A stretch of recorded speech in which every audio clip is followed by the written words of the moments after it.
All right, good morning, everyone, and welcome to our September 27th, 2022 Board of Supervisors meeting. We'll call this meeting to order, and as customary, start with our moment of silence. We just wanted to see if there's any moment of silence that we have this morning. We do have a moment of silence. All right. Go ahead and go. Yeah.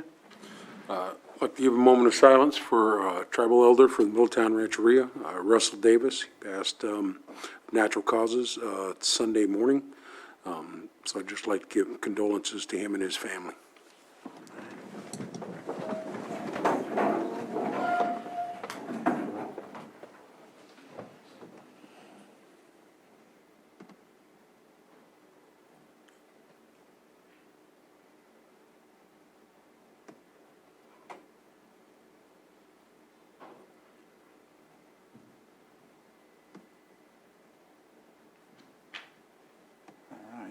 Kimberly, would you lead us in the pledge? I pledge allegiance to the flag of the United States of America and to the republic for which it stands, one nation, under God, indivisible, with liberty and justice for all. All right. Next is the item 4, consideration of extra items not appearing on the posted agenda. Do we have any requests on that? It doesn't look like we do. We'll move to item 5, approval of the consent agenda. Consent agenda items are commonly designed to be non-controversial. However, they can be pulled for further discussion and also not only from the Board of Supervisors, but also from the public. And so far, I know I have item 5.3 that's pulled until October 4th, 7.4, which is, well, that's not a consent agenda item. 5.8 for further discussion, and that will be done at a later time. And I don't know if there's any else from the board. I think Supervisor Sabatier. 5.2, and that's for following the next week or on a future agenda? Yes, absolutely. Okay. Thank you. And so are there any from the board, requests from the board? I'll open it up to the public in case there is something that anyone from the public would like to pull from the agenda, and I will look online as well. I don't see any hands up. I'll bring it back to the board for action. Mr. Chair, move to approve items 5.1 and 5.4 through 5.7 from the consent agenda. Second. So I have a motion and a second. All in favor? Aye. Aye. Opposed? And the motion carries. Let's see here. We are at 9:05, so we can go ahead and move on to our 6.1, which is public input. Commonly, public input is something that's not considered on the item for today or agenda item for today. So that's something that you can bring up and discuss. Just know that the Board of Supervisors will not be able to comment or answer to this discussion. But however, we do have one. Joan Moss, if you'd like to come up and state your name for the record, and then we'll start your timer for the 3 minutes and go from there.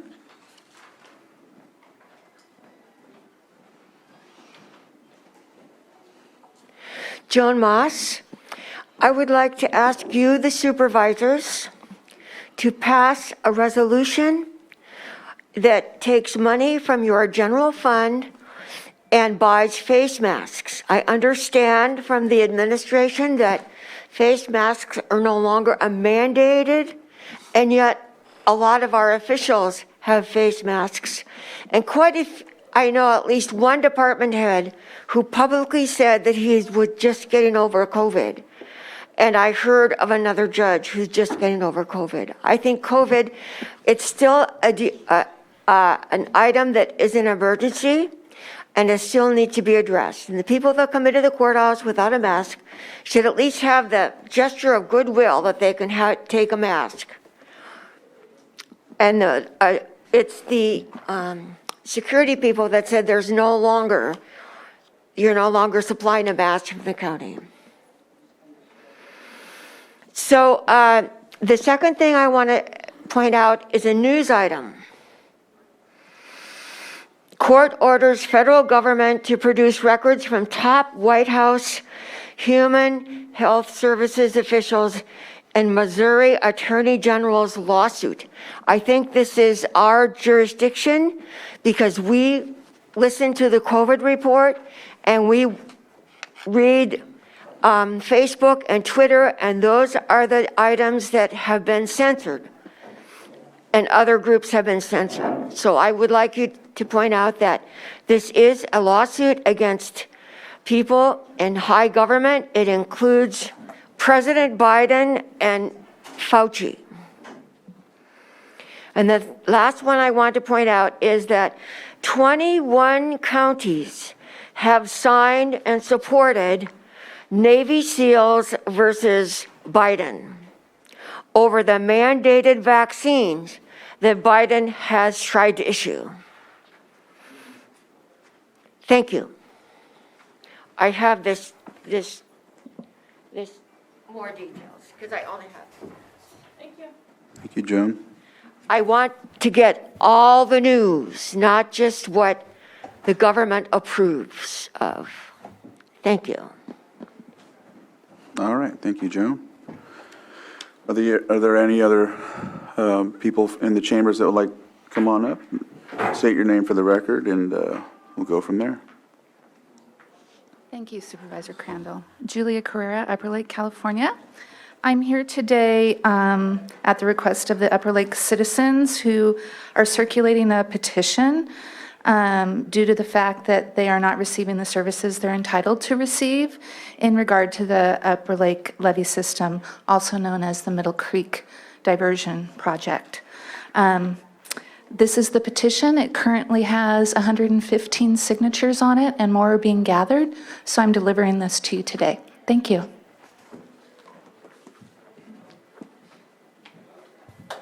All right, thank you. Are there any other, come on up and state your name for the record.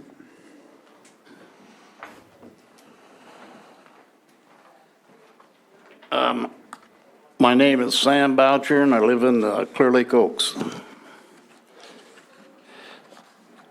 And I'm here to ask you guys to reconsider your refusing to Sir, waive is it the fees? Well, this is on item 7.9. Right, that's when we'll take that up. That was when we'll take that item up. You'll be able to speak during that time frame when we take the item on the agenda up. Okay. Yeah. And just so folks know, if you're here for that item, I plan on taking that up after lunch, 7.9. So that will either be at 1 or 1:30 for sure, but I've already determined that would probably be something we would take up at 1, as we have a really full agenda, but don't want to. I don't want people waiting around not knowing when it's going to be discussed. So after 1 or after lunch will be the time we talk about 7.9. All right. Let's see. Any other public input from the chambers? If not, I'm looking on Zoom. I don't see anybody from Zoom. Wait 1 second. Nope. Okay, bring it back to the board, and we'll close that item for public input and move on to our 9:10, which is presentation of employee service awards. This item will be, I'll give it to the CAO. Thank you, Chair. I'd like to introduce Pam Samick from Human Resources, and she will be making the presentations today to recognize employees.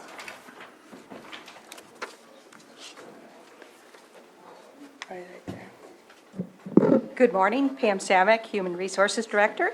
I also have Diana Rico, Deputy Director, with us. Twice a year, we honor our employees, and so we will be having each department head come up to honor their department employees and read the names. We'll call you in alphabetical order. First up. Okay. Have you leaning over? Thank. That's straight. All right. Great. Yeah, you look a little more comfortable. Thank you.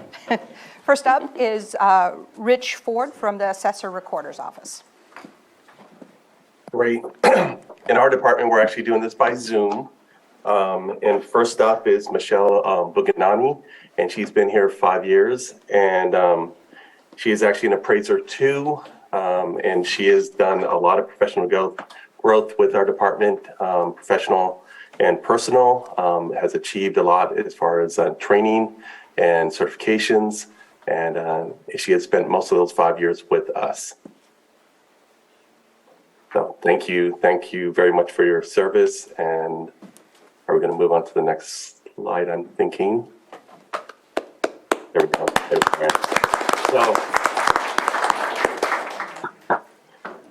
So Ryan Llewellyn is our cadastral person. He's also been with us 5 years. All those 5 years with our department, has done a tremendous amount of cleanup and progression with our cadastral, and has had tremendous personal growth.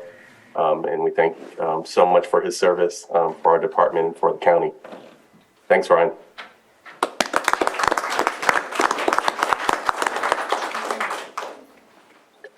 Next up is Landai. She's been with us 10 years, and for the most part, she's been with me almost the entire time of those 10 years. She has actually had tremendous professional growth, and actually is our chief at this point. Started off as an appraiser aide, and she has done tremendous things professional. She has actually just achieved advanced appraiser during that time. And again, we really appreciate her service, and appreciate all three of the people that achieved years of service. We have a great department, and these are just a great sampling of example of what's in our department. Thanks a lot, Landai. Next, we have the Auditor Controller, Kathy Saderlin.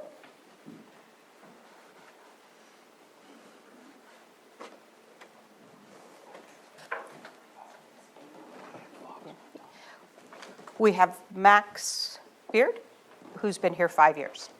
Good morning, Board. Hopefully you can hear me now. I was just unmuted. So thank you, Board, for allowing the opportunity to highlight the dedicated county workforce. So you see Max's picture here, and today we're recognizing Max Beard for 5 years of county service.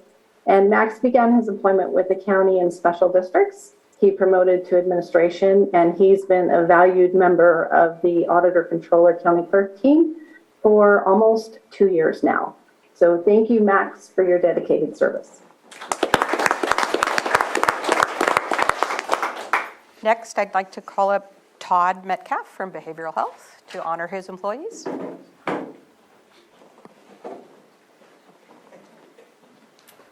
Thank you, Pam. We have three folks that we would like to celebrate 5 years of service with Behavioral Services, starting with Christine Andrus, our fiscal program manager. Thank you, Chrissy, for hanging in here these last 5 years. Next, we have Michael Moss. Oh, yes. She does deserve a round of applause. Actually, they all do. Michael Moss, our prevention specialist. I don't know how we could do the work we're doing without him. He is an extremely dedicated and passionate employee, amazing man, and thank you also, Michael, for hanging in here these last 5 years. Melissa Poplin, Staff Services Analyst 2.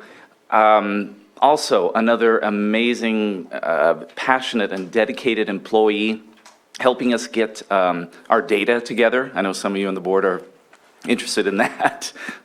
So I want to thank Melissa for also sticking around for 5 years. Hopefully 5 years more, or more.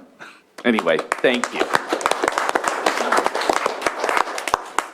Next, we have Gail Woodward, Child Support Director.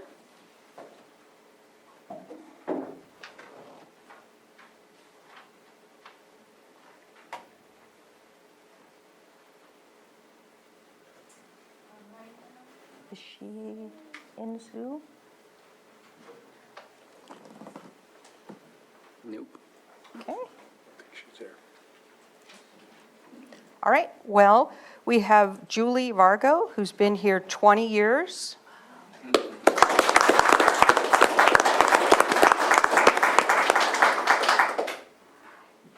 and Rosario Santana, who's been here 25 years.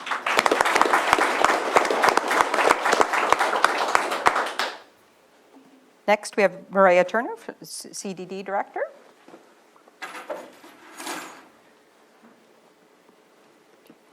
Good morning. It's my honor to honor a couple of our employees for 5 years. Eric Porter from the Planning Division.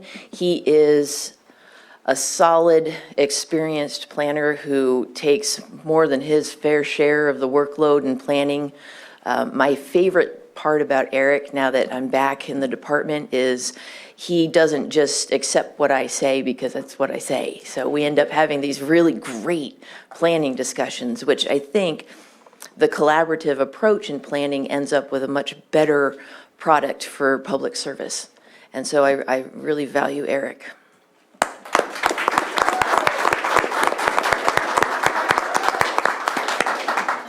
Tina is a dynamic member of our code enforcement team.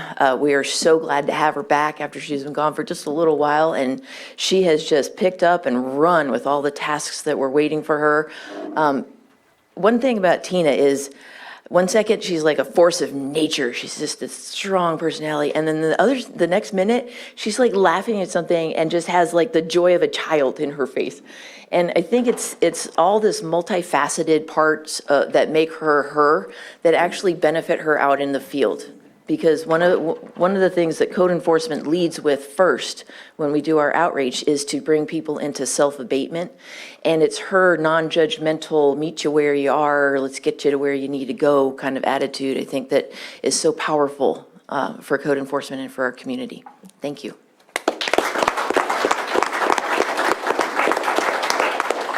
Next, I'd like to call the District Attorney, Susan Kronos, to honor her employees. There hasn't been anyone.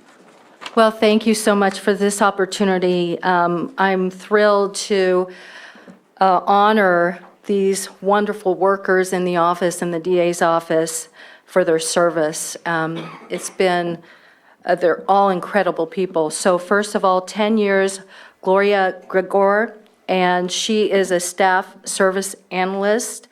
She was in our office many, many years ago, and we just recently had her come back to our office. We're so excited that she's back. She knows so much about the way that to present services, and she has a wealth of information over the years when she was in the sheriff's office as well as now in our office. So we're very excited that she's back. So thank you so much. We have next 15 years, Crystal Martin, and she's our victim witness program administrator. She is a force of nature, really. She is so passionate about serving this community, especially children who are victims, and she is so compassionate with people every day, and she has so much patience as well with people. So she is just really thrilled to have her as the administrator of the Victim Witness Office. She is, I go to her for advice all the time. So thank you, Crystal.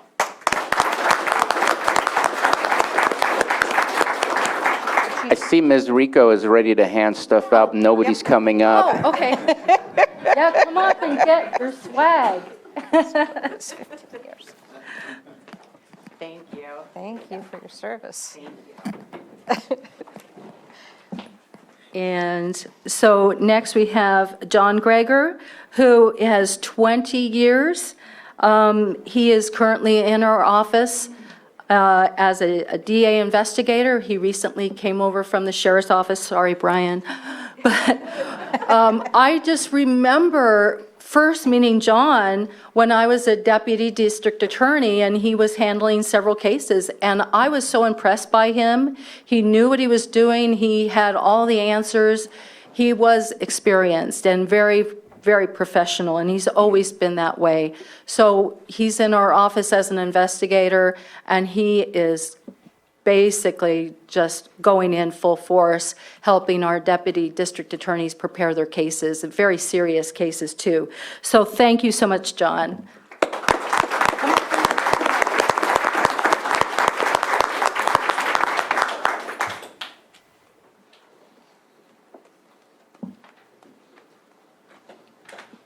Thank you for your service. If Gloria? Yeah.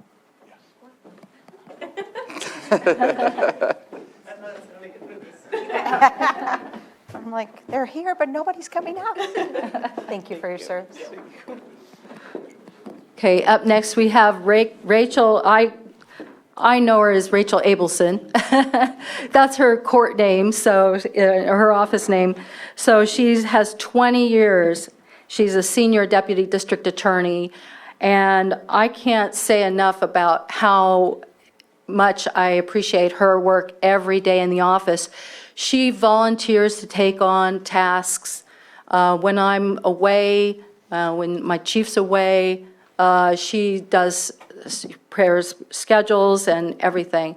She has a wealth of experience. Everybody is always going to her and asking questions about legal issues, and she's dealt with them. If it's a legal issue, she's dealt with it, and she's so helpful to everybody in the office, and she's an excellent prosecutor. She has prosecuted and won major cases, including a murder case, as well as financial cases that involve a lot of records. I hate those cases, but she does a great job. So Rachel, come on up here. Thank you so much for 20 years.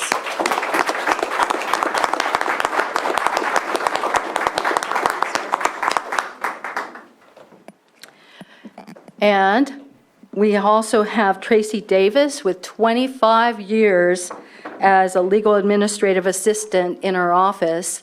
She, I think she came to our office, I was in the family support division, and she came into the office, I think a year before I came into the criminal division.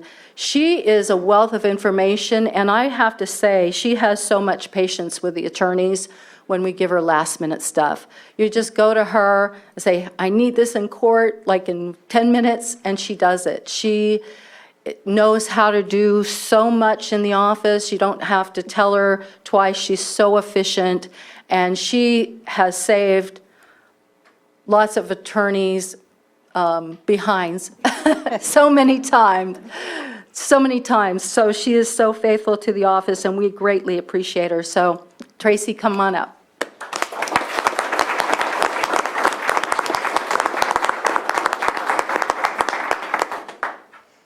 Thank you for your service.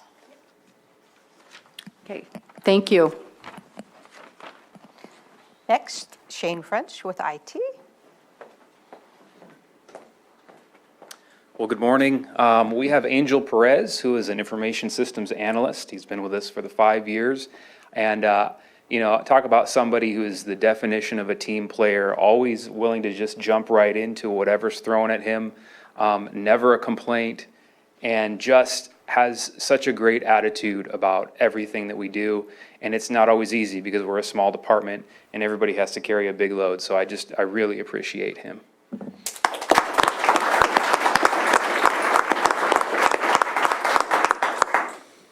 Next, we have Christopher with the library.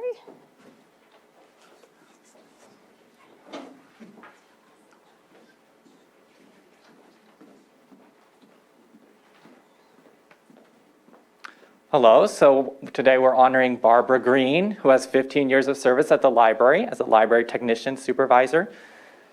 Barbara does a huge variety of wonderful and very important tasks at the library, but probably her most important is leading weekly story times. Just this year, she passed 50,000 attendees at her weekly story times, and that's inspiring young kids to read. So we really appreciate everything Barbara does for our community.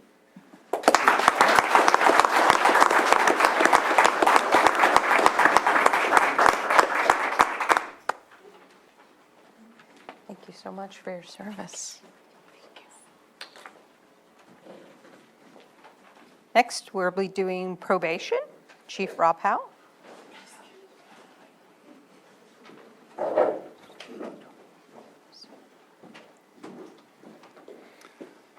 Good morning, Board.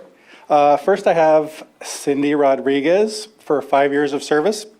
Cindy's actually benefited a few departments. She came to us fairly recently after serving Todd very well for, I think, the first 4 years of her career. She was kind of thrown into the fire with us doing much of our financial work.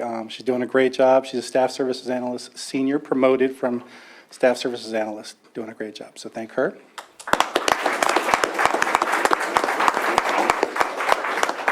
And in 20 years, we have Ming Chao Chang, another one who's benefited multiple departments in our county. She spent the bulk of her career with county council before coming to us, I believe, in 2017. She came over as a legal secretary back when that's what it was called, and now she's a legal administrative assistant. And just like to thank both of them and everybody here. You know, our long-term employees are our foundation. We know we talk about recruitment and retention, and this is the big part of retention. They're our foundation, and without a foundation, you can't stand. So thank you for all of our long-term employees.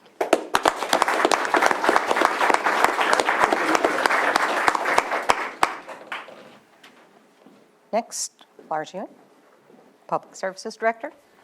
Well, Aiden, why don't you come on up here? I don't want to talk about someone unless they're standing up here with me, so.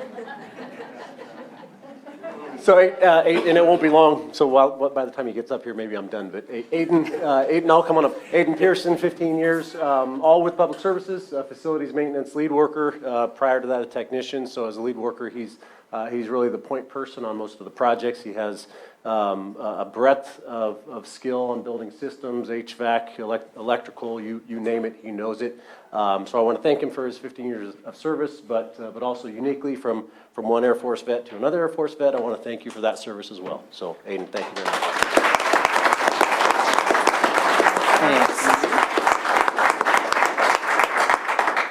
Next, we have Scott DeLeon, Water Resources and Public Works Director. Good morning. I have two employees today. Unfortunately, one was on a scheduled vacation and the other is doing CPR training. So we're happy that she's at that. We'll start with our 20 years of service. This is Joe Matos. Joe is a heavy equipment operator 2 with our department. Been here for 20 years. A lot of his work very few people see because he operates our street sweeper and he has routes all over the county. He does his work early in the morning so as to not disrupt traffic. But a dedicated employee and does a great job for us. So Joseph Matos.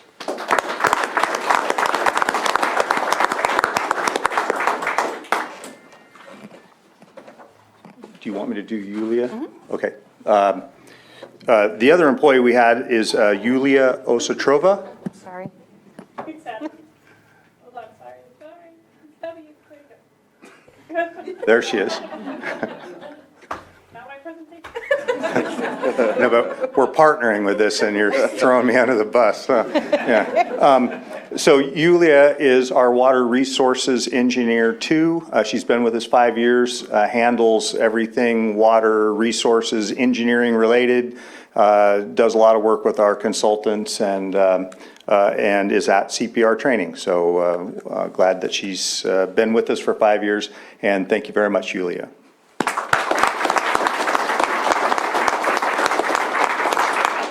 Next, we have Sheriff Martin.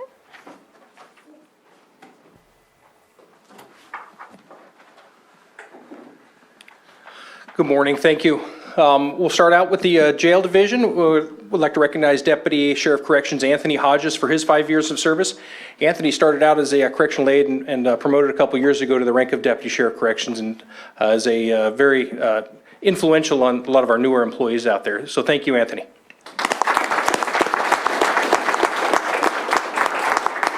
Eugene Ortega is our accountant, one of our accountant 2s, primarily works on the jail accounts. As you see in the picture, Eugene's got a big smile on his face. I don't think you'll ever catch him without a smile on his face. Just a joy to be around and always fun to work with and always has something nice to say when you run into him. Thank you, Eugene.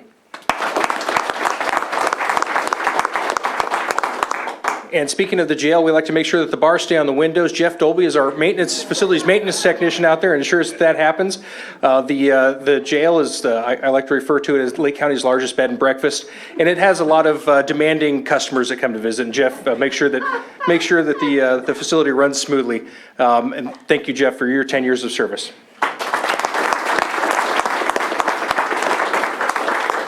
And joining us today is Detective Dean Prater with 10 years of service. Dean is in our major crimes unit. He investigates. Oh, Jeff's here. I didn't see Jeff back there. Come on up, Jeff. Thank you, sir. Thank you.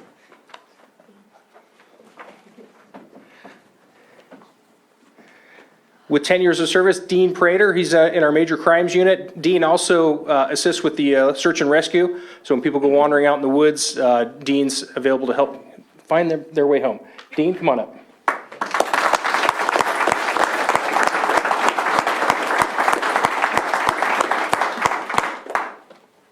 Sure.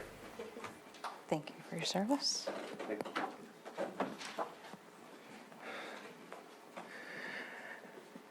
Detective Todd Dunya with 15 years of service. I've had the pleasure of working with Todd from the beginning of his law enforcement career. We've had a lot of fun times together. Todd is a pleasure to have in the office. There's a few people around the office that will deal it out back to me as much as I deal it to them, and Todd's one of them. And unfortunately, this is going to be Todd's last Employee Service Award as he's announced his retirement. So I also want to congratulate him on reaching that milestone in his career and getting a service retirement later on this year. There's a lot of homes that are safer. There's a lot of children that have had justice brought to them because of Todd's good work over the years. And if you're a parent, you should be thankful if there's men like this that stand ready to serve in this community. Thank you, Todd.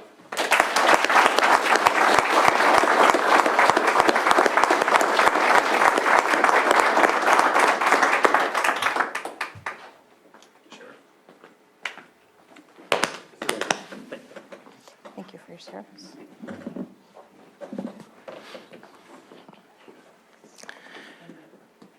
If you have the unfortunate need to call 911, Anna Silva is one of the people that's likely to answer the phone. One of those, this is probably one of the rare times that you'll see the face of a 911 dispatcher, but that's Anna up there on the screen. For 15 years of service, she's been through all of the fires that we've experienced together in this county. She's dealt with literally thousands of emergency calls over the course of her career, and one of our top-notch, very professional public safety dispatchers, Anna Silva. Thank you for 15 years of service.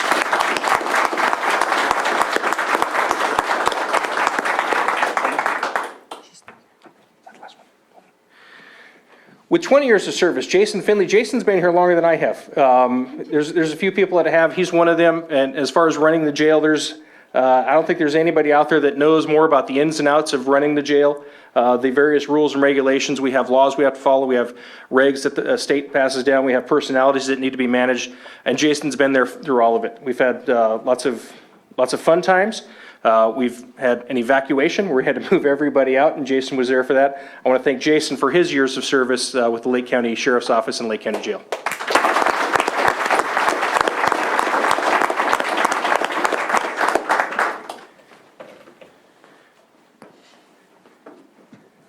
This gentleman I've known almost my entire life. I grew up playing baseball with his older brother and hanging around with him, coming around to watch the baseball games. With 25 years of service, our Marine Services Sergeant, Sergeant Andy Davidson, spending all 25 years of his career right here with the Lake County Sheriff's Office. I want to thank him for the countless calls for service that he's had, both on patrol and both out on the streets and out on the lake. Andy Davidson.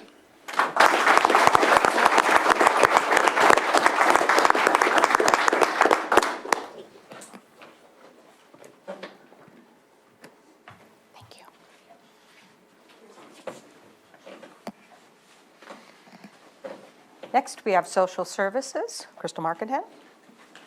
Good morning. Good morning, Board. Can we have everybody come up? Yeah, all the staff that have come in today. Let's just go ahead and come on up. I'm not being recognized. Okay.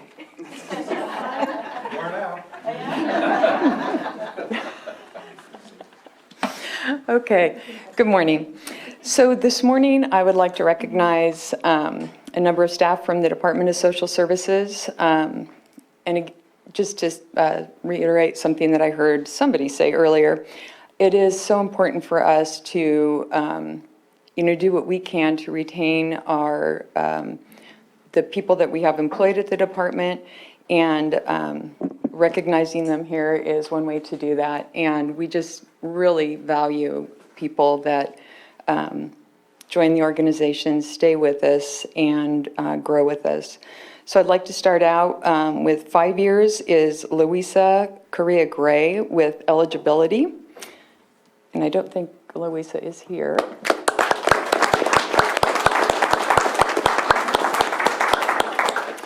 Next, at 10 years, we have Janice Devins, eligibility specialist 2.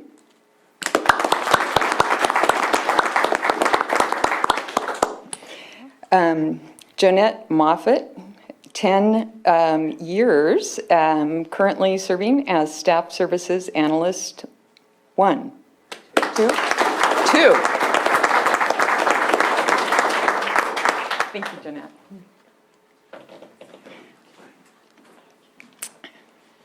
Stephanie Albright, eligibility specialist supervisor. She is not here, but I'd like to thank Stephanie.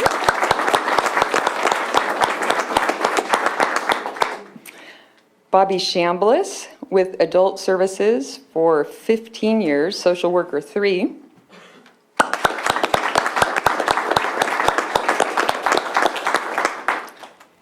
Dina Eddings Green, our area agency on aging coordinator. Thank you.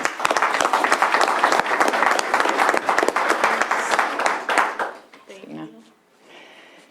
And last but not least, William Bill Andrade, 20 years as an eligibility specialist supervisor.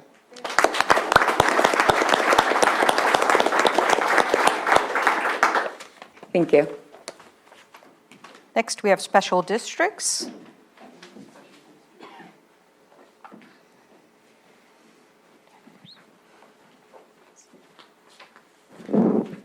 Good morning, Board.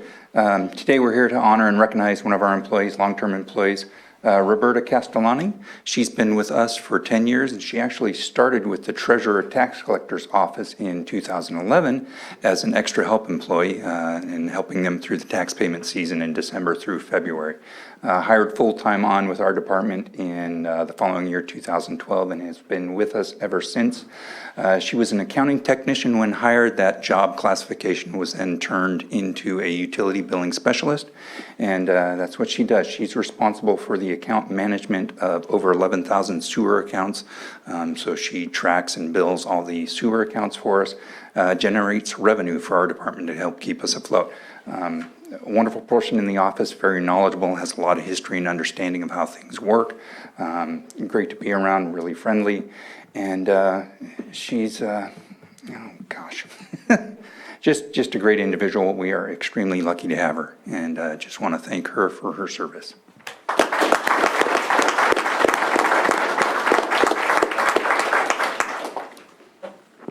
Next, we have Chair Eddie Crandall to honor our department heads. All right, so I'll start off with Jonathan Armis, the Animal Control Director. And Jonathan rose through the ranks. He's a younger man, and when he came into the position as Animal Control Director, he has done a lot to bring this department into, he wanted to serve and wanted to do well, and he has done well. I always appreciate his willingness to inform the public. He also is always positive. You know, I just witnessed in a recent meeting with the public that he just, took the questions, even though some frustrated people were making comments, and he just tried to do his best, and always appreciating that. Sometimes he's understaffed, but he makes it happen and does what he can. So thank you, Jonathan, and if you're here, please come up.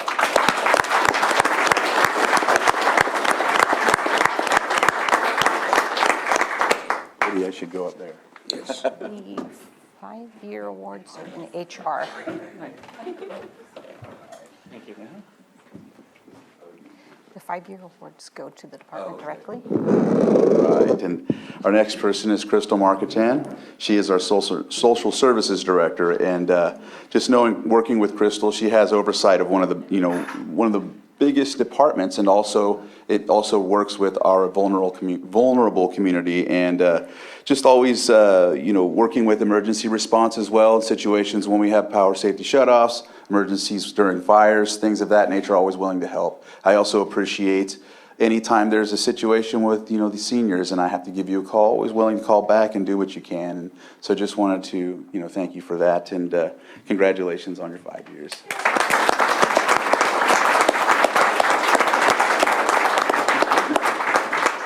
5-year awards go directly to the department, They would go to the departments Okay. directly. All right. Next, we have Rich Ford. Rich Ford is our assessor recorder. Always appreciate our discussions. He conducts his trainings with his department quite frequently, always invites us. I'm not sure if we make it, but I know I've made a couple of them, and just always love the discussion with him. He knows in depth, has ideas, is always there, working with his folks, giving them extra cross-training, things like that. Always trying to think outside the box, and I really appreciate his service and commitment, and it looks like he'll be with us for 4 more years as well. So, Rich, congratulations.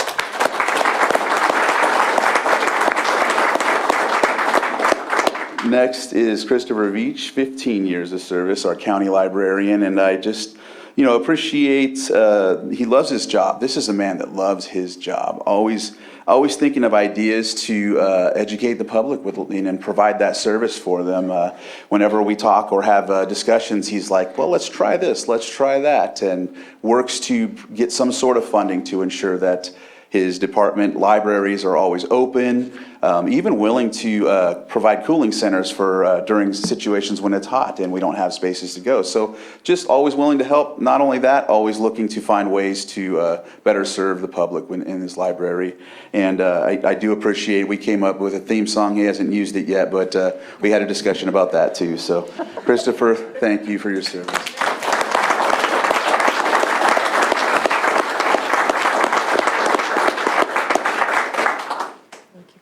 For your service. All right. Thank you. Mm-hmm. Christopher, you got. Yeah. All right, last but not least, our district attorney for 30 years, Susan Cronus. And, I didn't write anything down because I kind of appreciate the fact that she is an Army veteran as well, and I am, except for she was a captain. I was a non-commissioned officer, but still, Army strong, right? Or be all you can be. I'm not sure where they're at now, but Susan, she'll be with us for 4 more years as well. Sometimes has situations where she has to do the cases. She doesn't directly have the privilege to be a complete oversight attorney. She has to take the time and do the work, and help her staff. And so always appreciating that, always appreciating her coming to the public events that we have and working with the public and doing what she can. And so it looks also like she'll be here for 4 more years as well. So Susan, thank you very much for your service and congratulations.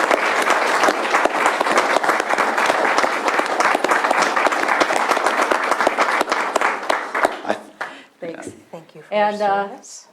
as always, I have to be in court in a few minutes. Thanks, everybody. All right.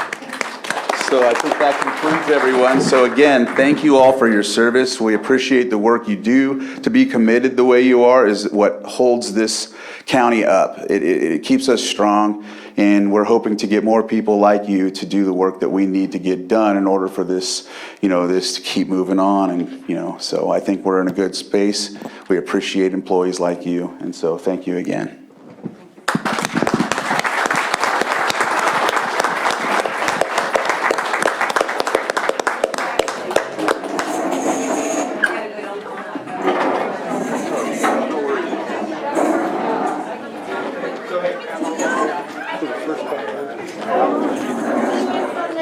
I think so.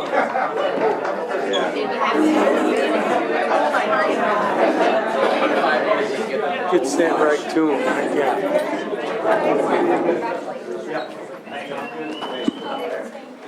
So we're at 9:46.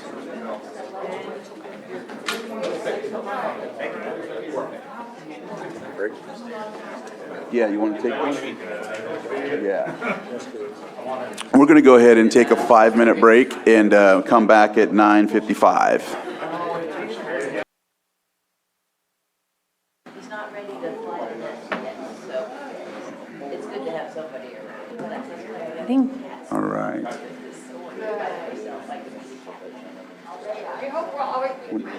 We do, yeah, I have a couple others. Yeah, I know.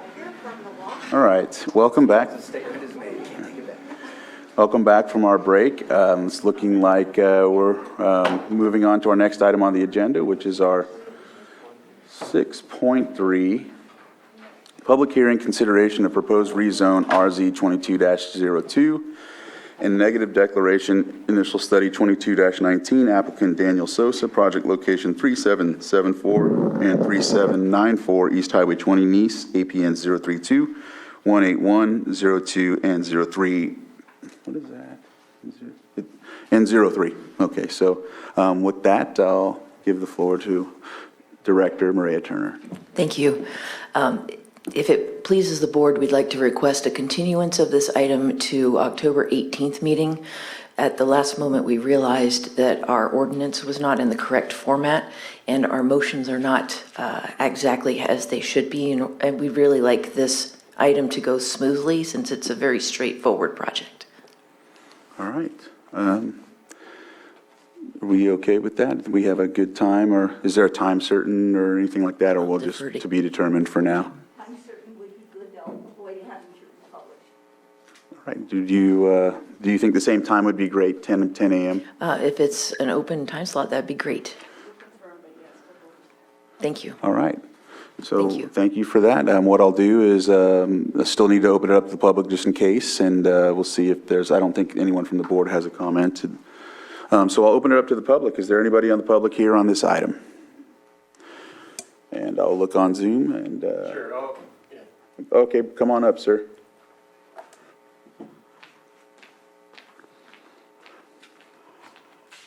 Hi, my name is Daniel Sosa. I am the applicant.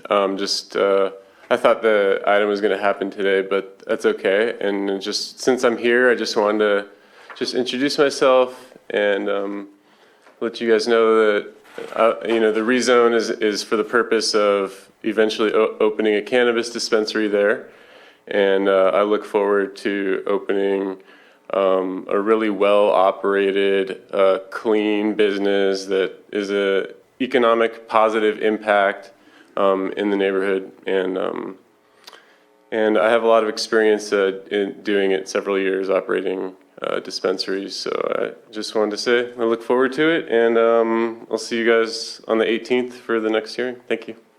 Thank you for that. And from what I understand, it's the item on the agenda is solely for a rezone, and we're not deciding on a dispensary or anything of that nature. It will go through the common practice of a use permit and whatnot at a further date. We are only solely dealing with the rezone.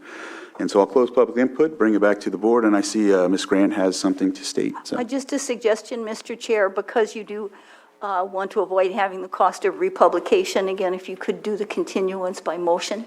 Okay, sounds good. Can I entertain a motion to continue to October 18th at 10:30 or 10 a.m.? So moved. All right, so I have a motion and I have a second. Actually, it looks like we have a panelist, I think.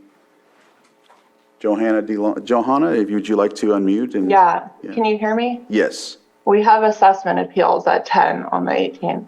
Oh, let's, what is a better time would you prefer? Or not prefer, but what do you think would be a better time? For that agenda purpose, if that makes sense. You could do 10:30. Okay, we'll do, does 10:30 sound amenable? Would that be for community development as well? Okay. So just maybe adjust that motion to 10:30 as opposed to 10, and we'll go from there. Thank you, Johanna. I amend my motion to 10:30. Okay. Second. And I do have a motion and a second. All in favor? Aye. Opposed? And motion carries. And so we will address that item October 18th at 10:30 a.m. All right. With that, so there's no more timed items on today. We will move on to, let's take care of 7.3 briefly. Consideration of the following advisory board appointments: Hartley Cemetery, and it looks like we have Larry Caravario, and so that's in my district. Of course, it's a reappointment. Don't know if anyone has a comment. I don't have one. Open it up to the public briefly to see if there's anyone that has a comment on this, and not seeing anyone. Bring it back to the board. I'm not seeing any on Zoom, and so we'll go ahead and entertain a motion on this. Mr. Chair, I move to approve the reappointment of Larry Caravario to the Hartley Cemetery. So I have a motion and a second. All in favor? Aye. Aye. Opposed, and motion carries. We'll move on to 7.2, which is consideration of appointments of a director and alternate to the California State Association of Counties Board of Directors for 2023. Let's see here. Susan, would you like to take this one and introduce it? Thank you, Chair. This is an annual exercise by this board to appoint to the CSAC as a board representative and an alternate for 2022 through 2023.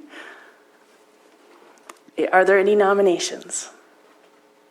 And so commonly, I think right now you're the current, Supervisor Sabatier is the current primary, and so... And Supervisor Scott used to be the alternate. At this point, there's only one person in there. I'm definitely volunteered to continue unless somebody else wants to take that over.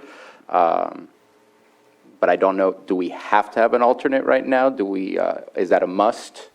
It's not a must, just recommended. Okay. I'll be the alternate. Excellent. So I would agree with that, especially on the work we got going on, so yes. All right. I think we have what we need there. So is there any comments from the public on this? Not hearing any. I'll look online and see if there's anybody from the public that would like to comment, and not seeing anyone on Zoom as well. So I'll bring it back to the board for action. Do we need to do two separate, or can I do one motion on this? You can do one motion here. Okay. Mr. Chair, I move to appoint Representatives Sabatier and Pyska as director. Let's see, I'll get it right here. I move to appoint Supervisor Sabatier as their director and Supervisor Pyska as alternate to CSAC Board of Directors for 2023. Second. So I have a motion and a second. All in favor? Aye. Opposed, and motion carries. I will read 7.4, but I already know it's going to be pulled until October 4th. But consideration of resolution authorizing application for grant funding under the regional climate. Could we just move this to after lunch? Oh, yeah, we can do that. Okay. Sorry. Okay, and so let's see what we have here.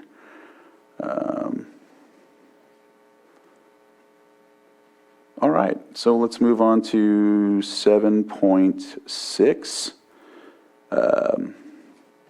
No, let's do that at 10:30 if we can. How about consideration of resolution of intention to the Lake County Board of Supervisors to initiate an amendment to the zoning ordinance relating to appeals? And so with that, it's downloading. And so Supervisor Sabatier, if you'd like to, it has your name as, but is this Anita's? No, okay. So as I heard that, I realized that it's a resolution of intention from the Lake County Board of Supervisors, not to the Lake County Board of Supervisors. And hopefully, Ms. Grant will still allow us to be able to move forward with that. Okay. A long time ago, over the course of the 4 years, we've had a few appeals, and a lot of times we get like a 100-page document dropped on us at 8:30 in the morning, or maybe less than 24 hours left. And we've had the discussion are we supposed to take this into consideration? What do we do with it? And typically what happens is we delay our process. So one of the things I wanted to make sure is catch up on some of the things that we kind of said that we wanted to see coming back to the board. Here, as you see in my resolution of intent, this is going to the Planning Commission because this would also change their appeal process. So I want to make sure that they have a ability to provide feedback on these changes rather than just forcing the changes onto them. And then it would come back to us with their recommendation. What I'm recommending is putting a 96-hour time limit. That way we can make sure the public is aware of what this documentary evidence is. We have the chance to digest this documentary evidence, and that way everyone can come prepared for the appeal process and be able to go through the process and hopefully to have a conclusion. This doesn't prohibit anyone from coming up to the microphone and providing any other information, just like we have at the last, we don't get testimonies ahead of times from the public who come and speak up during these appeal processes. So this doesn't prohibit people's right to speech, but it does allow us to be a little bit more transparent and a little better prepared than some of the circumstances that we've had in the past. And so I wanted to bring this back to see if the board is still interested in moving forward. And again, moving forward would mean submitting this to the Planning Commission and then coming back to us for a final decision. All right. Supervisor Simon. Yeah, so, obviously, I think it's a good change. Been a part of that, just as you said, over the last 6 years, when we're trying to keep projects moving forward. And, I think it's a good change, and I completely support approving it today to be sent back to the Planning Commission for review and bring it back to the board for hopefully approval. I think it helps both sides. Hundreds of page documents that you get before something, especially on, even if it's a small projects we want to move forward to help our county be better. I just think it's a great opportunity for us to continue the process for our constituents and our public. So, good job, Supervisor Sabatier. Thank you for bringing it back. Thank you. All right. No, if there's no other questions, I'll open it up for the public. If there's anyone from the public who'd like to comment on item 7.5.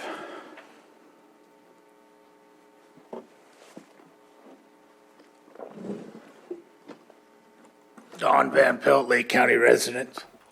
I have to say on the appeal process, to put a time frame of 4 days, 96 hours, when the citizens of Lake County don't get the appeal until Friday afternoon, is putting a time restraint on people trying to get their paperwork ahead of time to do that. Now, I'm not opposed to a 96-hour time limit. Maybe the supervisors need to post their things a little sooner than Friday afternoon so people have time to react to it, is my comment. Thank you. Thank you. Come on up.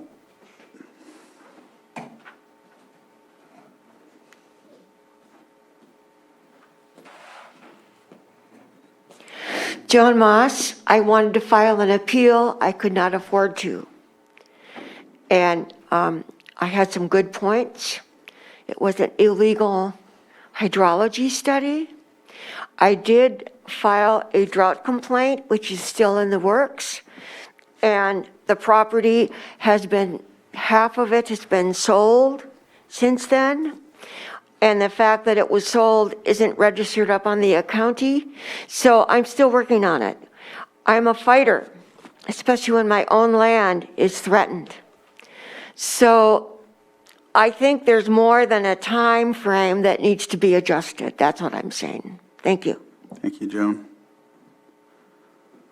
Any other comments from anyone in the chambers? Seeing none, I will look towards Zoom. I'm not seeing any hands up for this item. I'll wait a couple seconds. Bring it back to the board for further discussion or action. And I would just go ahead and like to say that I know there's some folks that I've had the same discussion with about having a further extensive opportunity to look through the document. So I really feel this is going to help as well for that. So I appreciate the work on this. So I don't know if there's any other comments, but. I will comment at least on the question about the timeline. Again, this doesn't prohibit anyone from bringing testimony or speaking up during our appeal process. This is more along the lines of those who are involved in the appeal process. Those are the ones who have been historically submitting to us those big packets of evidence.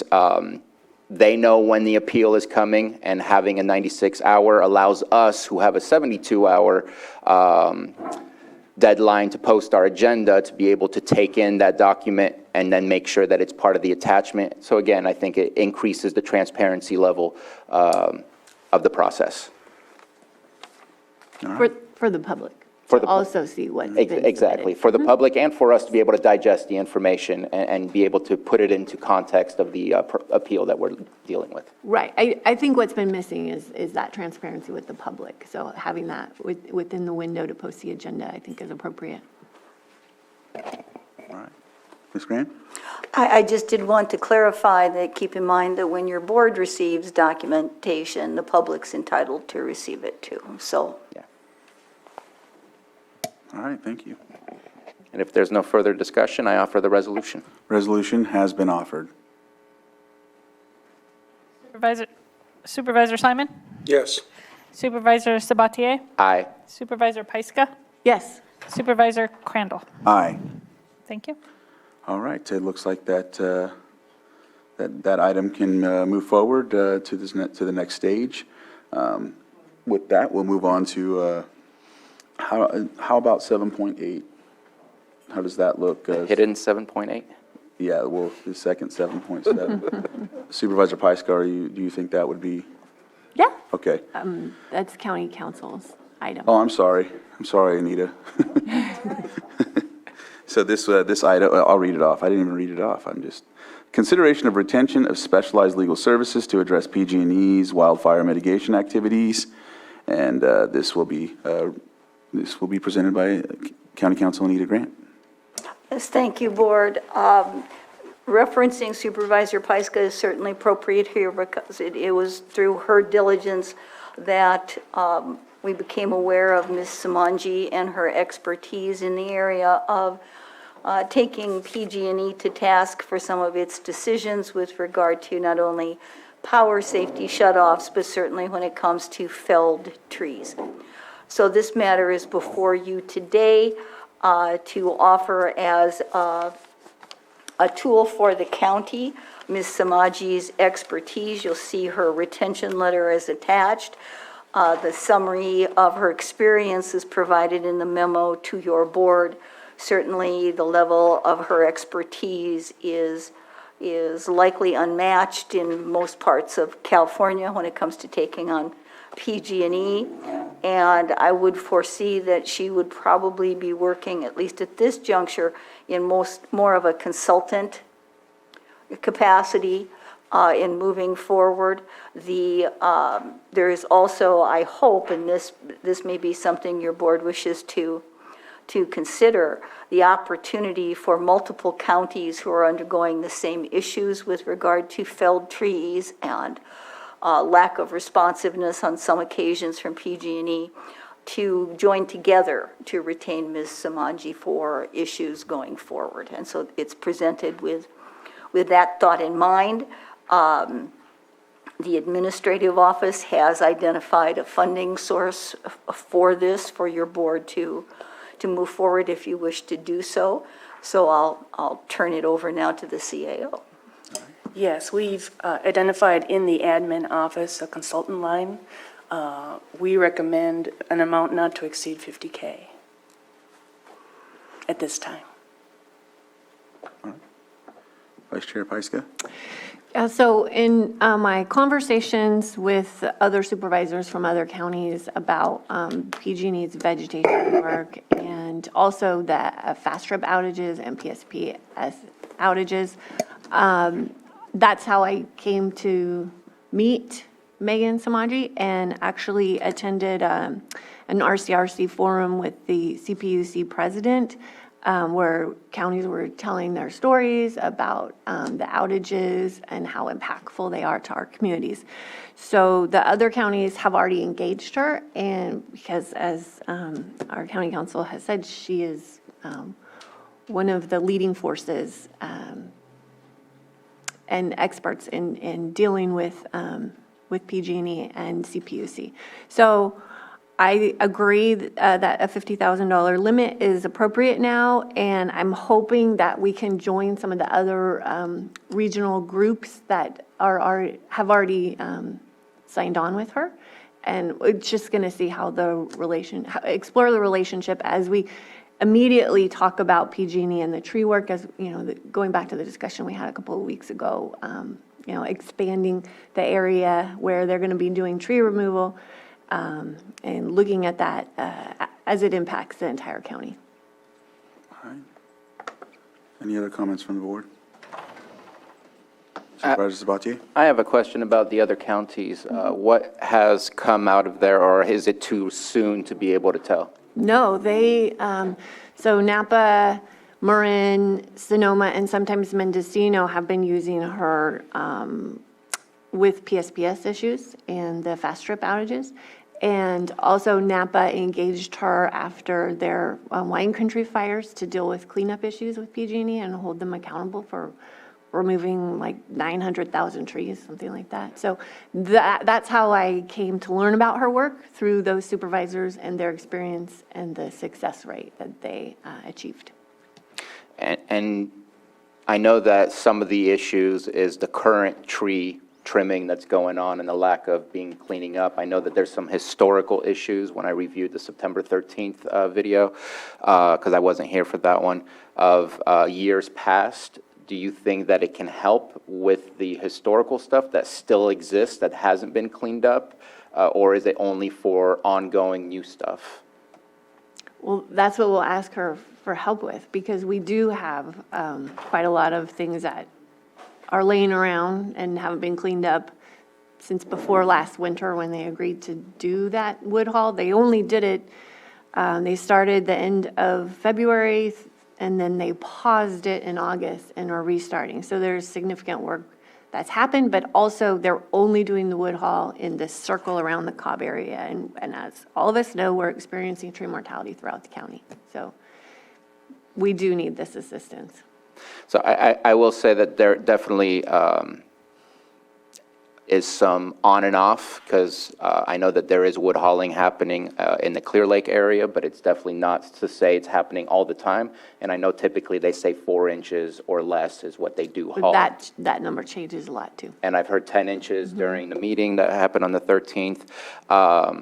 One of the things that I'd like to suggest, if I'm going to say yes to this, is I think we have policies that we can create to help the future of this, whether that's holding PG&E accountable, maybe through some sort of code enforcement ordinance or something along those lines, or whether it's what people can put underneath the lines. Because yes, I know there's undergrounding that's happening, but there's so many miles of wires, it's going to take a long time to get there. But right now, if I wanted to plant a tree underneath the power lines, I could, and eventually it becomes an issue. And so who has to cut it and who's responsible for it? Maybe we need to look at some of those things to help keep our wires clear, and also maybe have an open door for us to hold them accountable through our code enforcement. So I'd like to look at what policies we can look at, as well as doing that. I think that's a separate item. This is just engaging legal counsel. And I'm saying in the future, I would like to look, I don't want to talk specific policy Okay. like today. Well, maybe bring that as a separate item, but let's just keep the focus on this letter of engagement with this legal counsel. Those were my statements. Okay. Supervisor Simon? Yeah. You know, obviously, you know, PG&E is something we're going to be dealing with all the time. I know that we do have communications. I know that, obviously, they can do better. They sat right here and said that in bringing back the tree program and some of the other things. I would always look at, you know, I hear Supervisor Spotty saying this a lot, making sure that we're, you know, we're spending our taxpayer dollars in the right way. And I want to make sure that we just don't sign an agreement and say, well, this could help with anything. Really would like to request that we have a meeting. If we're going to engage this, we get it started, that we have that conversation with her as a board. You know, I don't know if that's an open session item or closed session item. Open session item, sounds like that we continue that conversation to really look at it, because, you know, just saying $50,000 to pay this individual, you know, help us with PG&E issues. I know we each and all deal with them directly for our districts to help they do that. So would definitely like to have that follow-up conversation if we're going to move forward with this today. Yeah, I'm glad you brought that up because this is just a letter of engagement, but what we ask for this work, I think we should all agree on and develop that strategy so we have it moving forward together. Because ultimately, what we're looking to do is just protect our community. Yes. You know, as the utility is growing. And I completely agree with some of that idea with us and as we're expanding this system, because we're not in control of that. Obviously, if someone wants to put in a big development and has to have 4 new poles brought in to get that development created, understanding what that is. And I think there are some things that could be done with each development as we move forward. So I think your discussion is very pertinent on how we expand this system. And maybe that expansion's all underground now. So that might be the conversation. If you want to build something, it's got to be underground and figure out that partnership. So I know, Anita, you have some comments, so I'm going to. Thank you, sir. I think that one of the things I should mention here is that this law firm Ms. Samaji is looking to ensure that there is no pre-existing conflict issue. That effort is ongoing, and there still needs to be a discussion, which we're trying to arrange for tomorrow. So if your board is interested in moving forward with this, then you can simply indicate that today, and this can come back. I would suggest that there be a clear scope of work, and I can inquire of Ms. Samanji if she's available. She can appear via Zoom to answer questions of your board as you consider that. The other part of this I would suggest is that there are certain controls with regard to contact, because Ms. Samanji is a laborer worthy of her hire, so you've seen her hourly and that of the second who would work. When you combine those efforts, that is a significant amount of legal fees, and many, many questions from multiple people will expend that $50,000 well before you're prepared to have it be exhausted. So there are other additional controls. Your board may want to just indicate today by consensus that you're agreeable to go forward. We can clear the conflict. I don't anticipate any problem in that at all, but Ms. Samanji's firm is diligent and should be so to ensure that there's not an issue. So we'll have that cleared hopefully by tomorrow. And if it comes back next Tuesday with a scope of work, and if Ms. Samanji is available to answer questions of your board, once you review it, you can certainly change it or add to it any way you like, and that can be in an open session of the board. All right.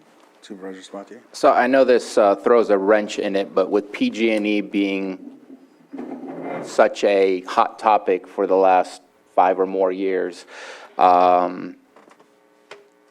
when this comes back to us, which yes, absolutely, the scope of service needs to be very specific as to what the requirements are, and maybe even goals and objectives and criteria to meet. But are we looking at the way that we're going about this? We're looking at waiving the bidding process? I'm sure there's a lot of lawyers out there that do this.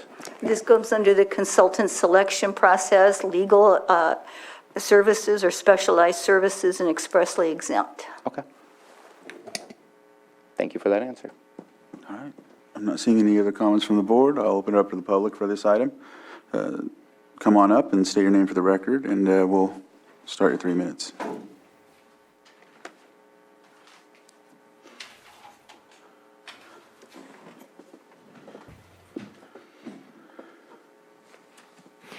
I'm Joan Moss. I live on Wildcat Road.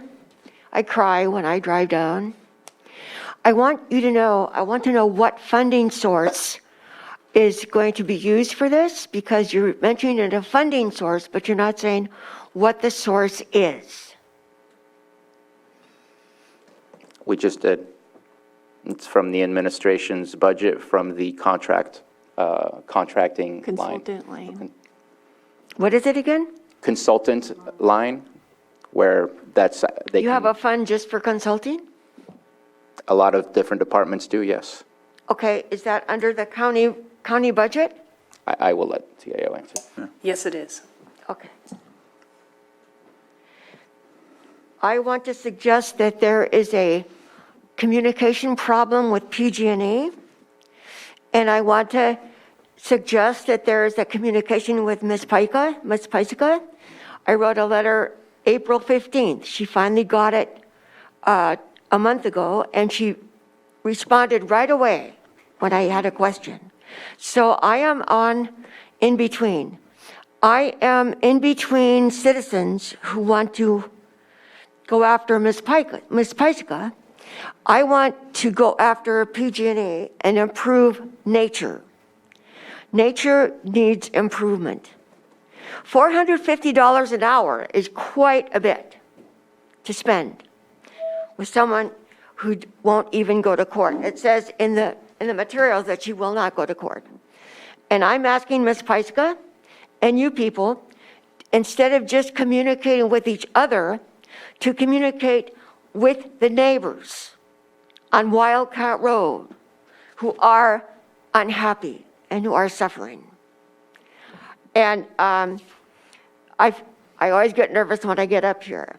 But I want to know if, and I'm not going to do this myself, but if the neighbors file a claim against Lake County about this mitigation and PG&E, is this consultant going to defend Lake County or going to be sympathetic with the neighbors and the people who are suffering? This one woman is suffering. She said that they took 600 trees off of this elder's property. Now, that's an exaggeration. I called the fellow up. They didn't take 600 trees off of his property. But there are people that are that unhappy that are going to do something. And I want to know if this consultant is only going to help Lake County and go after PG&E, or if this consultant is going to help the people whose trees are gone. Thank you. Joan. And so, And laying around. Ms. Grant, would you like to comment briefly before we let the vice chair comment? So. The county can't act on behalf of private individuals, so no one the county retains can do that because it's a gift of public funds under the Constitution. Hopefully, the big picture is going to be a benefit to everyone who lives here because there can be an incidental private benefit. It just can't be the primary purpose. And Ms. Samanji is hired. She will not be responding to claims because that's a precursor to litigation. The county has, for the last 30 years, had a third-party administrator for that who will respond. And trust me, while there are claims and actions where one's heart may break, as your boards may when you're sitting in your quasi-judicial capacity, that is not the touchstone for decision-making under the law. Thank you for that. And Supervisor Paisika. So I've only received 2 calls, one from Ms. Moss, another from another woman who is making complaints on about other people's property. So, these complaints are with PG&E, but I'm happy to forward complaints on once I get them, as I did with Ms. Moss's complaint. So I hear every week when you say that there's all these people that are so upset, yet they're not contacting me, and except for one other individual. And that individual didn't have a complaint on her own property, so there wasn't anything I could do to help. This is PG&E's work. It is their responsibility, but I often do forward complaints for property owners if they feel like they're not being heard. All right. Supervisor Simon? Yeah, just want to remind Ms. Moss, just as Supervisor Price said, this is a privately owned utility. We work, with PG&E to hopefully just bring those complaints forward and to bring that message from our community. We constantly do that, whether it's through our advisory councils that we have. PG&E is routinely asked to come to math. I know they go to Cobb Area Council. They most likely attended your 3 advisory councils to get that message out there, not only just to talk about the utilities, but the undergrounding work that's happening, many other issues that go on. So it's communication. We don't just talk amongst ourselves. These are complaints that we get from our constituents, and we forward those on. I think this is just a continuing conversation of the frustration of the leftover dead trees that are constantly cut out and left in our community. So we had that. It was brought here by Supervisor Pyska right here at this board on the 13th. We had the discussions. They re-initiated a program, and I know everybody is either on one side of keep the trees or have them removed. And it's a hard conversation, but we'll continue to be that conduit to help our constituents get the message forward to this private utility. And we know there are issues, so this is just a continuing conversation with this engagement letter if we're going to move forward as a board. So hopefully it's bringing those messages forward, exactly what you're asking for, Joan, communicating with our constituents as they're dealing with these issues. All right. Any other, go ahead, Supervisor. Yeah, any other public comment from this item, for this item? I'm not seeing any on Zoom as well, and so I'll wait a couple seconds because I always don't, and then I close it, and then some hand comes up. All right, so I will close public input at this time, bring it back to the board for Supervisor Sabatier. Obviously, one of the board's goals is safety. We've dealt with enough fires. We don't want to create more fuel or allow more fuel to sit around, so we need to deal with this. I too have concerns about the $450 an hour. That is extremely high. And I also don't know that we've tried everything available to us before jumping to that. However, this is just saying, yes, let's go ahead and look at a draft agreement to see what that looks like. And so today I'm going to be voting yes to let's move forward and let's take a look at that and let's continue the discussion. All right. There's no other comments. Do we just, a consensus to move forward is all we need?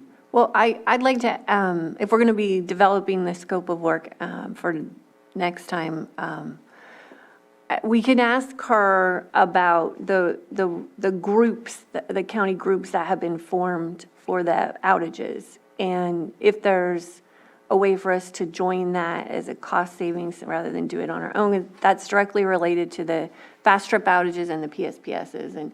And that's the conversation that's happening with RCRC and the CPUC. And so if there are groups that are formed and there's a cost savings for us to get in on that, because it was, I was told by RCRC, you're not part of these groups? Why aren't you part of these groups? So, I think that's going to be a benefit to all of us living in these rural communities. We're just getting into our high wind weather. We're going to see more and more outages in September, October, hopefully not November. So if we could look at that as part of the scope too, I think that would be beneficial. Ms. Grant? If your board agrees, I can certainly contact Ms. Samanji. I don't know what her schedule is like this week, so I can't promise the time of a response. She's very responsive, but obviously it depends upon what else is going on. And get an idea then if the plan would be to simply attempt to join the groups that are dealing with the PSPSs, then this would be essentially an agreement to work with PG&E to address the felled trees or trees to be felled that have been felled, and how PG&E is going to work.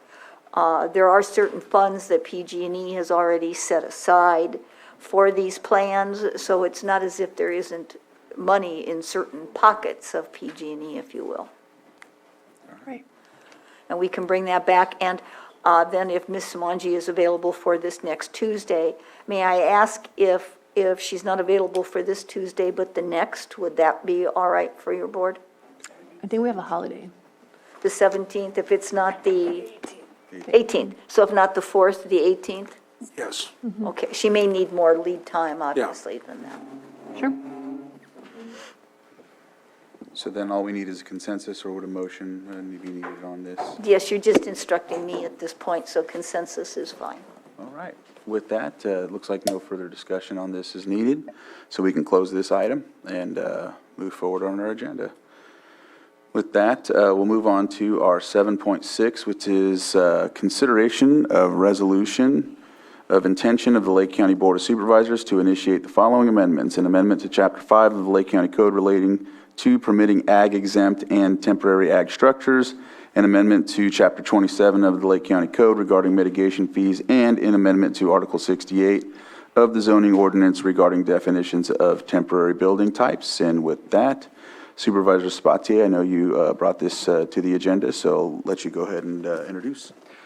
So I want to thank first the folks that I met with and had discussions with. This started with our previous director of community development and continued on with Director Turner, met with Air Quality District, met with, and of course, some staff from community development, including our chief building inspector, met with our ag commissioner, met with the Farm Bureau, met with the Cannabis Alliance, and met with the Fire Protection District, Lake County Fire Protection District, as well to discuss these new changes.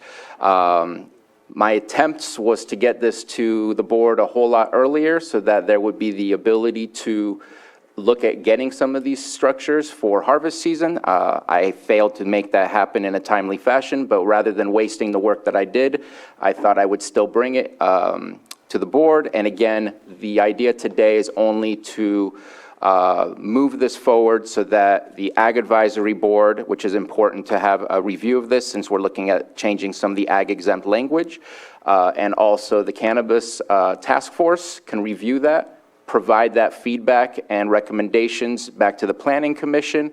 The Planning Commission has the ability to make their changes and their recommendations, which then comes back to us. So today is just step one for all the work that's been done for a couple of months. So the purpose is to provide hemp and cannabis ability to drive. We've been through some of these issues where there is a gridlock for something that is providing us some decent tax dollars, yet we don't have everything available for them to be able to accomplish from planting a seed all the way to the end without going through what I would suggest is outside of the scope of what ag should have to deal with. They shouldn't have to go through this. The problem is no approved access to ag exempt buildings or temporary buildings. Agricultural operation is solely forced to go through the building permit process similar to that of a house. In the state of California, I will show later, it is ag, and so why are we not giving them that option to be able to follow what other ag operations do?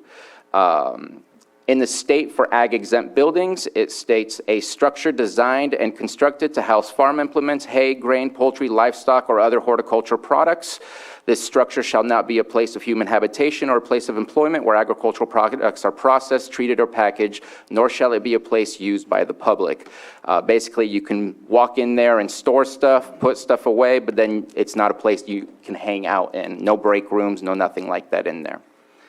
USDA identifies horticulture as that branch of agriculture concerned with growing plants that are used by people for food, for medicinal purposes, and for aesthetic gratification.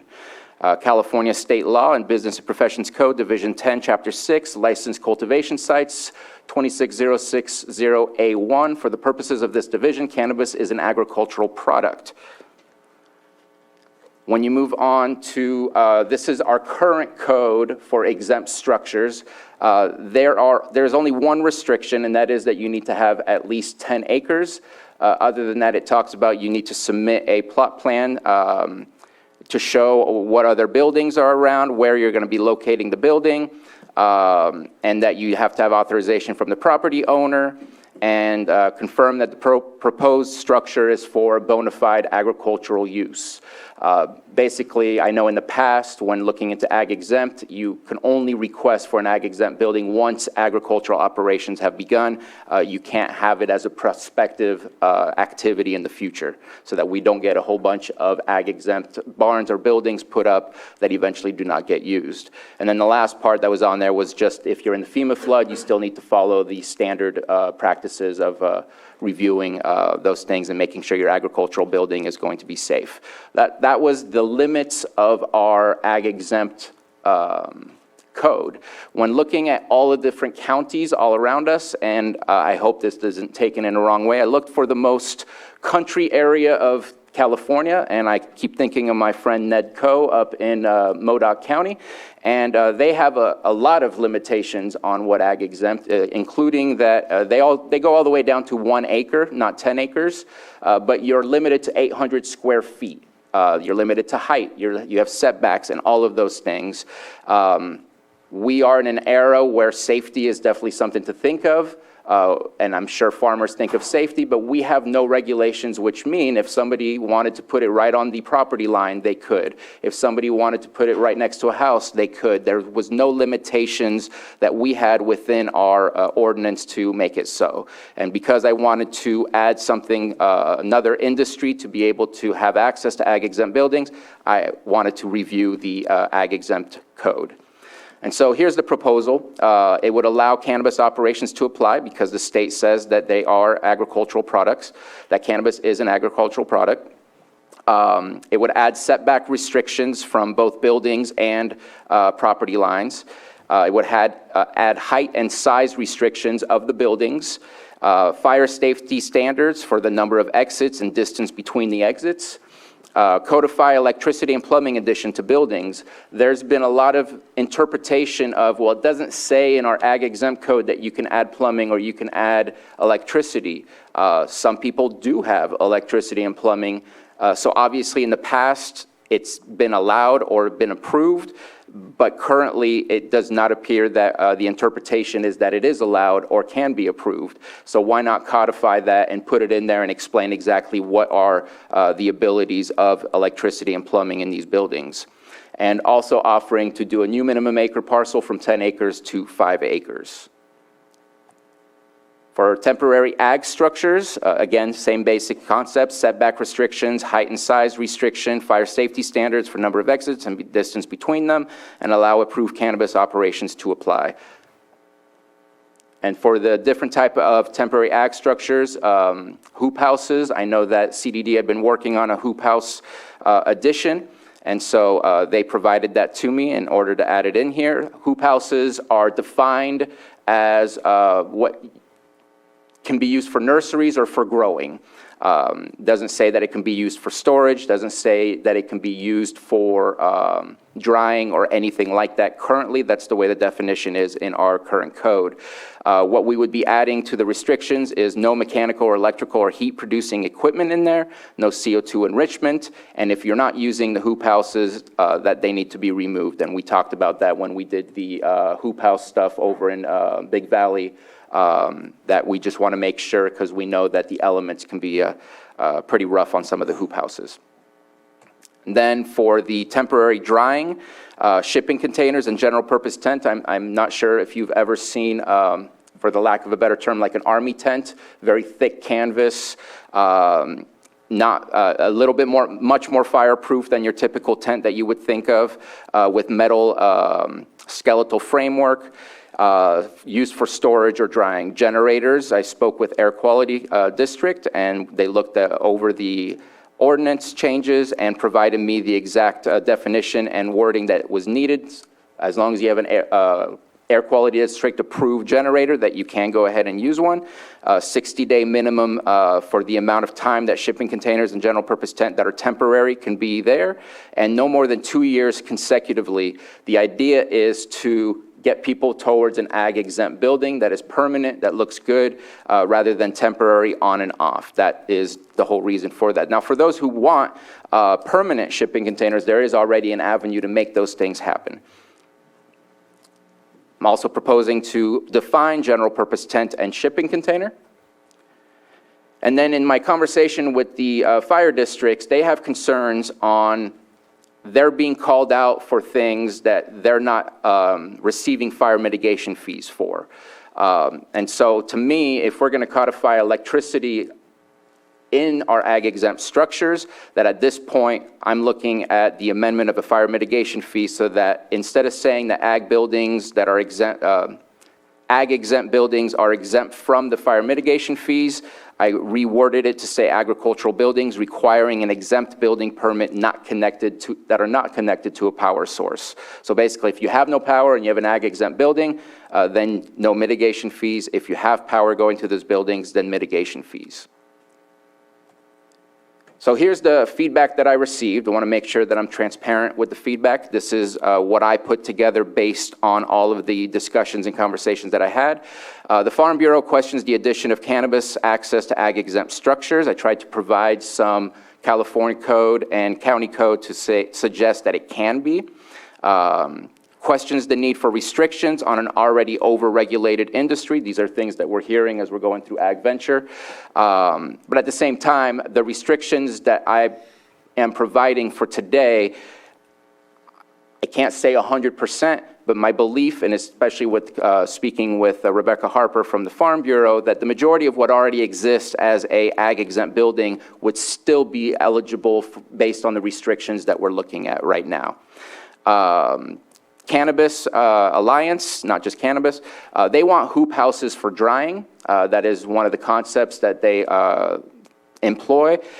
In speaking with multiple people about this, this is just not something that is that we're comfortable with offering, but that's something that the Cannabis Alliance is looking for. They also want a larger footprint for the dry sheds because there is limitations on the footprint based on the agricultural operation that you're doing. And the fire districts also spoke of fire mitigation fees for all buildings, since all buildings create potential hazards of varying degrees, and all buildings can burn, and we are in a different era. So I want to hope that I provided all of the right feedback that I received. And part of this is obviously we're looking at an industry, hemp, that struggles to have access to these types of dry sheds and things, but also cannabis, which we want to keep here, and we still don't have that, what I believe is the right pathway for them to be able to finish up their harvest in the correct way. We just had an appeal where somebody put up dry sheds and we weren't able to figure out how to get them approved for any type of dry sheds, and that appeal was approved, and they were not able to continue their operations in the future.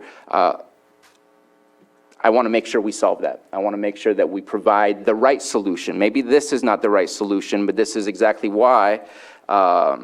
The consideration today is, if approved, it goes to the Ag Advisory Board, where the changes and feedback and recommendations can be collected. Goes to the Cannabis Task Force, where again the feedback and recommendations can be collected, sent over to the Planning Commission for final review, and then brought back to us from the Planning Commission for, again, final consideration. And what I'm hopeful is that we can get this back before the end of January so that we can go ahead and make sure that this is codified and people can start planning to get these things developed and erected so that they can have the right implements and the right equipment to be able to finish their harvest in the right way. And hopefully that's the summary. All right. Any questions from the board? I don't have any at this point. I'd like to hear from the public and the folks that want to speak on this issue as we move forward. So we'll do That's me. that.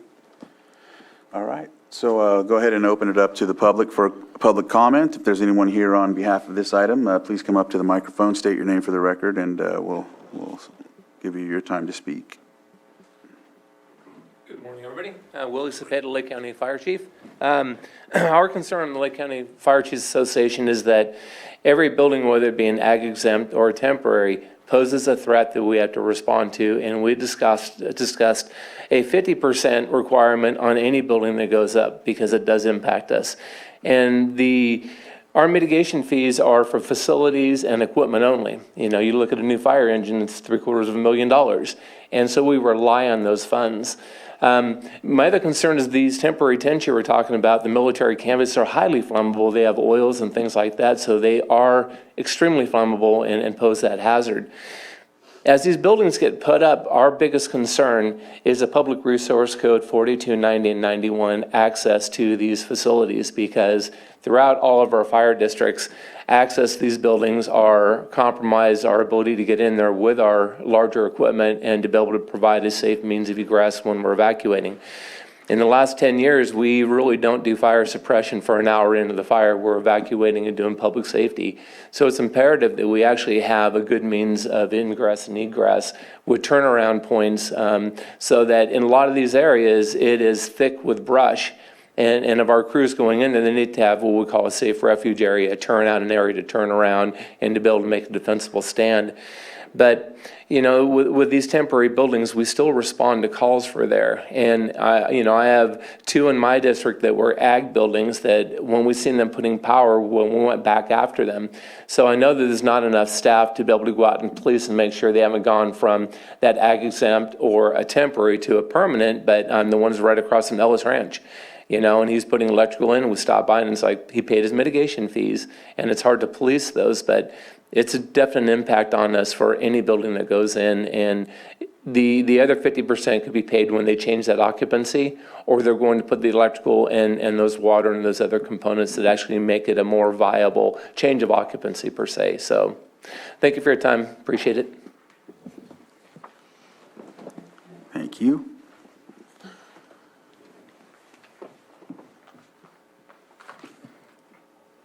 Hi, good morning, Board. I'm Sarah Bodner, the Policy Director for Lake County Cannabis Alliance. And I just want to start off by saying how crucial this item is and that we're glad it's being discussed today. I know that the Board had expressed a desire to handle drying structures as part of a comprehensive ordinance. And since we're not there yet and that's still being developed, we're very glad that we're talking about this. There would be a lot more farmers here today, but they're busy farming. And soon they're going to need a place to process their crops. And once again, we're in that sticky situation where we don't have that in place for the harvest season. So if we had just one request of the Board today, it would be that we uncouple the ag exempt structure building from the temporary drying structure authorization. The ag exempt structures ordinance is complex. It's going to require a lot of input and deliberation from traditional farmers and folks beyond cannabis. The fire districts, many different stakeholders are going to need to be part of that process, and that could weigh down our deliberations over temporary drying structures. So we think both are critically important. We need policy and regulations around both. But if we could make one ask of you today, it would be that you recommend that the Cannabis Task Force specifically take up temporary drying structures for cannabis and hemp and not group it all together so that we can move both forward with appropriate stakeholder input. We did have a number of other recommendations. I think that those can be taken up through the Cannabis Task Force, which is designed to get input from the industry as well as other community stakeholders. But with your direction today, we would request that you would separate the two into 2 different resolutions so that we can move them forward more efficiently. Thank you. Thank you.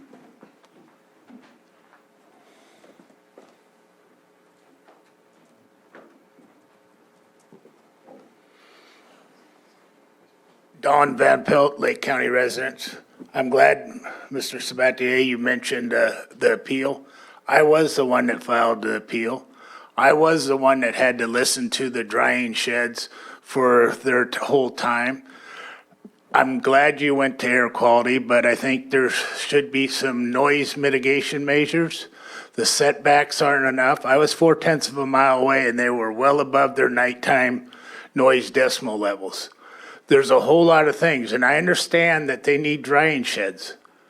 But where do the citizens come in for their need for drying sheds to the citizens' need for peace and quiet at nighttime hours? There's a whole lot of planning that needs to go on, and just to try and satisfy one group to make another group angry is not the answer either. So I would recommend before passing this ordinance that we go back to air quality, get some mitigation measures for noise, not only diesel particulate pollutions, which you did, and thank you for that, but noise. These fans are large, they make a lot of noise, and I know some of you witnessed it, saw it, heard it, but together as a group to activate something now because they need it is not the answer to make other parts of the group suffer. Thank you.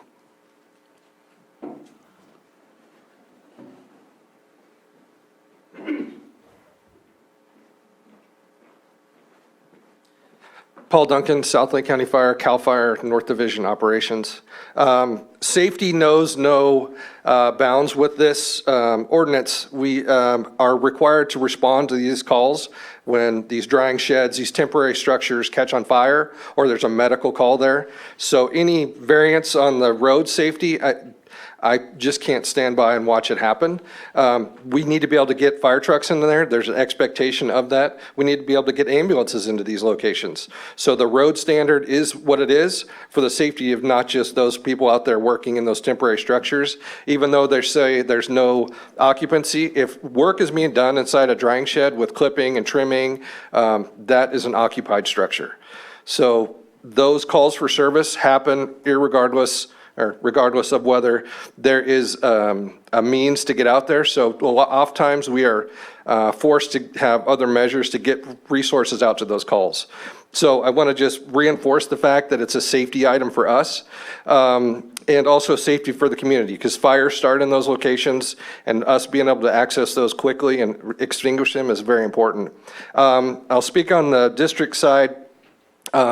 We are out several $100,000s for mitigation fees that are not collected on these structures. So there is a level of frustration with that, that we keep putting a Band-Aid on the problem and not fixing it with mitigation. And as Chief Cepeda said, a new fire engine is $750,000, a new ambulance is $300,000. All this equipment costs money, as does the staffing. So by not supplying the mitigation, it really does affect our ability to respond to these calls, and the public expects that we're going to be able to go out there.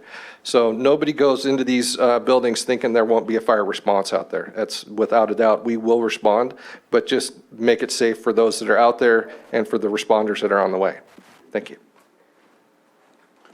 Thank you, Chief.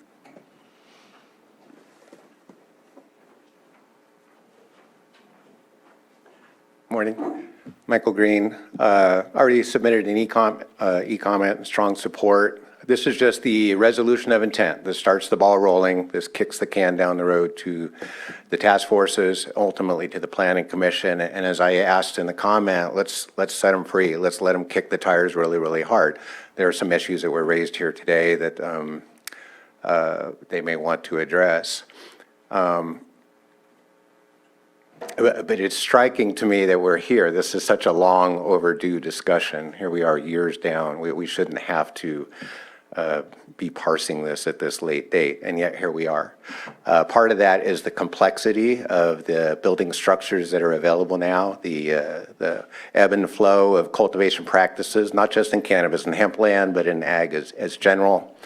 The fire road standards keep coming up, and I want to be very I have your. Wow, that's a fast 3 minutes. I want to be sensitive to that because I know it's a complicated issue, and but it strikes me that this really harkens back to some of the land use decisions that were made 6 years ago when the original ordinance was done. And when we're popping up structures out in the hills and the rural residential and the rural lands, and we don't have access, we have fire chiefs saying we need to get in there and all that. We have a subdivision proposed in the west side of West Side Park in the city of Lakeport, and I can't give away an emergency vehicle access to that project. It's ironic to me. So I think part of it is the original land use decision that was made several years ago that pushed cannabis and hemp development out into the hinterlands. If these same projects were coming into our established farmlands, we would have built environments, we would have drying sheds, we would have fire road access already established, and we wouldn't be trying to reinvent the wheel out in the hinterlands. That's not before you today, but I do think we'll come back and talk about land use in the future, hopefully. But in this, we're just asking to give some clarity, some definitions to the structures that are already being used. We're trying to give access to cannabis and hemp to agricultural operations that are allowed under state law and are not quite clear under the county ordinance at this point. So this is very important work. It is somewhat technical. I think some of these issues can be parsed off. I think fire road access will be taking a look at that from time to time again. But I think where there's a will, there's a way. And I think this board should have the will to plow through this, pass this resolution of intent, let the committees and the planning commission give their good input, and I think you'll have a really good result when it comes back to you in January. Thank you. Anyone else in the chambers? I have some on Zoom. We'll start with the top. Loy Pascarella. I see that if you can unmute and state your name for the record, we'll go ahead and hear your statement. Thank you. My name is Lori Pascarella, and I'm a compliance specialist in the cannabis industry, working with some Lake County cultivators and others in Sonoma County. The Ag Exempt Amendment, as it's currently written, does not go nearly far enough. Additional considerations should be taken by this board for changes to the amendment to best help the Lake County cannabis industry to compete and to be able to remain in compliance. Drying and curing cannabis crop is absolutely critical to cannabis quality. This county must allow for temporary drying structures as a function of cannabis cultivation for the county industry to compete. And this Board of Supervisors must turn temporary drying tents or sheds into an urgency resolution separate from this Ag Exempt Structure Amendment, because this year's crop is at stake. Fire mitigation fees should be required for all building permit fees, including Ag Exempt and temporary structures, in order to support the fire emergency response in the region. This is something that we as an industry absolutely are willing to do and believe that it's necessary. So there should be no questions on that. Hoop houses, these are critical to protecting crops. They protect them from excess UV radiation, crop, drift from other spray, dust, other things. So this amendment should be updated to read that the framing should be in order to include metal, PVC, or other similar tubing, which allows for more sustainable options, just other than restricting to plastic tubing.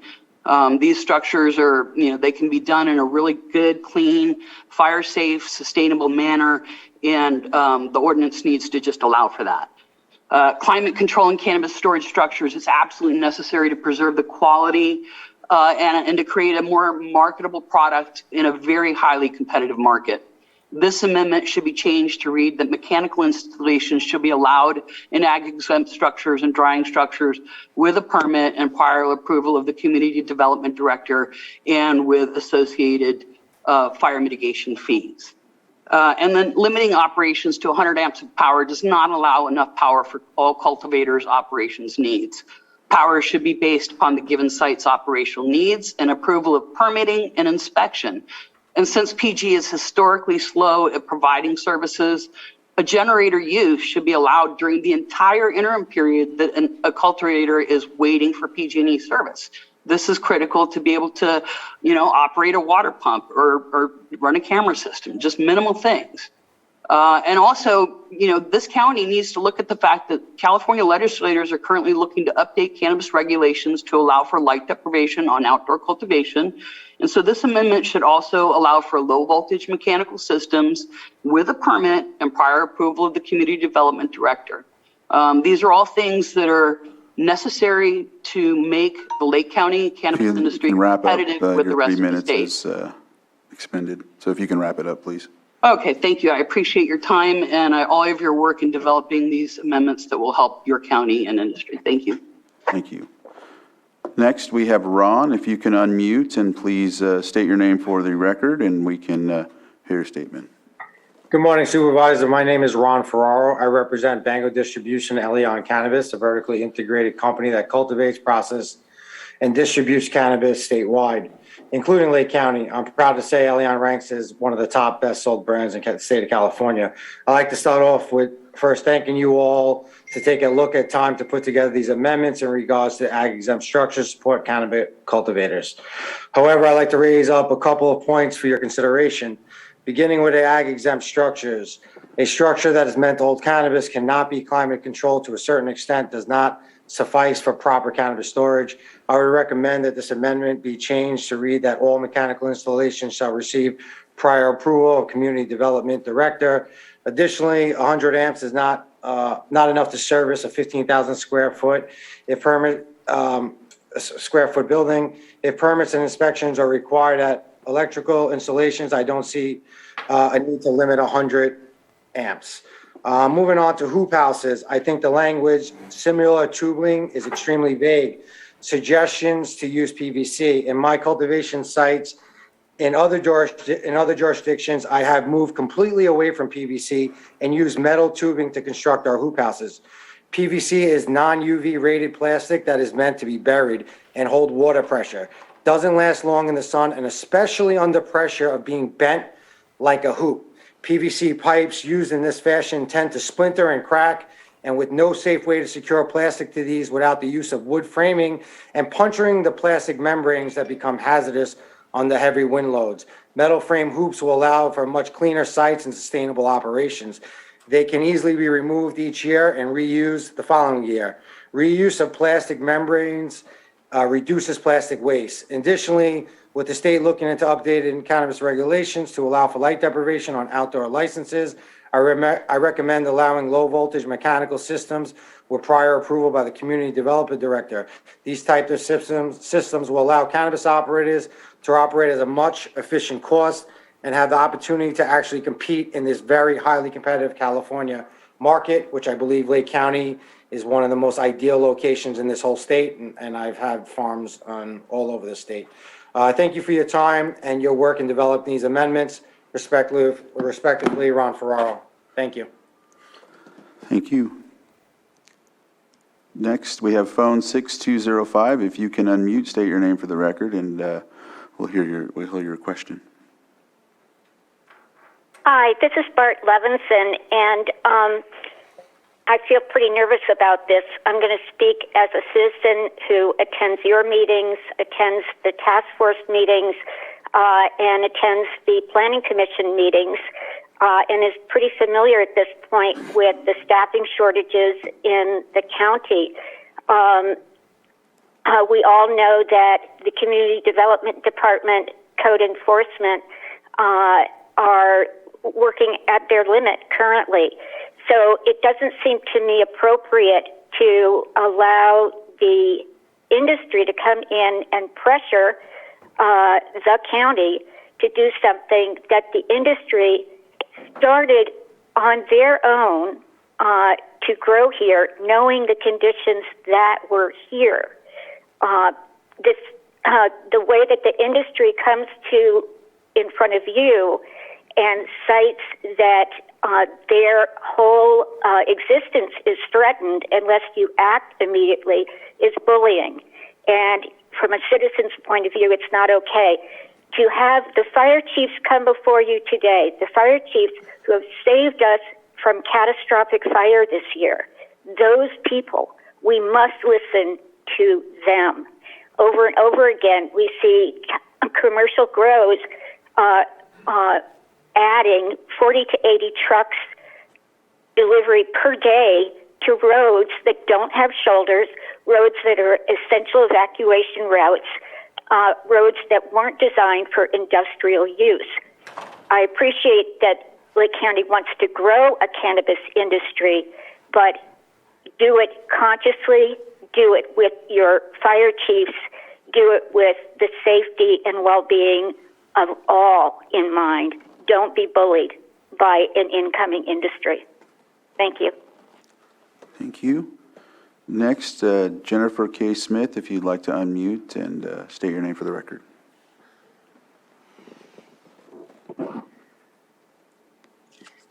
This is Jennifer Smith.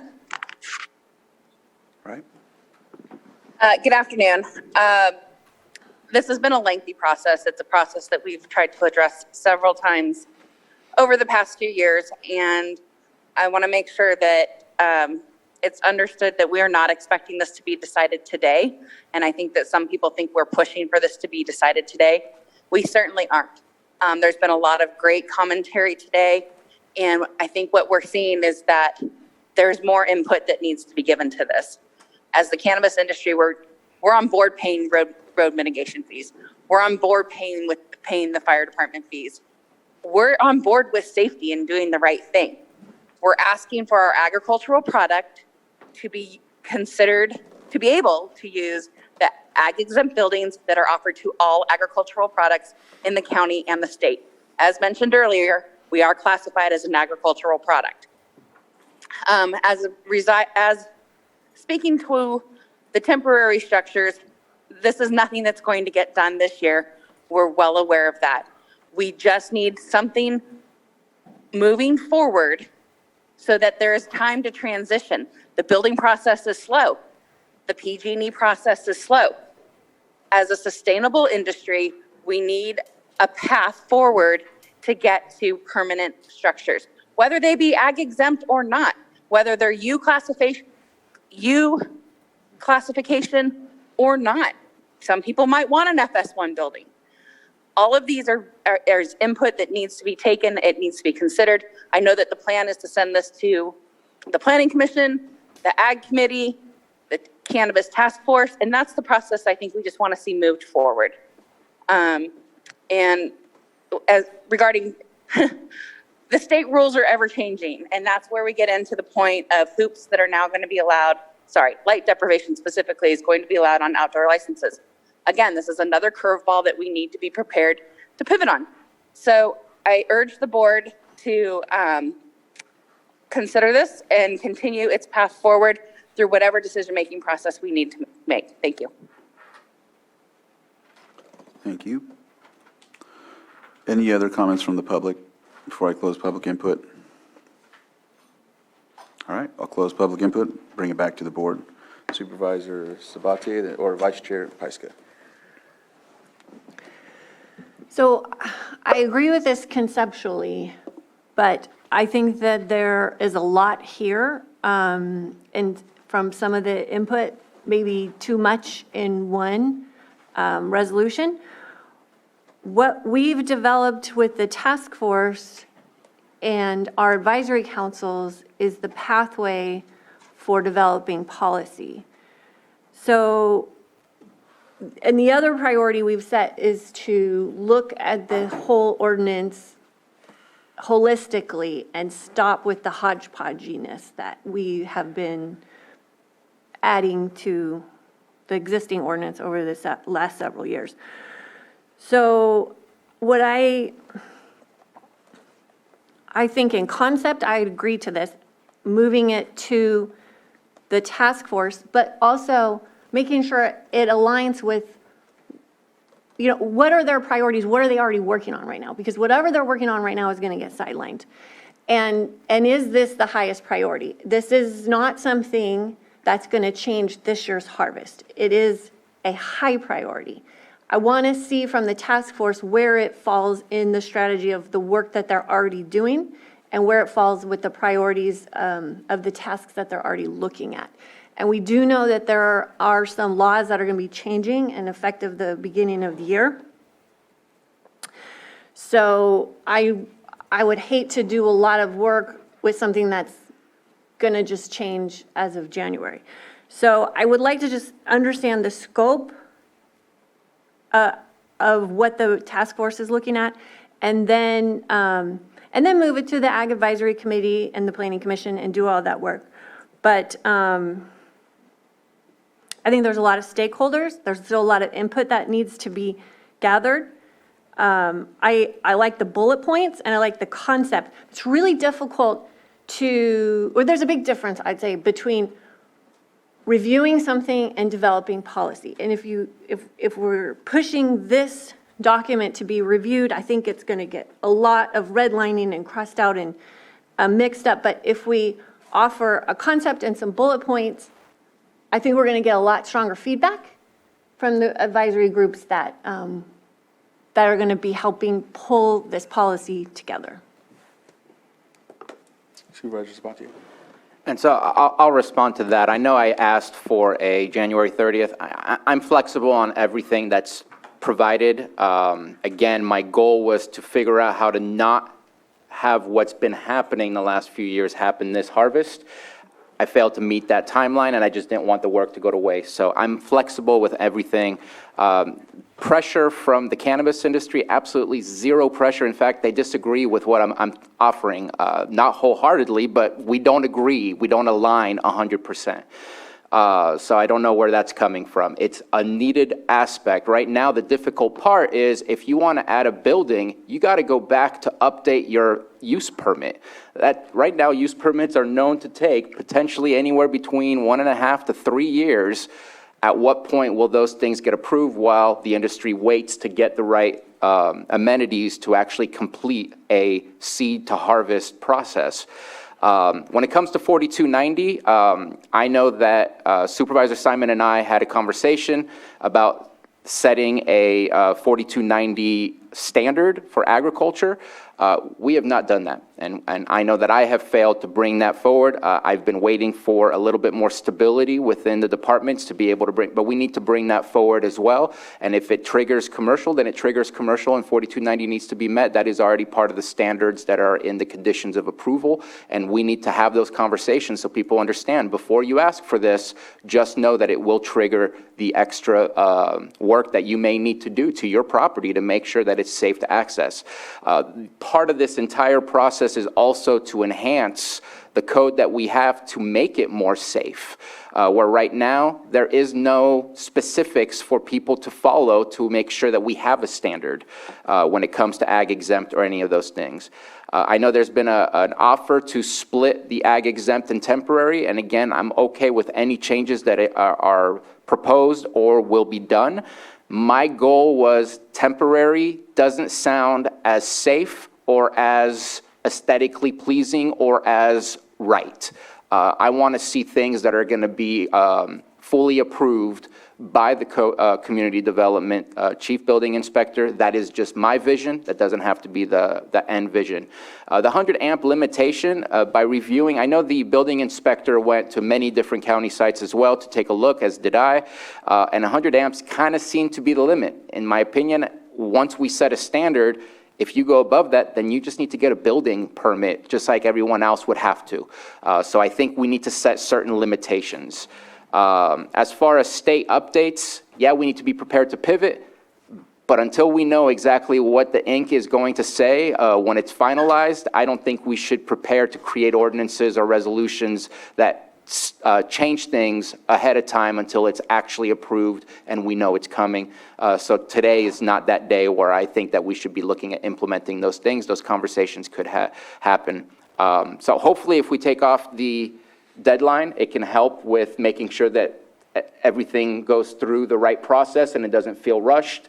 But I do want to make sure that this does come back before next year, where we find ourselves again in the same scenario where harvest season is coming and we know that makeshift temporary buildings are being propped up to make this happen.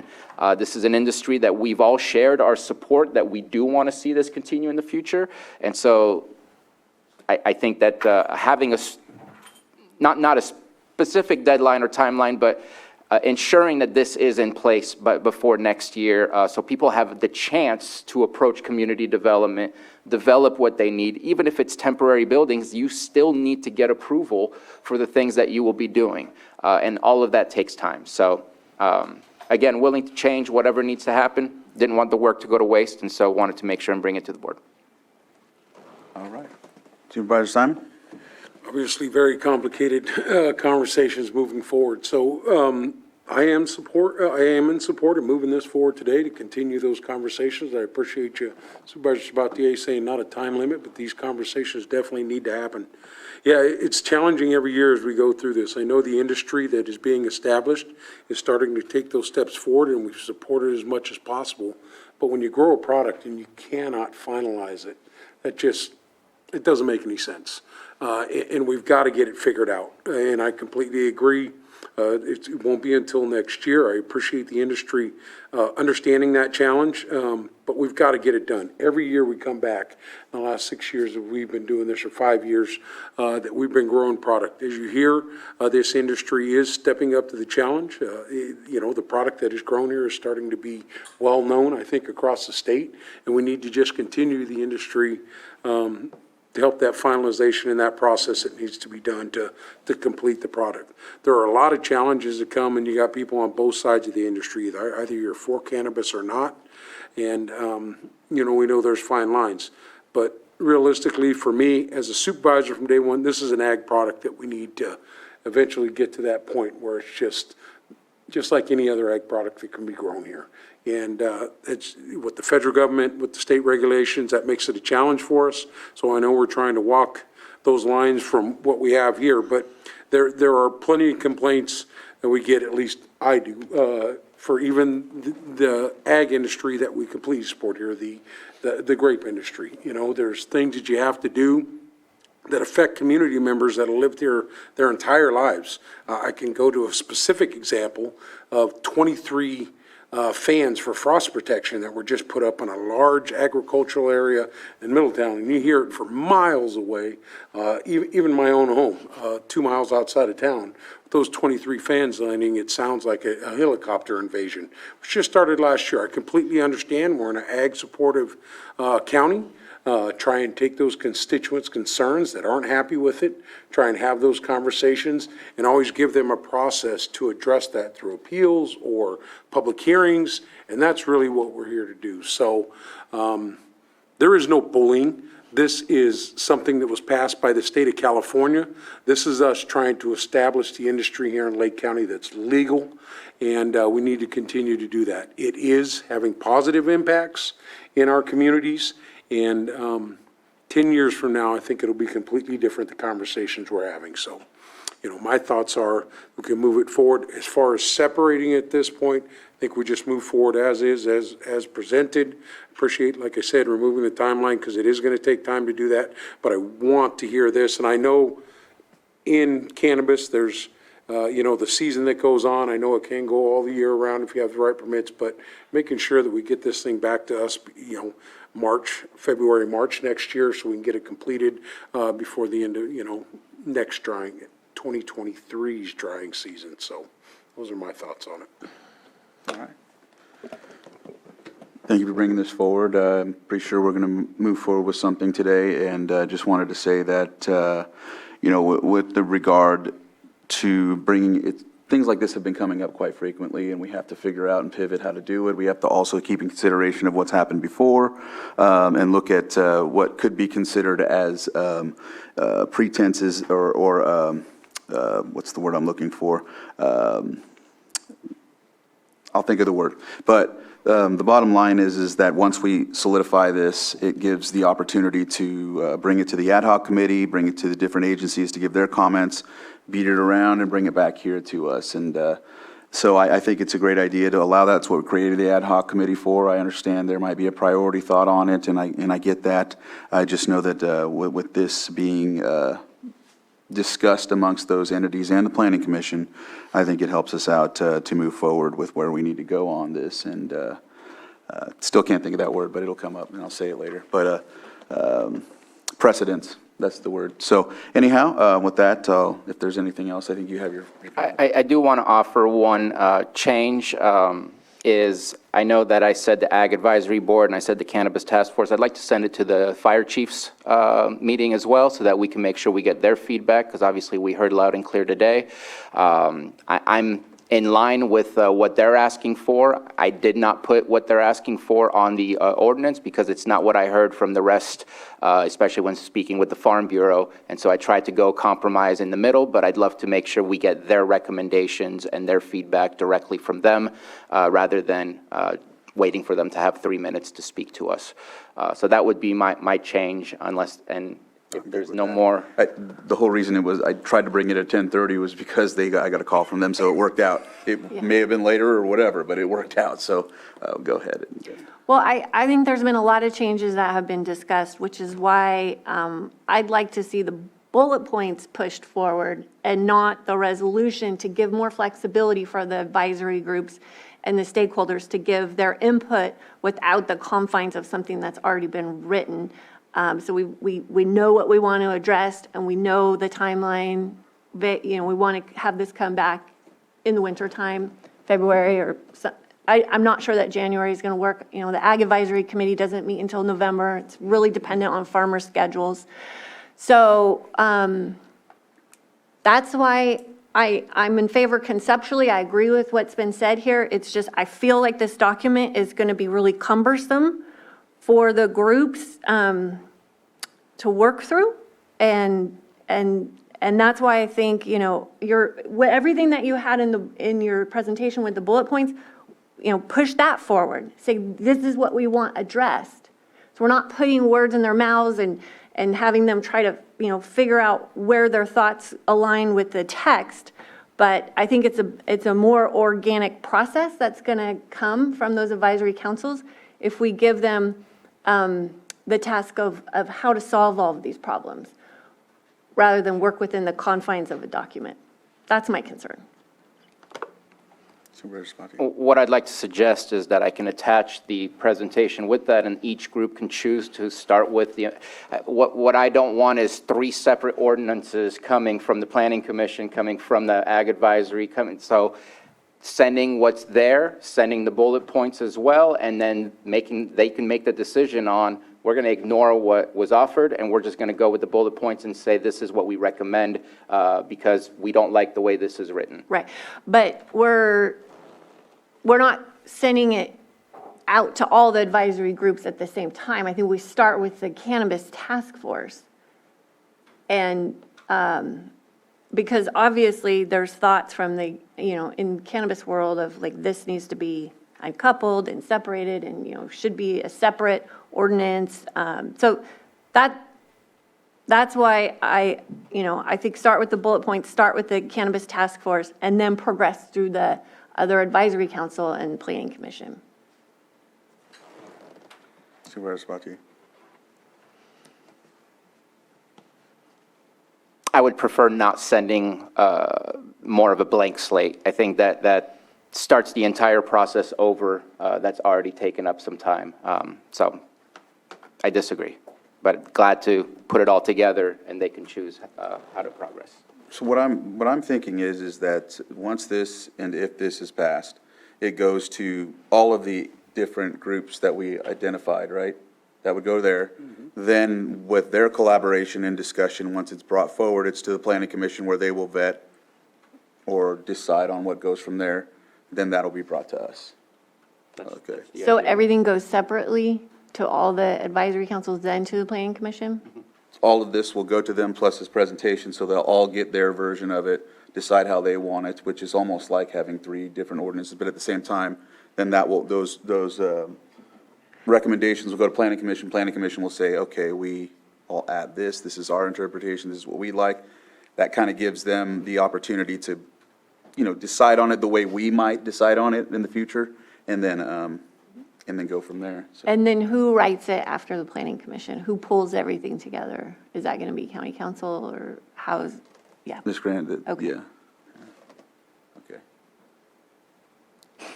Yeah, yes, I saw it. She said yes. She said yes. She said yes. I'm just thinking, I'm sorry for looking that way. And just to add that I did have county council review and provide some feedback, and do appreciate, I forgot to mention county council for the work that she provided as well for the review before putting it in front of the board. No, seriously, I'm happy to assist in drafting this. And obviously, all of these commentaries that come to your board are recommendations, but ultimately, any ordinance is decided by, right now, the 4 of you, because you're the ones who legislate on behalf of the county of Lake. I see Maria had her hand up. Did you want to speak on this? Please unmute and we'll hear what you have to say. Morning, thank you. Community development has standard processes for ordinance amendments that include agency review prior to going to the Planning Commission. If it pleases the board, we could go ahead and pick up this draft ordinance, move it forward through agency review, which would include the fire chiefs, synchronize or gather all of the agency comments and recommendations before we take it to the Cannabis Task Force. And then the Planning Commission, and then back to your board. And the Ag Advisory. And Ag Advisory, actually that Ag Advisory, yeah, we'd probably keep that within the agency review as well. So, but that, we could integrate that all into a process that's very similar to what we do on an everyday basis. Quick question for Director Turner. because I want to make sure that we don't waste anybody's time, and that if you do an agency review and then it goes into the hands of the Cannabis Task Force and it goes in the hands of the fire chiefs and the Ag Advisory Board, where, to me, that's where the largest change could occur from, that then you would be offering an ordinance that's a little bit more towards the finalized version that's being prepared for the Planning Commission for other agencies to review, rather than kind of more of a raw source material that still has that potential to get that strong feedback from those groups that really could change the ordinance. Noted. We could switch the path. But I do Start like with the task force for their recommendations and then send that out for agency review. I do like the agency review, and if that's already a part of your process anyways, then that would be the case before it goes in front of the Planning Commission. All right. Thank you, Director Turner. I appreciate that input.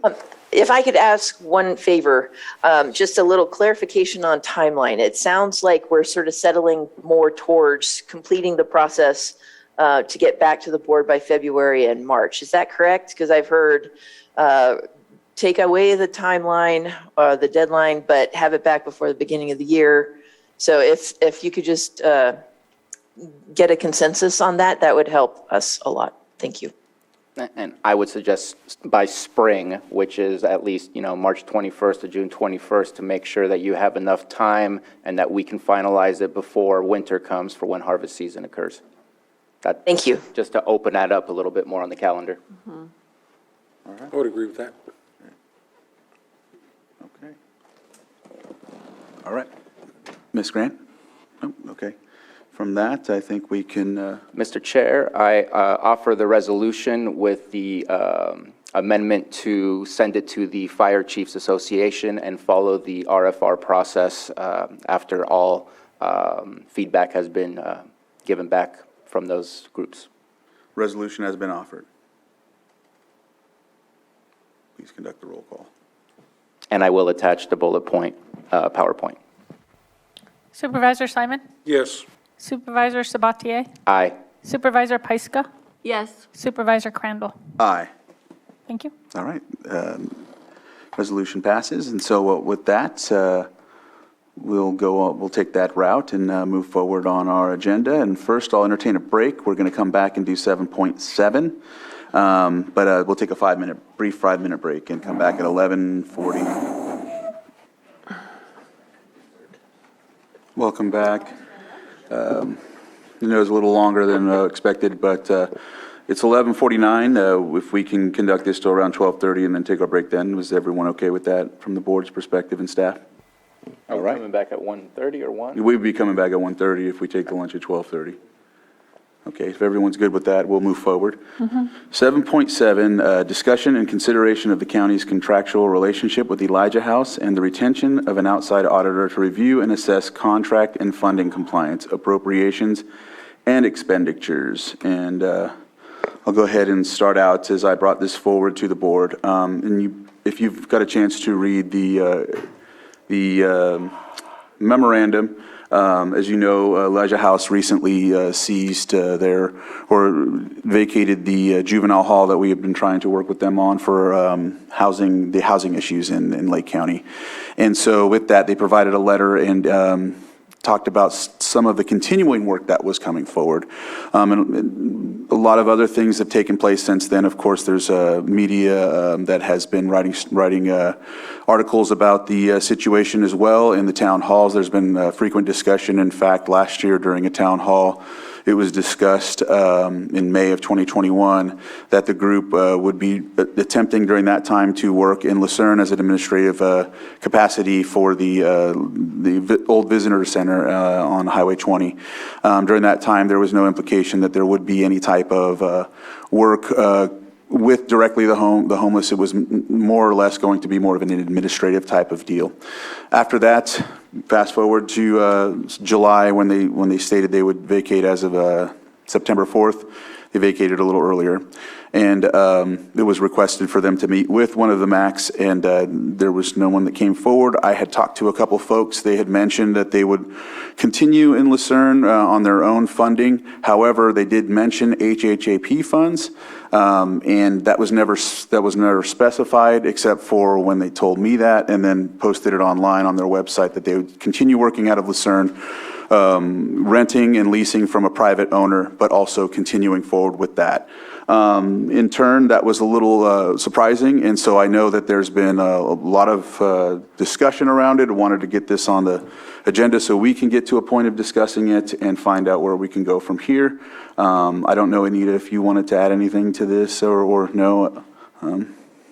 I think you've covered it as an introductory matter. Okay, thank you.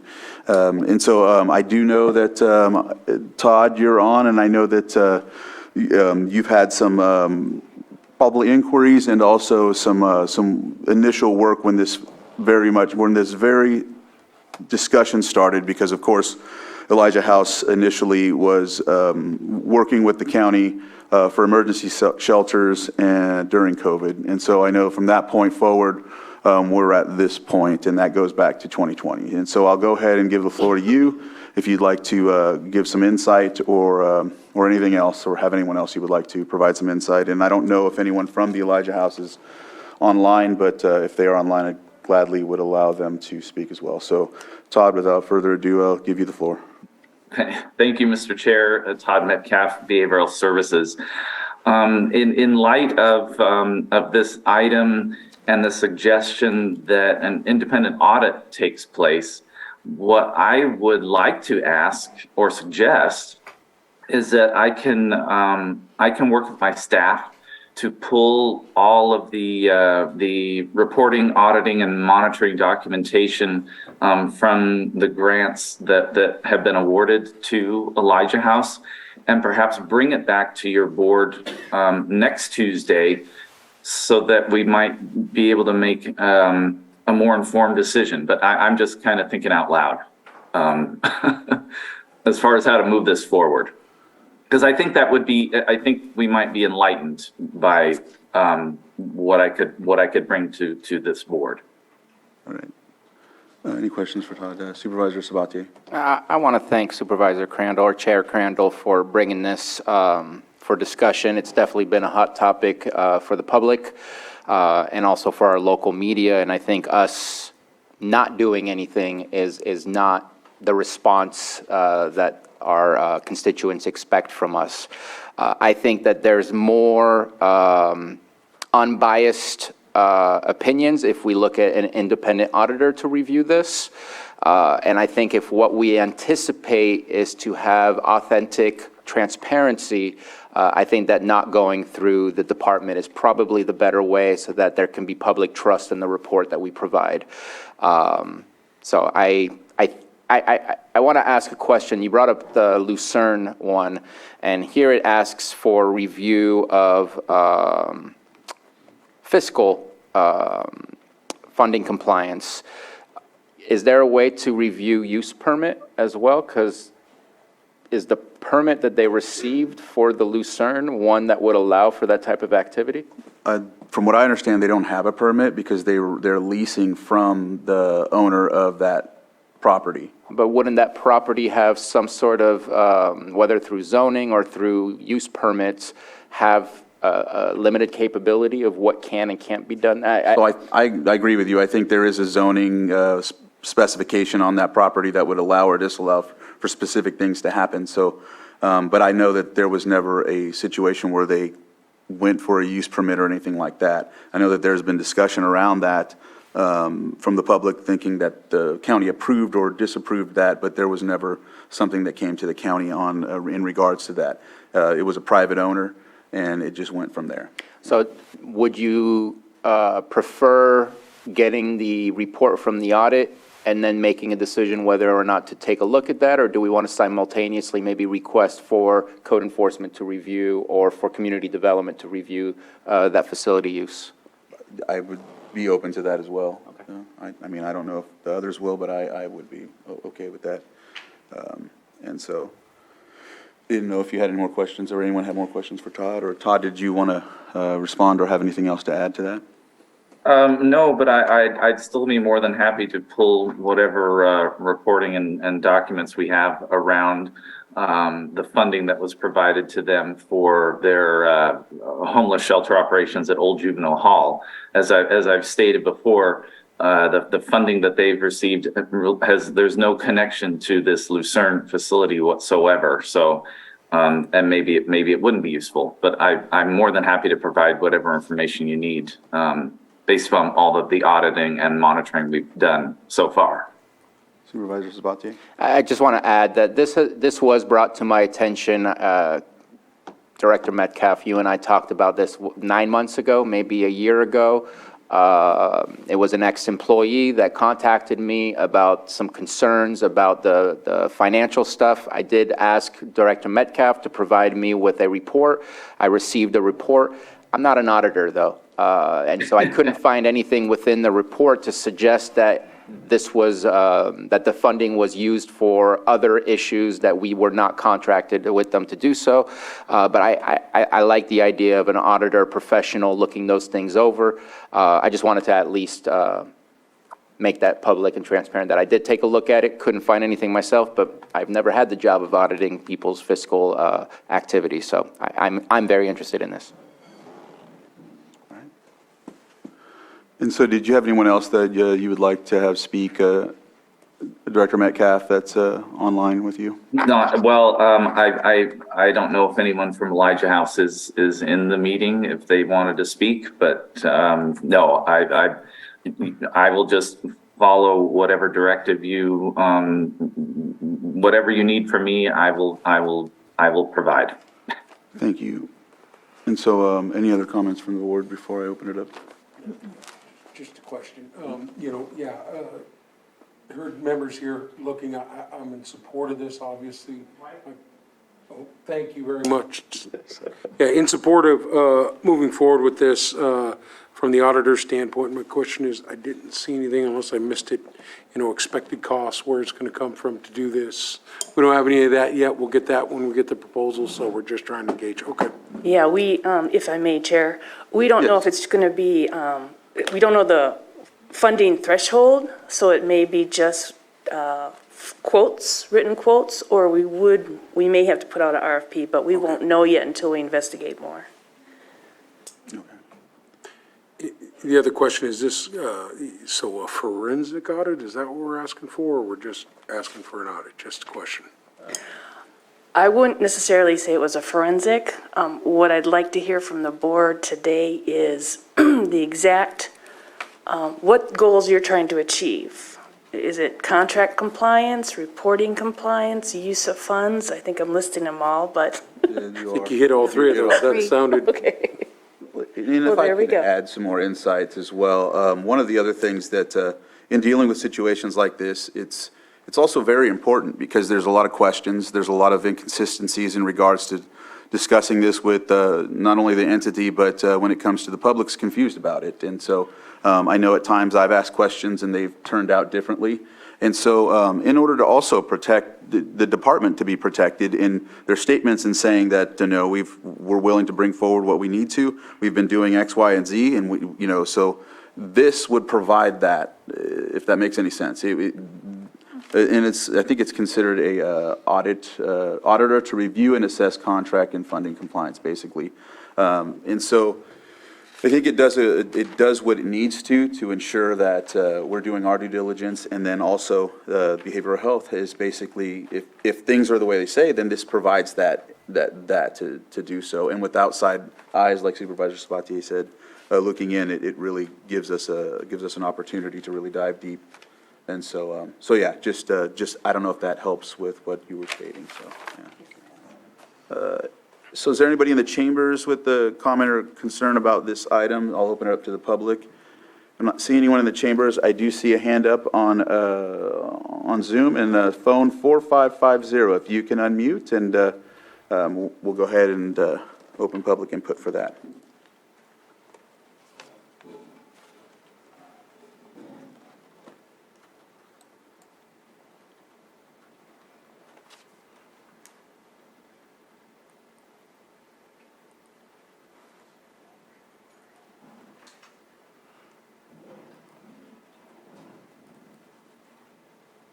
So I'm not sure, not hearing you yet, but if you can work that. I think, what is it, *6?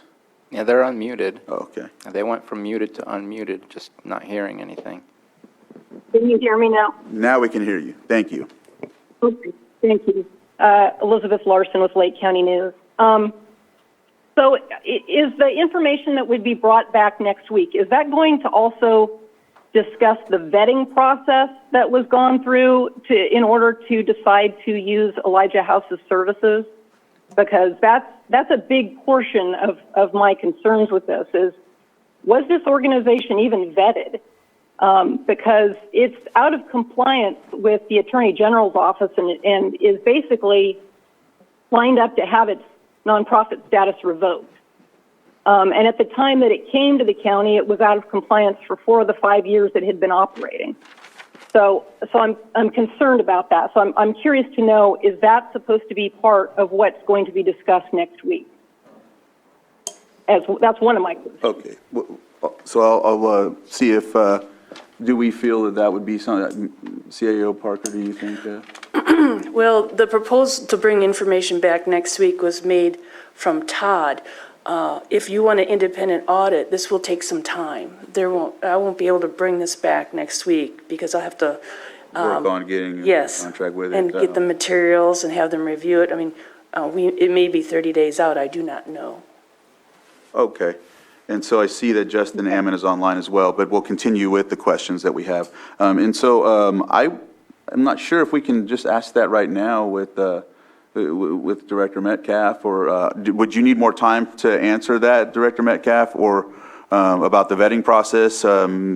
Maybe we could add that to the list of things to review. I think that would be more appropriate, if you're okay with that.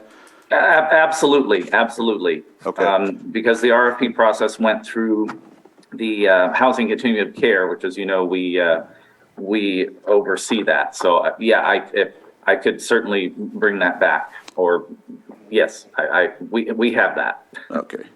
All right. So what I'll do is, so yeah, go ahead and continue. So just let me ask one other question, since sort of the discussion today is taking a slightly different form than I anticipated.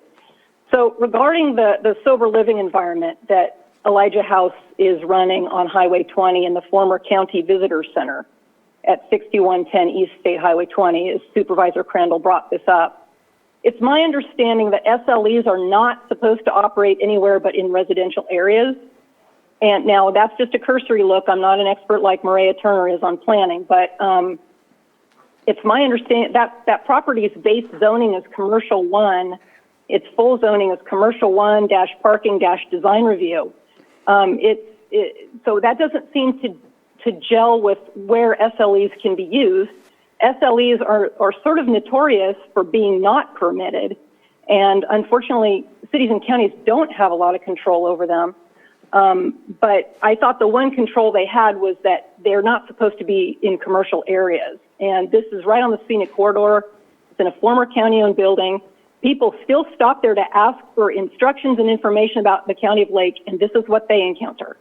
And this is one of the things that, as Supervisor Crandall mentioned, people were very concerned about at the Lucerne Town Hall last year. They asked this directly and were told no, and then this turned up.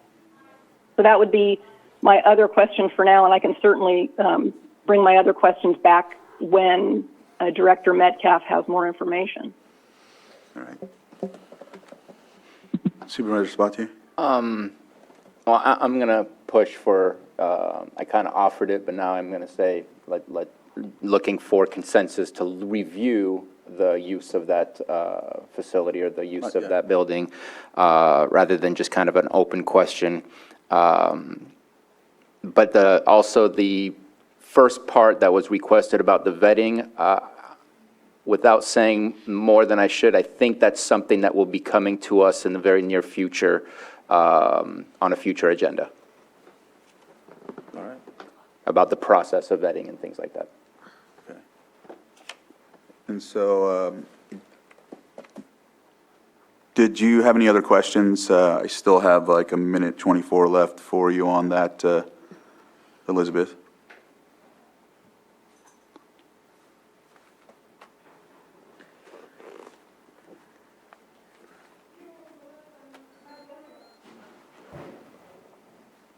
Okay, can you hear me now? Yes. Sorry, I'm getting used to using my phone for this. No, I think you've covered it for now. I am certainly happy to bring other, it sounds like these are going to be discussed in different ways in the future, so that's good for now. Thank you. All right, thanks. So with that, I'm not sure if, but I do see that Justin Ammon is on. I see you raised your hand again. Okay. Justin Ammon, if you had anything to add or state in regard to this agenda item, welcome it gladly.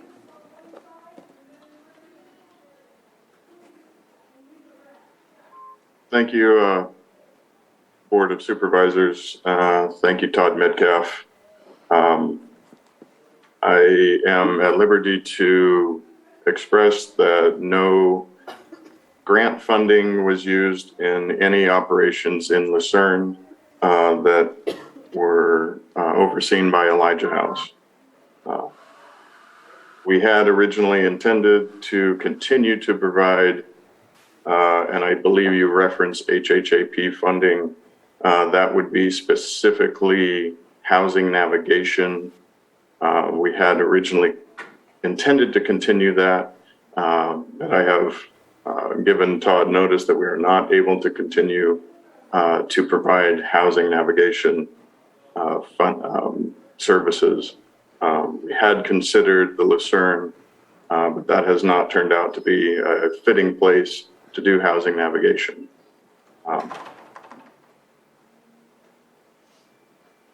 So there are no allocated funds to Elijah House that will be used or were ever used in the Lucerne Visitor Center. Thank you, Justin, for that clarification. Did you have anything else to add or any questions for Justin? All right, thank you. Any other public comments on this item?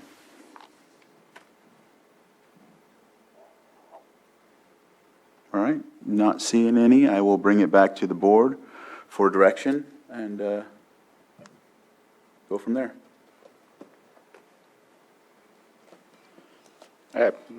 I believe the direction has been given? stated. Okay, just want to make sure. Those three things we want to cover, as well as looking into the use of that facility, whether it fits within the zoning of what's allowed there.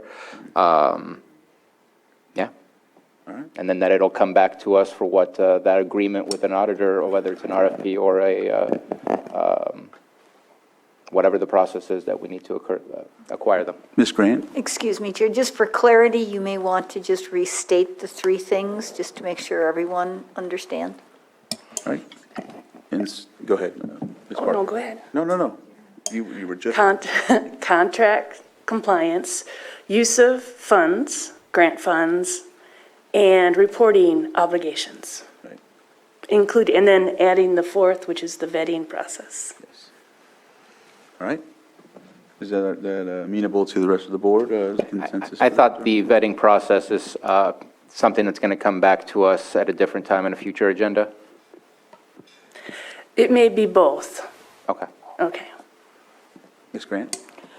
You'll have to excuse the lawyer in the room, but when you say contract compliance, what exactly do you mean by that? That the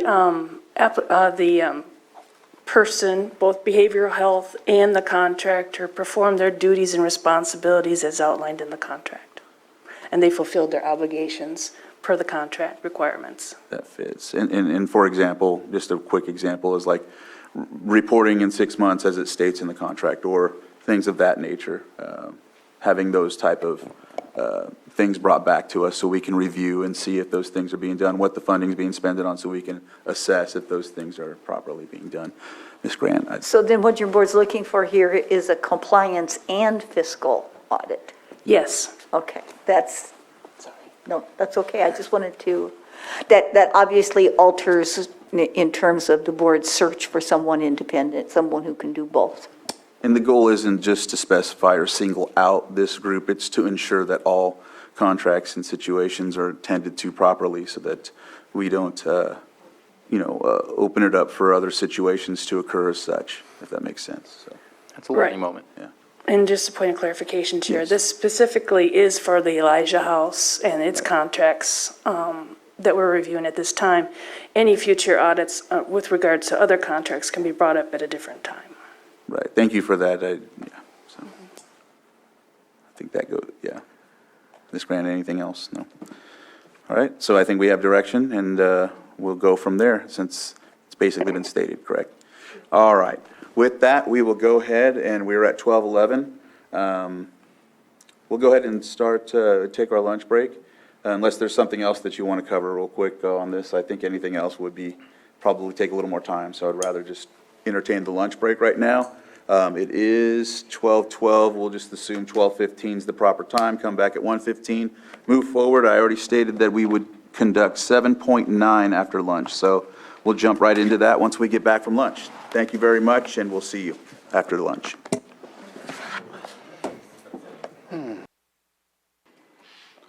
Welcome back from the lunch break. We'll continue on and bring this meeting back to order. We're going to move on to our 7.9, which is a consideration of request by the Clear Lake Oaks Keys Property Owners Association for a waiver of fees for an aquatic weed herbicide treatment permit. We have Director Scott DeLeon here from the Water Resources Director that will go ahead and give the floor to you. And I have a couple things that I'll help with once you go ahead and start. So great. Thank you. Good afternoon, Board. Folks from the Clear Lake Keys, thank you all for being here. As the memo stated, the Clear Lake Keys Property Owners Association has applied for a aquatic weed treatment permit. These permits are part of a process that we have to follow, Water Resources follows, with our permit with the state of California for the NPDES program. So we have an annual permit with the state. One of the conditions of our permit with the state is that we permit aquatic weed spray in the lake. So this is part of our weed spray program. Today's, and I'm sure you're going to hear a lot of details about their proposed project. It's a large project. It's basically the treatment of their entire key network. They have a sizable area, and our permit fee is based on a 1 cent per square foot of treatment area. So when you take the total acreage that is intended to be sprayed, and I need to point out something that I think is kind of important to show that we're trying to work with the contractor and with the Keys folks to minimize the fee. We've done a rough calculation and been working with the contractor to come up with just the area of primrose that needs to be sprayed that's in the water. We aren't counting the primrose that's going to be treated that's on dry land. So the low lake level is actually really helping them in that it's reduced the total area that we would be subject to for this fee. I'd like to point out that the permit fees that we charge go to the program to pay for staff to do water quality testing. We have to do 3 tests wherever we're doing a test at a spray site. We have to test before they spray, while they're spraying, and then we test again after they spray. The test samples are sent to a lab where a series of tests are performed. The tests cost about $300 per sample. So whenever we choose to pick a site and have it sampled, it's at least $900 or around $900 worth of testing for the pre, during, and post spray test. We use these test results as part of our annual report that we have to give back to the state, again, as part of our permit. And these fees that we charge for weed spray permits pay for our permit with the state. They pay for, again, all of our staff time and all of our lab time. As the director, I don't have the authority to waive fees. And so I told the Clear Lake Keys Property Owners Association that I would bring this item to your board for your consideration. I'll be happy to answer any questions regarding our weed spray program, the costs of it. All of my fiscal staff is either on vacation or CPR training. So I have some information regarding the costs of our program from our budget from that we prepared for this year. So if you want to ask any questions about costs and those types of things, I do have those numbers. And with that, I'll be happy to answer any questions and certainly entertain any suggestions that you might have. Thank you, Scott. I have a couple things that I'll show, but we'll go with the questions from the board, and then I'll show if there's any questions right now. I want to see more. Okay, so what I'll do is first I'll just kind of give a kind of brief synopsis of what I've been part of this so far. I met with the Keys POA, I want to say a couple months back. And they showed me and we've all seen it when you drive by the Keys, is the Primrose situation. It's really infested in those channels. It's also in different areas. I know it's around the Lucerne Harbor. It's in Rodman Slough. All sorts of shores along the lake. I know it's there. And so one of the things that they've been asking is to ensure that they want to eradicate it. It's affecting their homes. It's affecting the channels. And so they showed me that and wanted to work with the county on how they can get it done. I'm glad that you were able to talk with them and work and bring this forward. I will show a map real quick just to, if I could share my screen, Matthew or anyone, I'll go ahead and offer that first. And we'll look at this parcel viewer that I have here, and then I'll show a brief video. It's a 4-minute video. If you look right here, you'll see the Highway 20 that runs along the normal area right here. That's the highway. And so if you look here, there's the North Shore Fire Department. This channel right behind apparently is basically the state's property, what we hold it in trust, if that makes sense. So they as the POA they added that into their scope of work to conduct. And from what I understand, 20 to 30% is either county or other properties that aren't theirs, but they're concerned about it because the worry that it'll keep progressing without eradicating the whole amount or treating the whole amount or whatever the proper word for on that.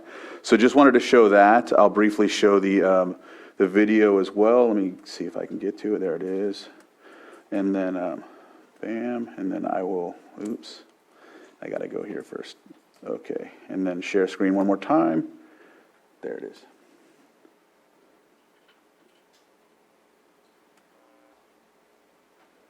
And okay, and this is a 4-minute video, and so I'll go ahead and show it and do that. Oop, my sound is not. You might need to unmute yourself. Yeah. Can you hear that or no? I know what's happening. It's my audio. And I hope it. See, that's going to be an issue there. Sound or? No. Okay.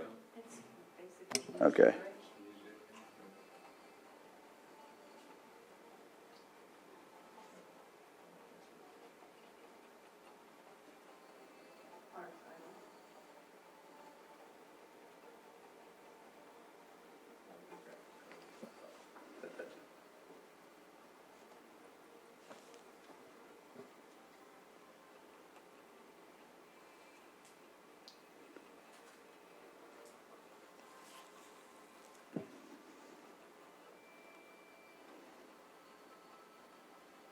EJ, can I make a comment? So if you want to come up and guide us through this on the microphone, please. Thank you. Yeah. So basically what you're looking at is Shoreview, and this is part of the state of California's property in trust with Lake County. So my problem is we want to spray that, but we don't have the funds to spray somebody else's property. This doesn't belong to us, but we have to eradicate it. This is where we need help. So we're going down to Stubbs Island. Pretty much everything on the right doesn't belong to the Keys, but we need to spray this. And we're asking for help, any help we can receive, funding, any other resources, guidance. We need help to eradicate this. If you look at this slide right here, it's almost extending all the way across the channel. So it's blocking our channel. And right now it probably is. This was 2 months ago. So if you look at this and there's a sailboat, you'll see more of this devastation going down. So it's not our property to spray, but in order to eliminate it, to get rid of it, we need to spray the whole thing. And that's going to take our funding from the POA to spray somebody else's property. We really don't have the funds or the money to do this, so we're reaching out, trying to figure out what we can do. And this is part of the process of the waiver of the permit fee. But it's also part of trying to figure out how to manage this. This property right here, is this Keys POA property? Part of it. Okay. If it's on Highway 20, is that Highway 20? Right. So I wasn't watching. Pretty much everything on the right side belongs to somebody else. Everything on the left belongs to us. It's splitting our channels. Can we just let him, Yeah, let Ed speak, please? So the boat ramp right here, we used to be able to launch boats there. And if you went out there and stood in that right now, it would come up to my chest. That's how high it is. We have no other way to eliminate this, to get rid of it, other than to spray. We used to have a harvester. We can't use the harvester now.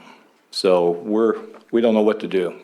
So that's pretty much it with that slideshow. It'll go on for a lot, because it's usually a smooth presentation, but I don't know if your computer's not fast enough to play it. I had the same issue. Right. So that's pretty much what I wanted to show you. The channels right now, this is Anchor Village. It's almost dry. It's from one side to the other. And you can look at homeowners that tried to maintain this, but if people don't, it just encroaches all the way across. And if the water comes up, we're going to be really devastated, because that stuff will root on the bottom and grow to the top. We'll never get rid of it. Now's the perfect time to do this. Thank you. Thank you, Ed. And you will come up later and explain more. So I'll stop the video from there. Let me stop it. Okay. Just another thing to add about the visit that I had as well, because we did talk about the POA and their fees. You know, they have their own fees that they apply for each homeowner, and they are, one of the things that I liked seeing is when they talked to me, I think it was last week, they're looking to increase their fees to, adjust for this in the future. I know that that's commonly something that the board would be concerned about if in considering something like this, and so they're trying to do their best to get to a point of taking care of this. They've been calling different agencies, different people that are in the state assembly and Senate and whatnot. They've been reaching out to them, but at the same time, we're here where we're at, and I appreciate the work that Ed's been doing. He's been really consistent with me and trying to get this done. I know that they are looking at trying to do it this year. They want to do it this year. They're hoping that whatever comes out of this meeting, they can get moving on this situation and problem. So I'll leave it at that. I don't know if there's anything else you wanted to add, or we can just go into questions and then allow the public to speak if that's where we're at there. Well, no, I just think the area that he's talking about belonging to the state is an area known as Stubbs Canal, and it's it was a swamp and overflow land that was a channel that just came in off of the lake, and yes, it's state property, and then by default it ends up being managed by the county. Our line water resources, where we stop requiring permits and whatnot, where we have jurisdiction over shoreline development, cuts across right at the very end of what's called Stubbs Island and runs across to one of the properties there in the Keys. And so everything landward of that line into the Stubbs Canal, we don't maintain, we don't have any jurisdiction with respect to docks and piers and those types of things. But we do have a responsibility for the permitting of aquatic weed spray, regardless of where it is, if it's on private land or land that is lakeward to 779, any of those situations.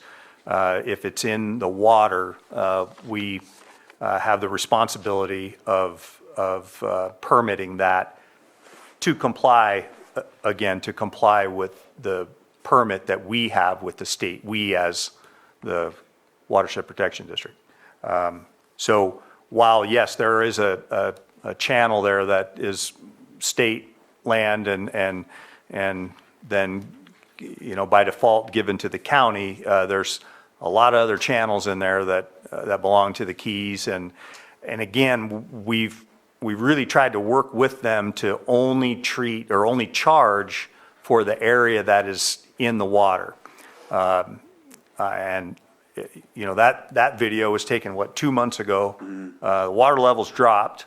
I don't know how long ago their proposal is from their consultant, but about the only thing that I can do at this point is re-look at, has that area that is in the water been reduced by the lowering lake level? And if that's the case, and we can do less testing, I'll be happy to consider that as well. But that's about the only thing I can do at this point. All right. Supervisor Sabatier? So I have a couple of questions. Just to go back over that state portion of it, we're the ones who are to maintain those areas for the state, right? Yes, I mean, it's state lands, and if you recall, the state gave the county the responsibility Right. of maintaining that, so. Is there a possibility, and I'm guessing, and I could be wrong, that the HOA is a nonprofit? Yes. Is it possible to have an MOU between ourselves and a nonprofit for a combined project, and then the testing and all that comes from our area? So it's not like a gift of, we would be doing the project anyways, potentially on that state area, and that you say you only need one site from for the testing rather than multiple sites from multiple areas. Would that help to reduce where it's not seen as a gift of public funds, where we're just combining two different jurisdictional projects into one? I defer. Ms. Grant?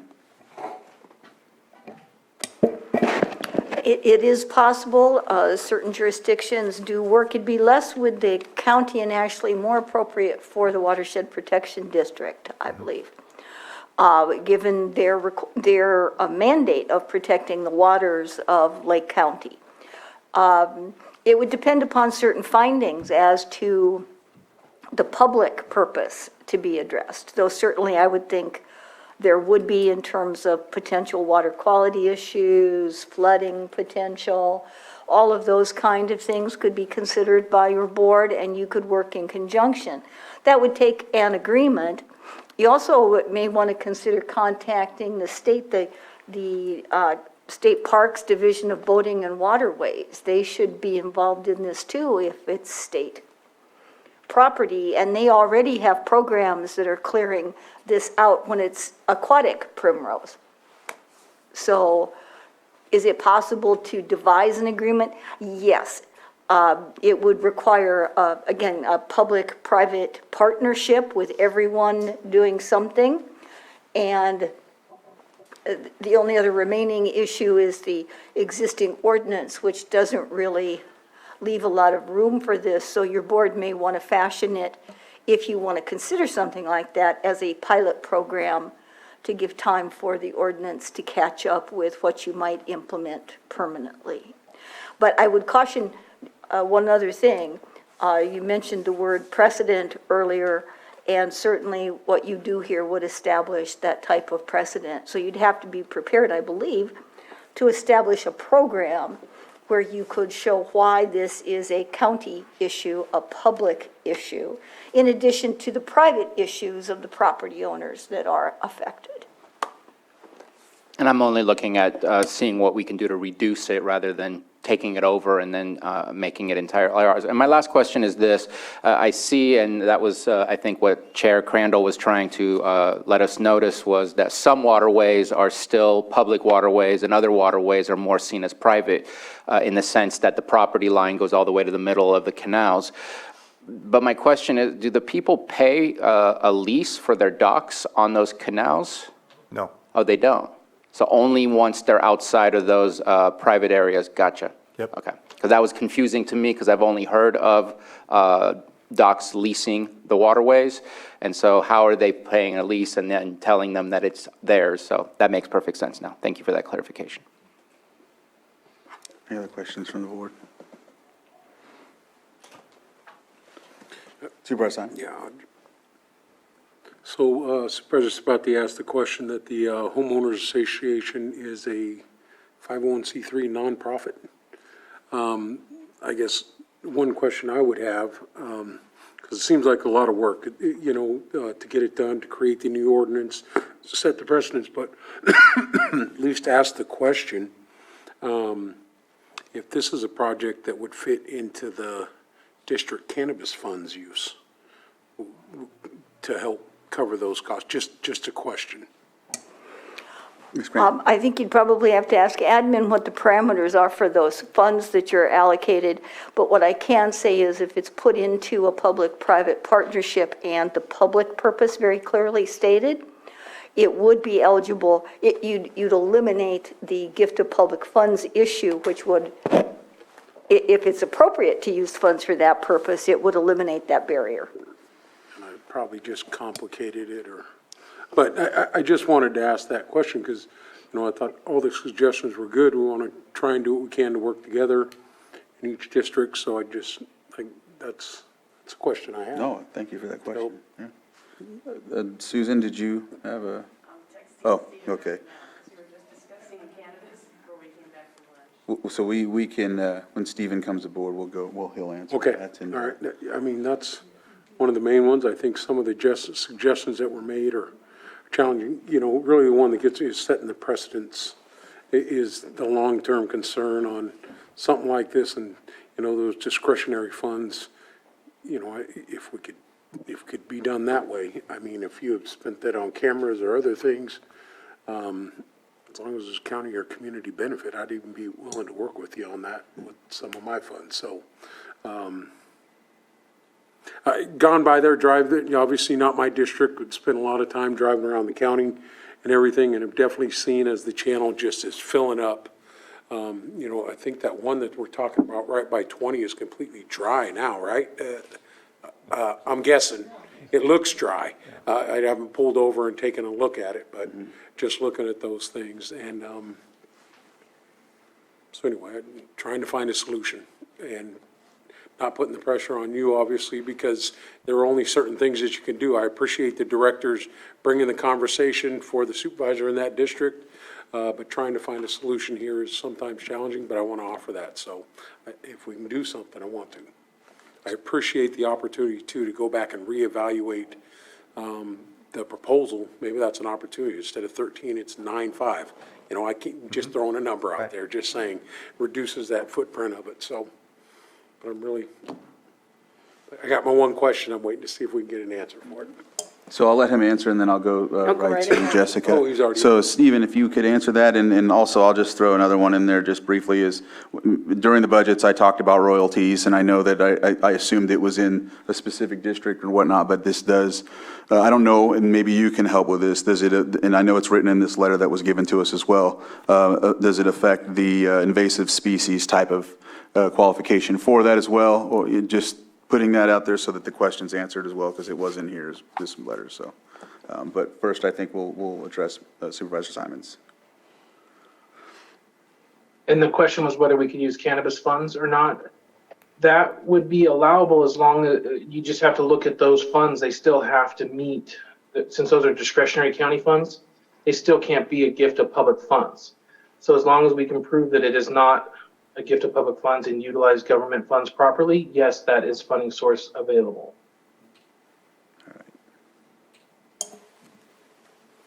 Go ahead, Susan. Stephen, what about ARPA funds? So if they are a 501(c), the ARPA can transfer funds to those kind of organizations. That's the claiming code we are utilizing for like NCO, et cetera. It's the actual claiming code to transfer funds to a nonprofit that is fully 501(c). So it is possible if the committee, ARPA committee, decided to do it and they are a 501(c). Which committee is that? You're talking about us or the committee that's for the ARPA committee? ARPA committee first usually, but it comes back to the board before anything moves forward. All right. Vice Chair Pyska, I see you. Well, I do have a couple questions. One of them is the homeowners association a 501(c) or 4C? Because I know a lot of HOAs are 4Cs, and that does restrict. 5C. It's a 5C. 501(c). Yes. Yeah. So that it does complicate it a little bit more. It's not as easy as a 3C. But so just looking at this as an ongoing, we find a solution for this year, but then what's the plan ongoing? Because it can't be this big of an undertaking every year. So, is the association going to be raising fees to cover it in years coming? What does that look like after this year? I'll let them address the fees, and I did talk to them about some plans for the future as well, including the raising of the fees, of course, but that would be in conjunction with some water resources initiatives that we have a Blue Ribbon Committee that's long shot, of course, that could be something to look at, but it has to be more shovel-ready type of things as well. Mm-hmm. So, but that would be long-term, because it couldn't happen right away. Even if it's considered, it needs to go to the Blue Ribbon Committee, for projects as such, and it needs to be basically brought in a way where consensus is built. So it takes like a peer review process, but at the same time, things like this have been pushed through those as well. With the Blue Ribbon, would it be lake-wide, like anywhere there's primrose I know that infestation? it could either be that or, Anita, I see you looking, so I want to make sure I'm not going. Oh, no, it's just a question of you're going to have to decide before you implement for one grouping what you want this to be, because that's where the fairness will lie. Plus, you're going to have to decide what you determine to be the public purpose here, because the benefit can be incidental to private citizens, but it can't be the primary purpose, or you walk right into the constitutional prohibition. And of course, the people who live in this area and the homeowners association will have to figure out exactly what their contribution is going to be, because a partnership means everybody contributes if you're going to attempt to do it this way. So there's still a lot of moving parts that would have to go to this, but as I said, I think it's probably better suited for watershed protection given their mandate. But of course, that's completely up to you. But you can't really adequately legislate group by group by group. You have to think of the issue you're trying to combat and legislate for that. Just real quick, Scott, and I don't know if there's someone that you probably can answer this, but if there isn't, maybe someone can, but let's say hypothetically that we can't get to it this year. It's in the channel still, and then the water raises, and hoping that we get the rain that we need. And then boats are coming out of the channel during that time frame. And does it spread? Does the primrose spread from that point? So like, could it be spread when folks go out on their boats to different areas? Could it attach to the boat and go to a different area? Does that make sense? Yeah, it's my understanding that primrose does spread through fragmentation. Okay. So, yes, it could be something that if it's stuck to the side of the boat or it's in the propeller and it goes out in the lake and the boater gets it off of the propeller, either by diving in and removing it or backing up and removing the weeds, then yes, it could spread. I just had that question. Thank you for answering that. And I see Supervisor Sabatier, you have your pen up, so I'll go ahead. Well, Supervisor Simon said he might have complicated it, and I think I might complicate it some more. I was seeing this as a unique situation in the sense that it's in the water, it's an extension of the lake, but after listening to the conversation, we've had a previous conversation about other HOAs and trees. This is kind of a similar situation where it's on private property, and if we open the door here, then we have to open the door, not have to, but it potentially has to open the door to something else that I'm not sure that we have the capacity to be able to do.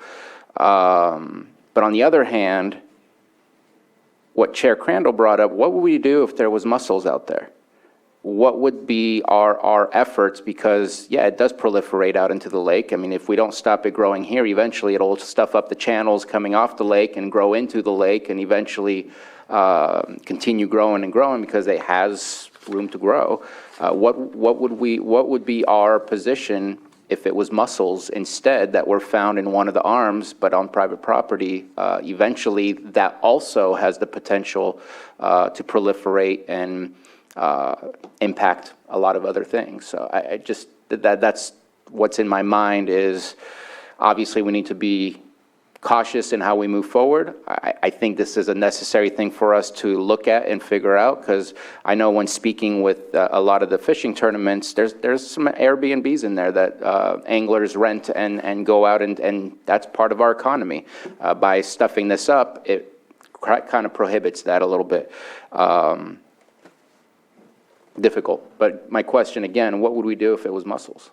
Is there a plan, or we don't know depending on where it starts, what we would do? That's a big hypothetical. I would say that I would say for sure the state would be heavily involved if mussels were found in one of those channels, and they would probably have a lot more to say about what happens there than we would have. I think they would take over, in other words, and perhaps close that. It would not be unreasonable to see some barrier installed and then a treatment attempted within those channels. But I think the state would take the lead on it, to be honest with you. I'm not trying to dodge the question, but I think the reality is the state would take the lead on that. And the way that I see it is mussels would be invasive. This appears to be invasive, and so is there and if we're saying the state would probably come in, at that point it seems the public-private situation is erased and that there's a duty to try and clear this up. Would it have similar analogies for what we're dealing with today? I just want to bring that up to the thought going through my head. I appreciate that. Supervisor Simon. Yeah, but I think, Director De Leon is correct. If that was the situation, obviously it would come with funding, it'd come with opportunities for partnership, and even if they were taking over, but, this one, I would agree with the very different hypothetical conversations, because then we're talking the entire health of the lake, and that's a big stretch to make just off of the Keys situation that we have right now. I know it could spread, but it wouldn't be like that situation. So I wanted just two different conversations completely there, at least for myself. I couldn't make that because, now we're talking the entire health of the lake if something like that was found. So a different situation. I had to say that, so at least from my point of view. And I think too, for me, I see it in around the shorelines. I've seen it in the Big Valley Basin, different shorelines there. I didn't get a chance to see the County State Park, if it has it there or not. But I do know it's in some of that area on that side. I know Rodman Slough's full of it, and all the shorelines along what is it, it's a Robin Hill area. They're sharing that same frustration with it as well. And so I just know that, that it's there. It's not just this area, but at the same time, they've got a plan to at least, they've paid or worked with an agency to conduct the eradication or spraying of it. And so I know that that's where we're at with this, but I'm just highlighting that it is, and I don't, has this came up before? Has this primrose been in place before? Is this the first we've seen of it? Like, has it been here like when we've had droughts before, and what happened with it then? Been in the lake for a long time, and it's just getting worse. And I think the Keys is, I'm not going to say they could potentially be the worst. That I've been around the lake quite a bit, and they may be the worst case. They just by the nature of the shallow water, it's there. There's nothing stopping it. And it's continuing to grow. So they may have the worst case. Okay, thanks. Supervisor Simon, you had your... No, just reading some of the material provided to us today, and it really goes down to, right, the change to the permitting fees to 1 cent per foot for the estimate that the POA received. So prior to 2020, right, we were talking a total difference in 2019, $180 to $150. So, really, that was That's the another change. thing, So it was yeah. obviously was there, because there was the permit there, so, okay. I just wanted to make Thank that you. point in reading the materials here. Anything else before I open it to the public?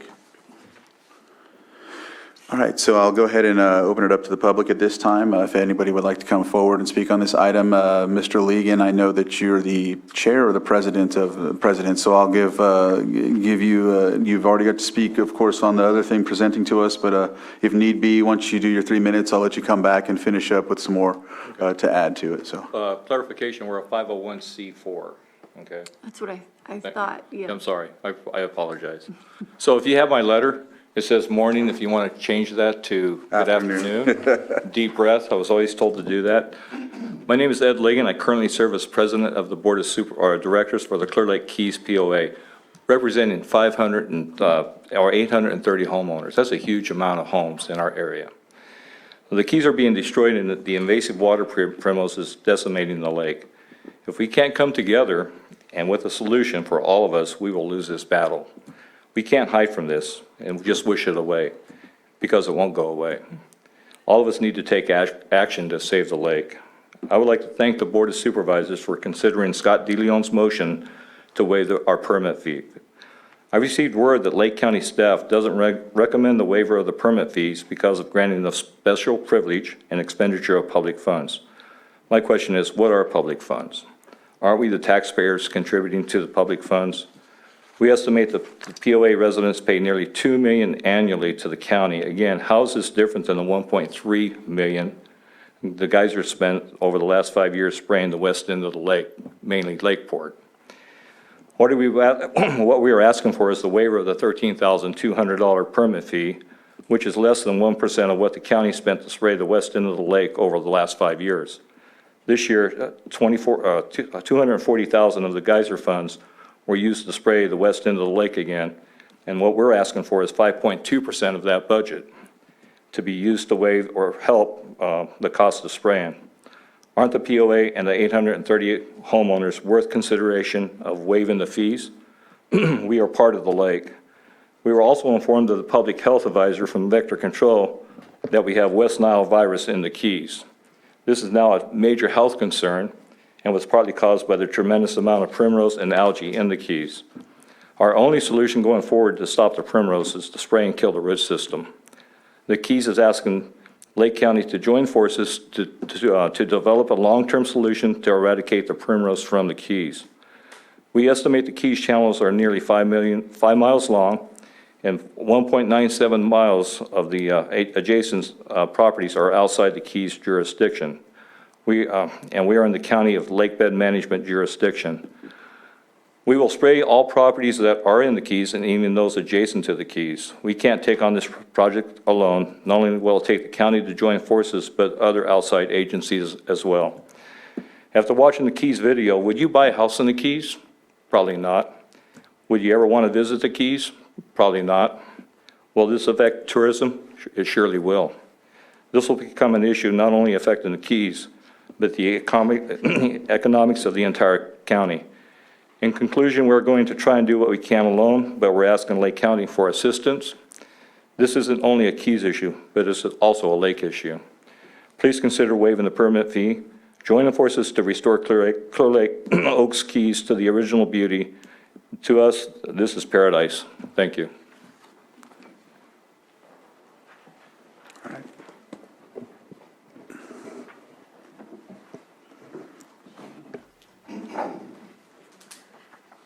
Good afternoon, Board of Supervisors. I'm Pamela Kaczynski, and I'm a resident of the Clear Lake Oak Keys, both my husband and I, for 12 years. We have seen high water, our streets flooded. We have not experienced a drought, and a 3-year one. Where the water has receded, the primrose has just taken over.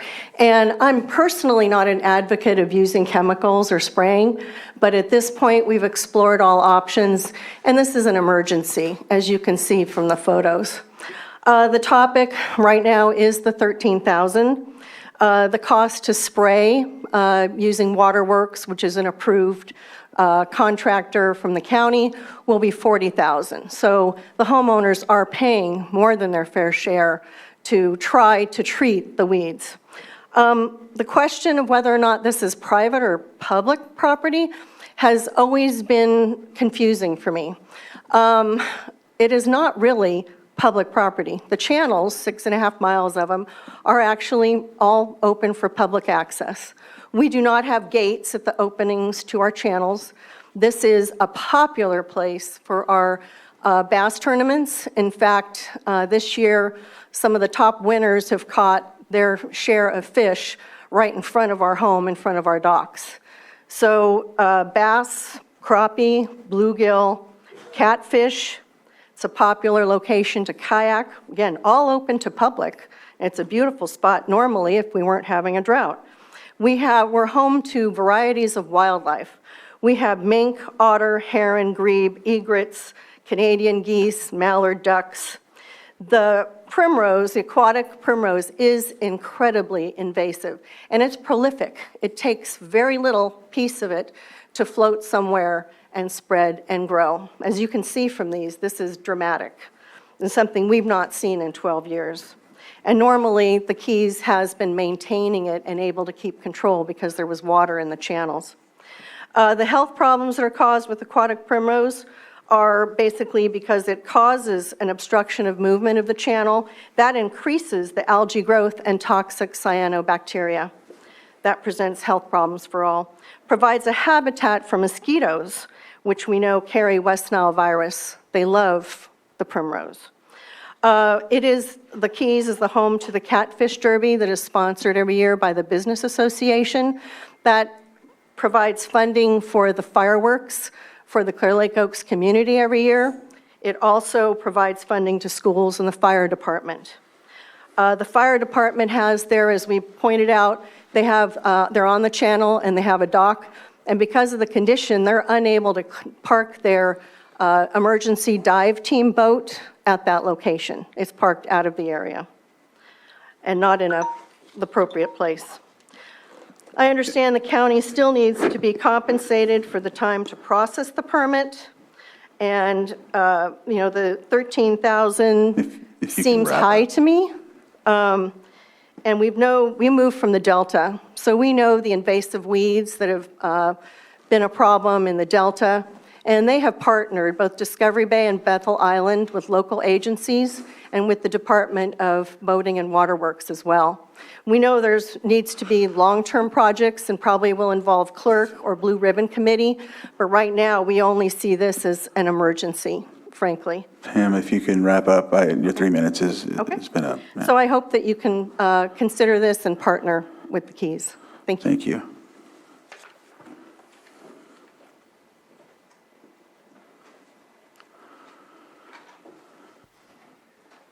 Thank you, Board of Supervisors, for allowing me the time to... What's your name, sir? Well, my concerns for the Primrose. My name is Joe Lundergreen, and I am a resident of the Oaks. The Primrose Aquatic Plant has consumed the residential channels of the Oaks. The Property Owners Association is working to approach this Primrose attack. I'm here to ask you supervisors in help in rescinding the county permit fees concerning the Primrose. I believe there are two important benefits to all residents of the County of Lake and not just the Oaks residents. First, there are many miles of channels in the Keys. The channels are loaded with biodiversity. Many of the birds, such as grebes and pelicans and herons and osprey and ducks, live in the channels.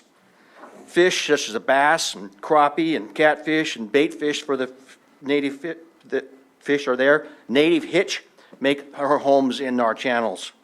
All this biodiversity is competing with the Primrose. Second, tourism is an important contributor to the economy of the County of Lake. The channels are a favorite destination for many of the fishing tournaments held within the county. The bass, the catfish, the crappie, the float tube tournaments enjoy the channels for their success. If one cannot get a boat through the channels, this tourism business goes away. In closing my comments, I ask you supervisors to please help us. Help us by rescinding the permit fees. This is a benefit to all of Lake County. Thank you.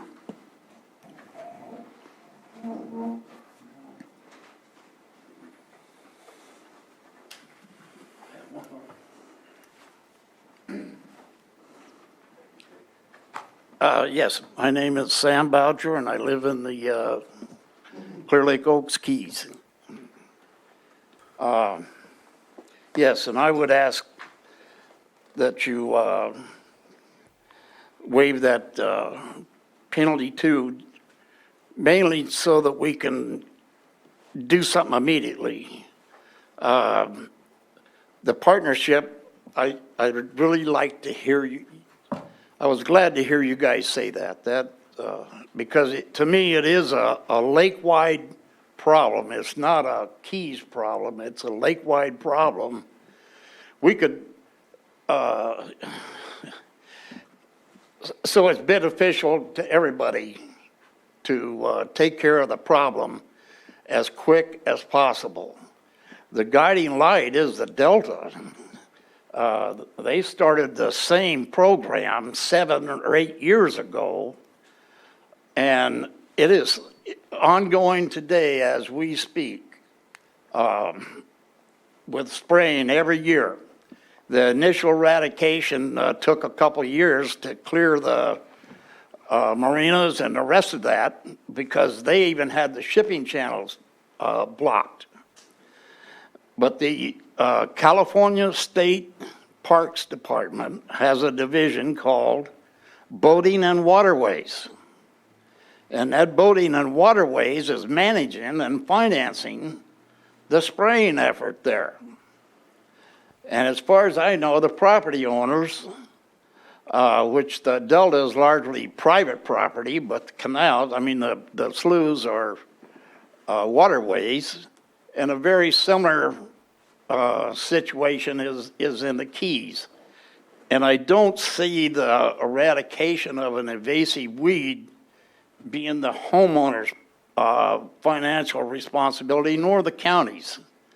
I think the value is, as the lady spoke, is getting the state involved also in a partnership and providing the funds that they can also tap from the feds. Spreading it out a little more and solving a public, it would be nice for the public to be able to enjoy the waterways. And they have been open since the Keys were first built. the Keys have always been open, all the canals been open to boating and fishing. And it made, a lot of it was made use of. The county, I think, is presently involved with a spraying plan that's been going on for 5 or 6 years. Sir, if you can wrap up, your 3 minutes is up, so if you can come to a closing point. Okay, just a quick wrap up. The geyser fund generates somewhere around $3 million. Sir, if you can just completely come to an end, you've expended your 3 minutes. Okay. Yeah. Okay, the Oaks contributes somewhere around 10 to 15 to 20% of the effluent that the county gets from the royalties back from the geyser. Okay. So we are already a So, partner. sir, thank you. So it's important, because I don't want to give someone more time that someone else didn't have the time to allow. So from here forward, I mean, just a reminder, please just come to an ending point, not try to bring up another point and go forward. Go ahead, sir. I'll talk fast. My name's Fred Kaczynski. You've heard from my wife Pamela earlier. We've been property owners in the Keys for 12 years. I retired 4 years ago, and we're full-time residents now. Our house is directly across from the point of M&M campgrounds, and in the 4 years that I've been here, that campground, that portion of the Keys is just becoming overwhelmed with the primrose. My concern is not only just for the Keys, but for the condition of the entire lake. So if the Keys is not allowed to spray this year, that primrose from the point at the campground is going to move around, and it will definitely be in the lake shortly. We went away on a vacation for 2 weeks, came back, and I couldn't believe how fast the primrose had already spread in that channel across from us. Time is critical with this weed. I am really enthused with what I'm hearing about partnerships and stuff, but I see the way government moves. And if we don't do something this year, by the end of this year, that weed will definitely be into the main part of Clear Lake. And once it gets there, as been stated, once it wraps around a prop, a boat, whatever, it will be more weed in the lake than any of us will be able to control. So, as I say, time is critical. It grows fast. I hope the county takes it into consideration. We have the money to spray, but that 13,000 plus is kind of putting us over the edge.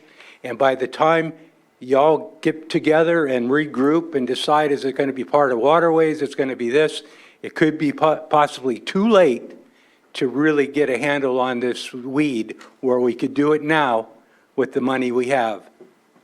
So really what we're asking for is just relief. We need some type of relief with that $13,000, either a full let it go or a partial, whatever it is.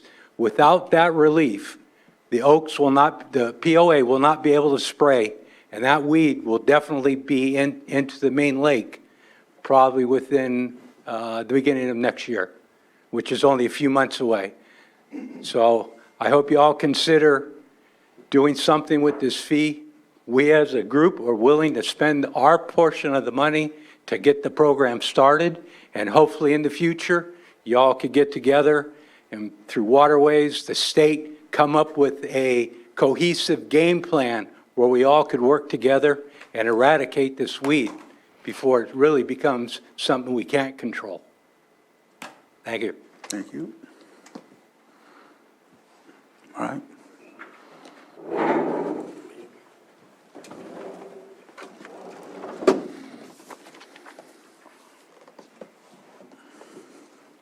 Hello, my name's Tom Aragon. I live in the Keys.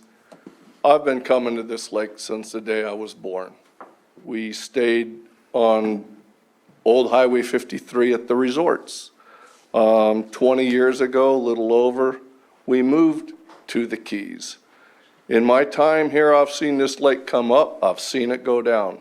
I've never seen this primrose until we've moved to Lake County. Until we moved to the Keys. Now, my thought of the way it came, it's come down from Lakeport. Everything flows that way, and that's how it ends up. Like they've stated, it is going to get around props, and it's going to go out into the open lake. Now, in all the years I've been up here as a child, I never seen this stuff. When we moved to the Keys, you could fish across the canals from us. Not anymore. It's across to us. It's kind of all I got to say. I hope that we can get your help. If not, well, we'll have to figure something out. Anyway, thank you. Thank you, sir.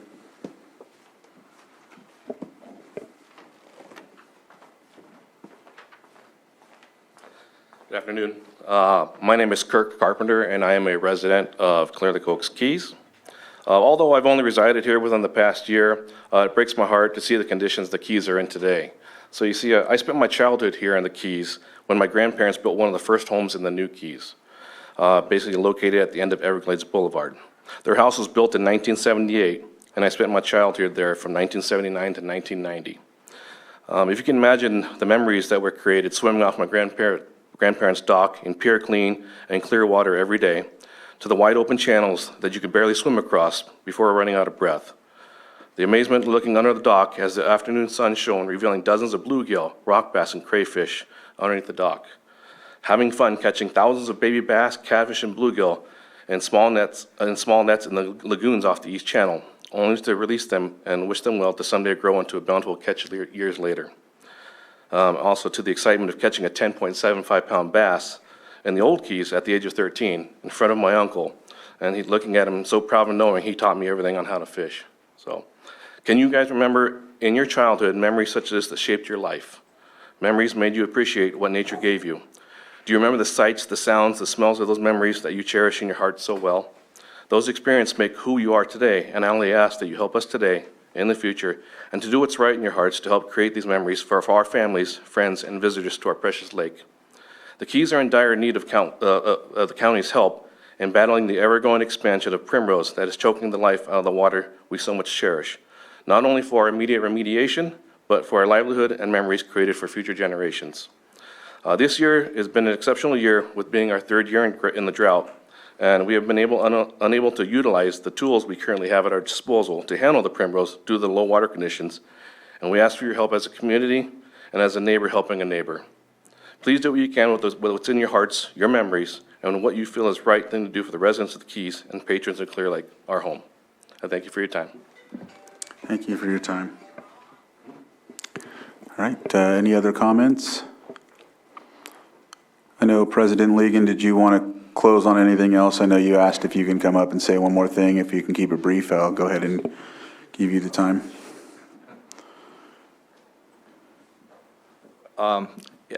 Any questions from the board? Or Scott or anybody?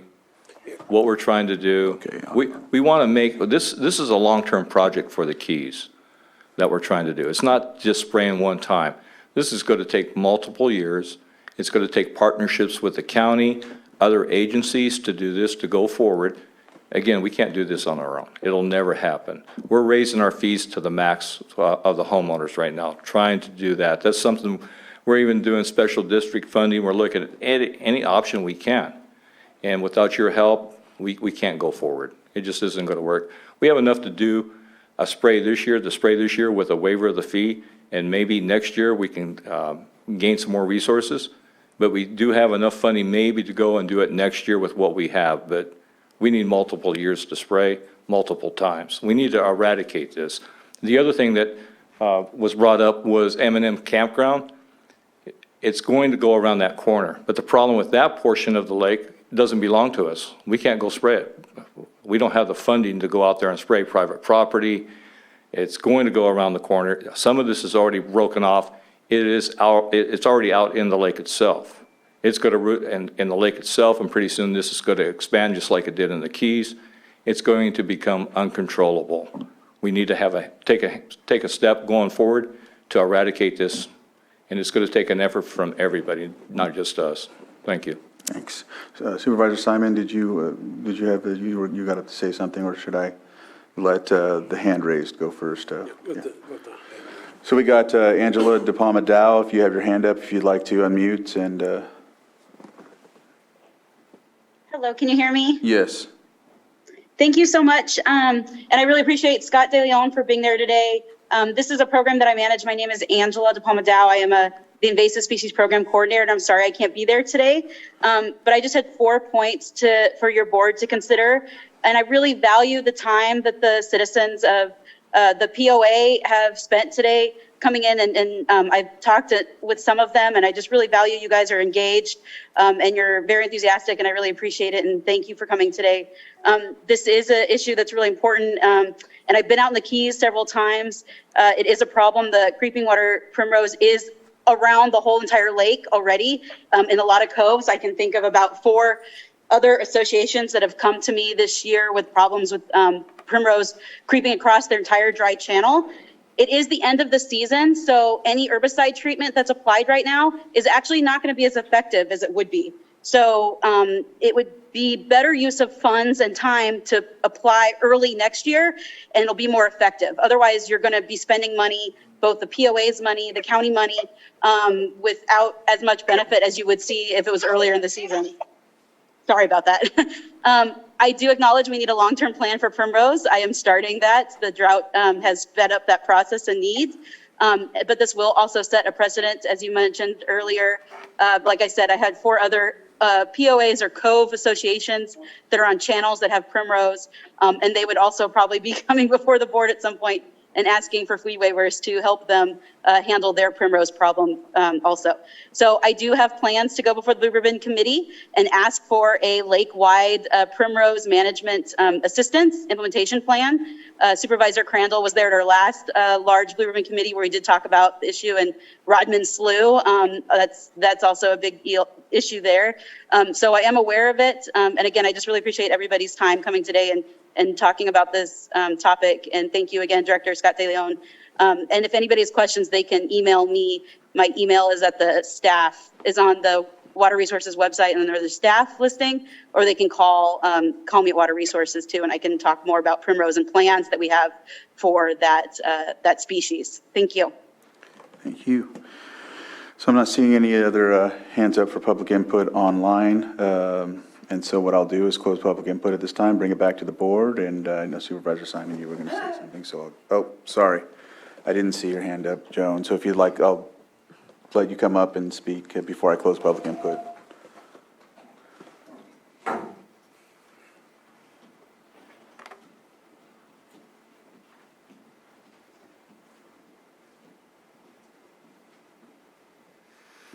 My name is Joan. I have a lot of respect for everybody here.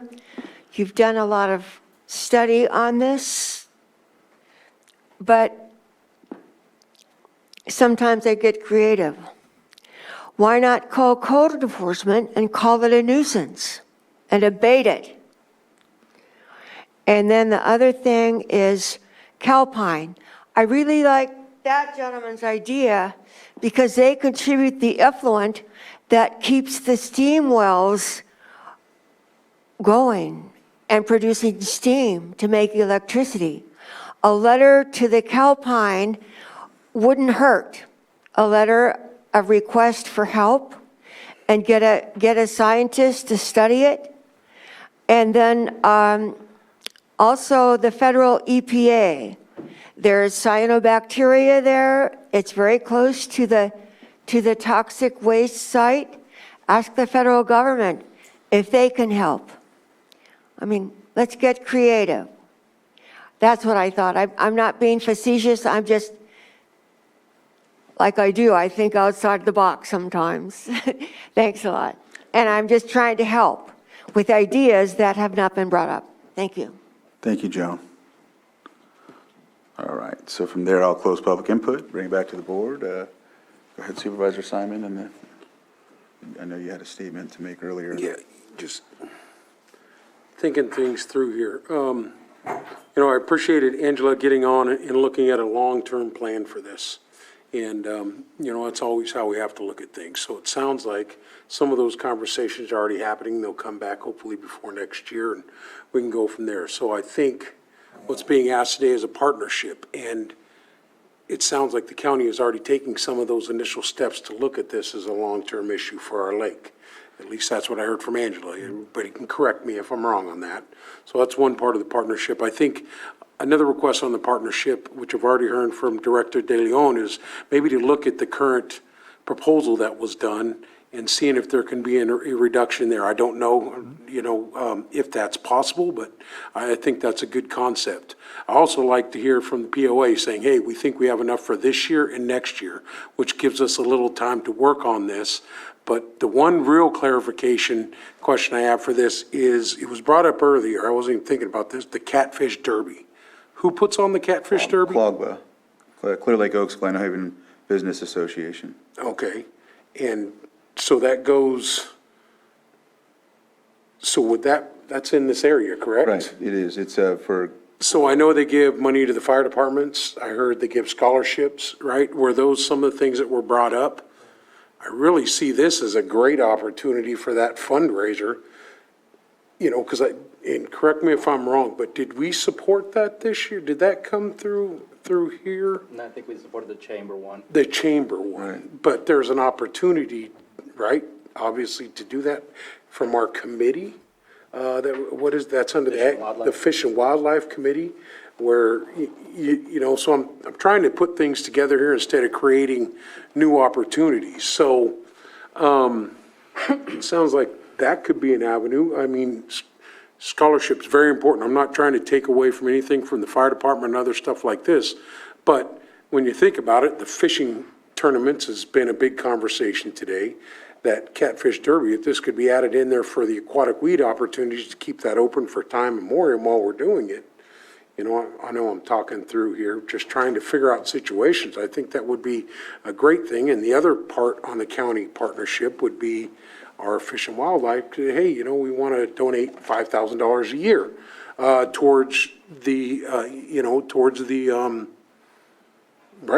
that then I think clears the public event, because it's not just for the Keys, but, we're sponsoring that event to help some of those funds be raised for it. So, sorry, I'm thinking out loud here, but that's what we do. So I'm thinking that, hopefully the Catfish tournament goes forever. I know during the pandemic, we had to close it down, but looking at those opportunities, because I know you guys, the POA has asked for happening now.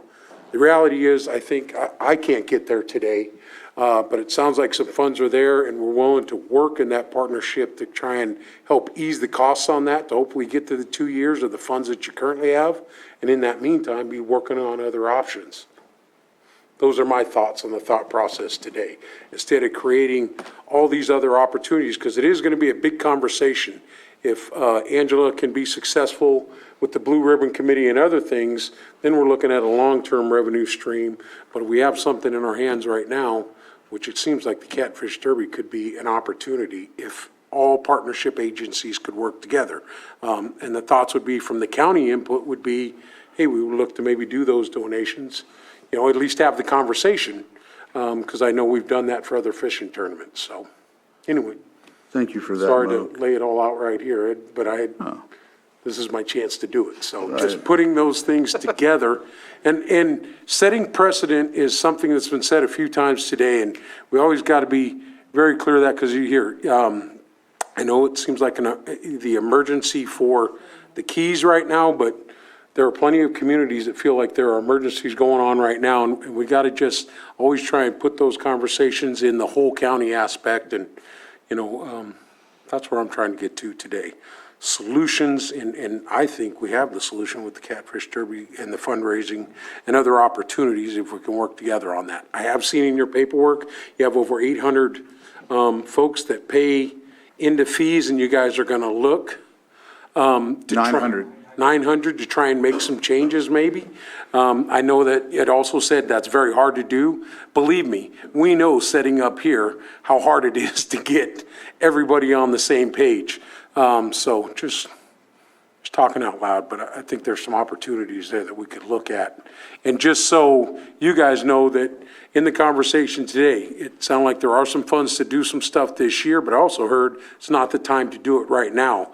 Need to kind of wait, at least from Angela, that it would be more effective if there was more water there, I think is what the conversation was meant. I don't know. Angela, maybe you're still on there to clarify, but you said, you know, you'd get more bang for your buck doing it at a different time during the year.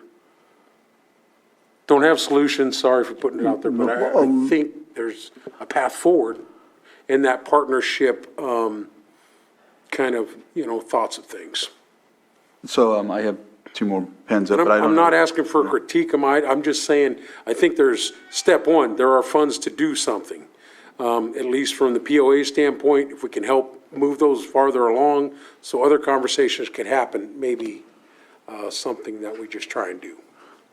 So while Angela's ready to answer that, I'm going to go ahead and just state something real briefly. From what I understand, the eradication is somewhere in the range of 40 to 50,000 that they've already agreed upon with this group to do the work. And it's for both years or for just this year? Okay, so for this year and the next year, you'll be raising the same amount through your fees to do the same type of work, but we'll need to be able to pay for the permit fees.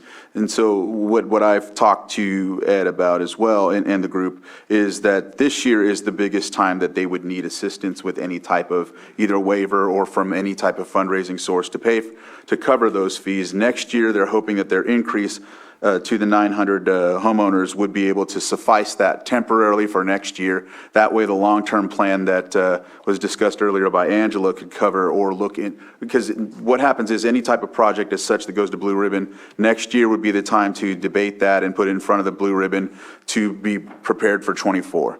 So the medium, the second plan or the contingency for next year is them raising their fees, which they've said that they're going to do. And so I just have to highlight one more thing because I have different emergencies in my district. And this is very different than some other situations in my district because this group has already contracted with an agency to do the work. It's already in place. We're not pushing it forward for them. They've done it and they're looking for fees. Whereas other situations, it's not as such. And so I just want to make sure, because I don't want there to be any type of thought that we're taking preference, and I understand that that's going to be a big discussion after looking at this. So I just wanted to make sure that's stated so that it doesn't look like we're bringing something before the board to push something. It's been brought to us. I'll go ahead and, I don't know if Angela's ready, but I'll go ahead and, well, who's first? Supervisor Price. Yeah, I was just going to respond to Supervisor Simon's idea about the Fish and Wildlife Committee. I think that's a great idea, and we didn't support that derby last year. And that also will sort of narrow the scope with the other places around the lake that Angela mentioned that would be looking for this support too, because once we fund this, then every community with a lagoon is going to be looking for this assistance, and that's just not going to be doable with that Fish and Wildlife Fund, which is not very large. Doesn't increase that much at all. Yeah. I think it was around 20,000 left or something like that, if I remember correctly. Go ahead. Sorry.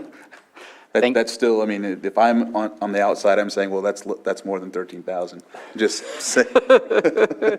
Love the idea. And I would even suggest, why have a middleman of the Clear Lake Business Association where Fish and Wildlife might just be able to sponsor something like this automatically.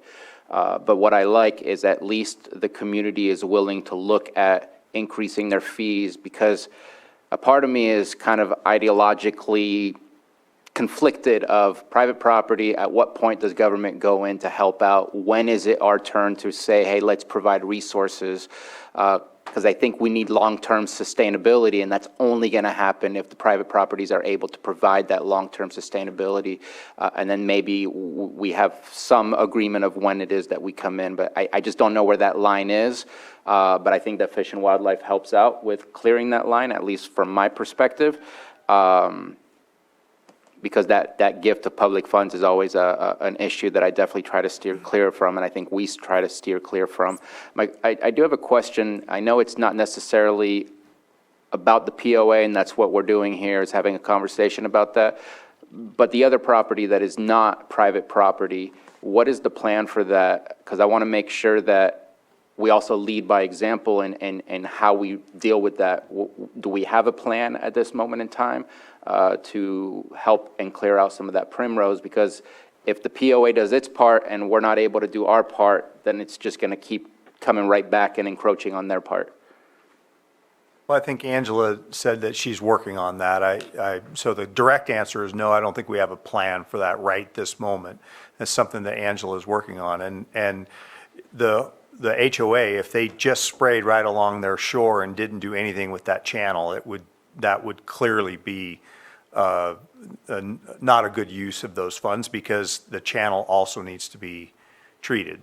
So you can check with them, but I'm pretty sure their proposal included that, or the contractor's proposal included that area, recognizing that if you don't do that, it's pretty ineffective. I hope I answered the question. That we, the county watershed protection district, don't have a plan for doing anything in there. I didn't get time to look at the email. I know we got an email about our cannabis funds, and I know one of them is the environment, water quality, or something along those lines. Is there any money available within those categories? Stephen's on. There he is. Thank you, Stephen. I do apologize. I was just unloading the chairs from an ATEC truck for the chambers. Can you restate the question? I was wondering if there's, because the categories for cannabis of law enforcement, planning, there's risk reduction, but one of them, I forget which one category, but it also is kind of like environmental quality or environmental protection or something like that. Is there any funds available in those? Yes. So we just sent out to your board an updated list. Are you thinking about for the planning, code enforcement, water resources, environmental health section? Correct. The remaining balance after putting in half the stabilization funds is a little over 2.5 million for that section. Okay, thank you. Just for water resources, in case that you're thinking that it's tight in the budget to make everything happen, just want to make sure that you are aware of that availability. Just because I think having a group effort rather than, it feels weird, we're talking about forgiving a waiver, but at the same time, they're going to do the reverse and take care of property that we should be taking care of as well. So it feels slightly awkward. So that's for the state property that the county maintains, that portion of it only? Yeah. So is that the permit and the spraying? I don't know what it all entails, but I think that we need to make sure to do our part in Right. that area, not do our part for private areas. If they're going to be moving forward with it, maybe working with Fish and Wildlife, I want to make sure that we move forward simultaneously so that we can make sure that we're taking care of our property the same way that they're doing for themselves. Right, so we shouldn't have them be paying the permit fees for the land that we're responsible for, but also the portion of the spraying too. Yeah. Supervisor Simon? And more, just to add on to that, just making Scott aware and Angela aware that for the overall lake plan, that's where to pull that request. Okay, all right. Thank you very much. All right, and so Angela, I don't know if you wanted to answer the question I think that was posed earlier about the time frame that it needs to be sprayed. Even if they conduct the spray, because as scheduled and agreed upon, it would still make a difference, or it wouldn't make a difference, or I think that was what was stated, right? Yeah, this is Angela. There's 2 points to that. So it is the end of the season. Plants are senescing, they're dying back. That is what the primrose is doing. so they're not intaking, they're not eating food, basically. So they're not conducting photosynthesis, they're not eating food, so they would not take the herbicide in as effectively as they would, say, in June or July. I believe primrose starts really growing around here, June, July. So that would be my recommendation for when they should target a herbicide application to be as effective as the Keys want it to be, and as if you want to see a difference. The primrose is going to grow back next year. It's been dropping seeds all season. So that's my recommendation. And I give that recommendation to anybody that would call me now and ask about herbicide treatments and, whether they're spending, $200 to $50,000, which is around the range of some of these treatments around the lake, both for the treatment, the herbicide product and the application, and the permit fees. And I would recommend, it's at the end of the season, about a month, you're going to see it all starting to get brown anyways and die down. So is it really a good use of money right now to do a treatment, as opposed to putting all those funds together and booking that herbicide applicator company, Waterworks, making sure that you have them for next year in June, when they would otherwise be very busy across the state and doing other projects, booking them and get them come in and do a spot treatment of primrose as soon as it starts growing. And the primrose will be over less area, and so it will cost them less money in treatment fees as well as less money in permit fees, and it'll be more effective because the plant's actively growing and taking the herbicide in, and it'll get more of the plant before it goes to seed, which will also help decrease the number. So it's just about working with the biology of the plant, the life history, to maximize the impacts. Otherwise, you're not going to be doing a good use of your money. We're going through all this process. You're not going to see a difference. And then guess what? Next year, you're going to primrose growing back in all the same places that were treated. That's just my suggestion. That's what I recommend to anybody that calls my office this time of year and asks for a primrose treatment right now. So that was a response for that question about the time of year. Yeah, that answers my question, so I heard it right then. Thank you, Angela. And Supervisor? I just want to follow up the question with what kind of timeline are we looking at for the effects to be seen of the spray? During the growing season, you can see plants start browning within a week to 2 weeks. So we have some county treatments we do with primrose, and there's also some other private properties that do primrose treatments, and you can see those impacts within a week to 2 weeks. The other thing that limits some of the treatment is dissolved oxygen in the water. The state of California, with our permit, will not allow herbicide treatments when the dissolved oxygen in the water is below 5 parts per million. This time of year, not only is it very hot, but a lot of other things are dying, like the algae and other plants that are in the water, and they're consuming oxygen. So you're seeing a decrease in oxygen throughout the water column. So Waterworks might not be able to treat all the areas of primrose right now this year. Again, the best time of year to do herbicide treatments when you have rich oxygen water and the plants are really taking in that herbicide is during June, July, the peak growing season. Vice Chair. So it sounds like we have time to bring this back, to develop a plan and work on this for late spring for treatment. I think according to Angela, yes. I don't know if the POA feels that way, but. Yeah, to be clear, that's our recommendation. Angela is She's the educated in this, but if the POA wants to pursue this and when they want to move forward, we're not going to tell them they can't spray. However, she did bring up a very good point that one of the tests that we do is prior to the spray application, and one of the things we're checking is for the dissolved oxygen. The contractor comes out and checks the dissolved oxygen. If it doesn't meet those minimum standards, then they won't be able to spray. So this is a challenging time of the year to be doing the herbicide application. But that's Angela's recommendation. It's totally up to the POA if they want to pursue it. But again, the conditions have to meet certain standards. I see. So you're saying that the recommendation from the Water Resources, according to Angela, is that the spray that's proposed to be conducted, it might not happen because of the tests that need to be done previous to. the contractor will check the dissolved oxygen in the water, and if it's not above 5, which is the number that Angela mentioned, if it's not above 5, then they can't spray. I see, okay. And so, yeah, I guess that answers that, but,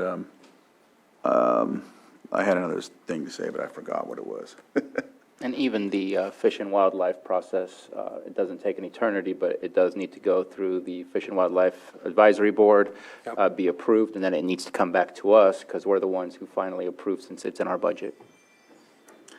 I did see, and I know I closed public input, but I did just want to mention that we did receive e-comments from Patricia Moore, Donna Michaelwitz, and Michael Herman.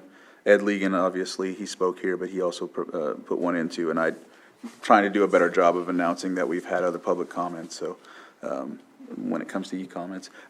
Angela, you have your hand up. We'll go ahead and, go ahead. Thank you. Last thing, I am willing to work with a POA over the winter time and bring this item to the Fish and Wildlife Committee. I serve on that as representation of water resources. So I'm totally willing to sponsor this topic and item to that committee to try to get them some funds, and then also to work with them over the winter to make a plan for a comprehensive Primrose plan for the Keys. That is my job as invasive species coordinator for the county, and I'm willing and able and ready to do that with the POA because I understand this issue is very important and is having impacts to the whole community there. So I'm willing to do that over the winter. I just want them to know that and the board to know that also.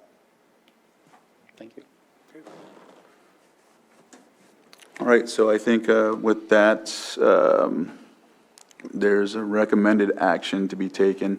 One of the things I wanted to state was I know that there was discussion about an alternate plan to assist with funding, talking to Klogba, I think it is, who sponsors the fishing.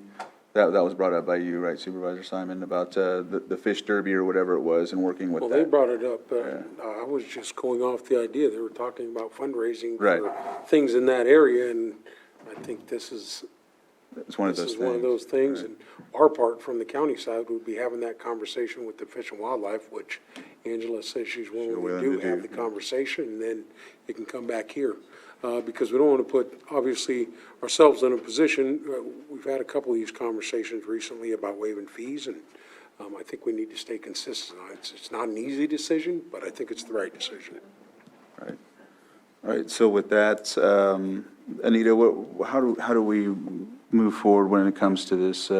We have to address the recommended action. Well, if you want to take any action today on this item, then probably to give direction to Scott.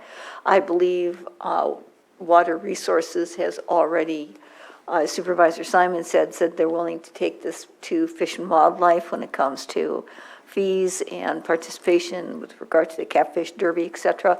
So you can simply confirm that that's your intention and you want that to move forward. And any other direction you want to give to Scott at this point? All right, I think, do you have everything you need, Scott, from our discussion? Or is there anything else that we need to, for direction-wise, do we need to address?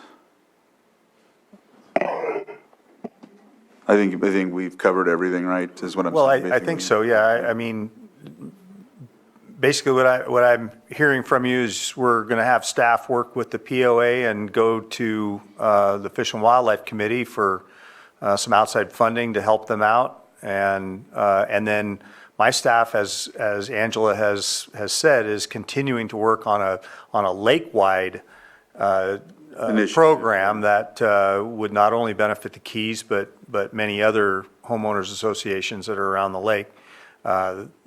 That's going to be outside of any specific project that this homeowners association plans to do.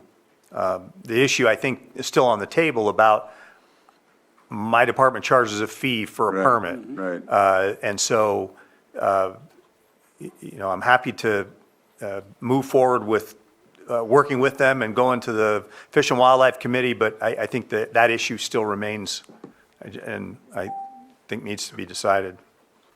All right, so you were first and then you were second. I think the issue is moot if they have the funding to pay for the permits, which I don't think we've said at all to waive them or at this moment even reduce them, just finding other ways and means to make that happen. But my question is to Ms. Grant. I kind of feel like I went full circle in my mind that we're still back at the public-private, and that we need to make sure that if it's coming out of the Fish and Wildlife, it's still us saying yes. And if we were uncomfortable earlier saying yes, we probably need to come up with something that explains why this is not a gift of private funds, or does it help to go through this different avenue? Because I just kind of feel like we went this way and came right back to the same place of us approving something. Oh, well, the avenue doesn't actually matter. Pulling it from a different pocket obviously doesn't matter. I think what your board had already talked about was that there were certain public purposes here.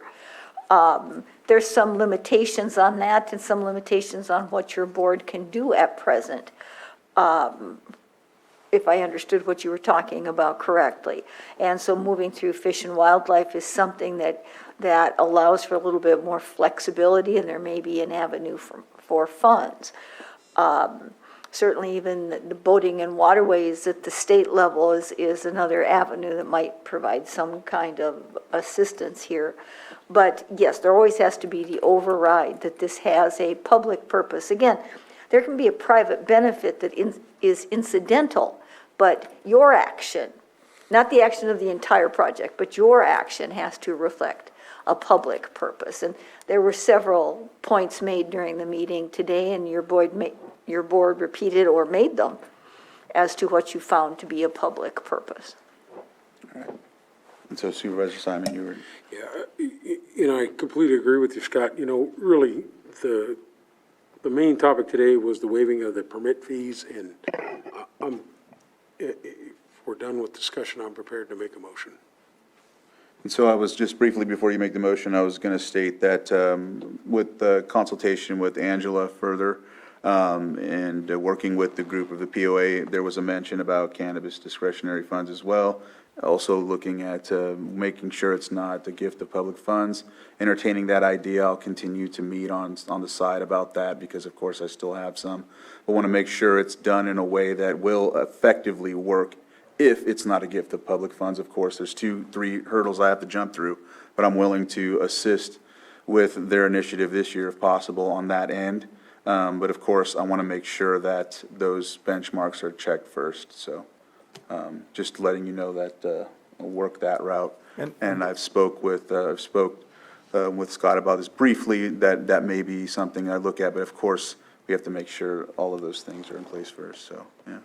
And before you make your motion, I'd also request just a little clarification on, there was some discussion about the Stubbs Canal, the area that was state that the county maintains, and I'd like some clarification on what your board's opinion is or your direction is on the costs associated with the treatment of that canal. Go ahead.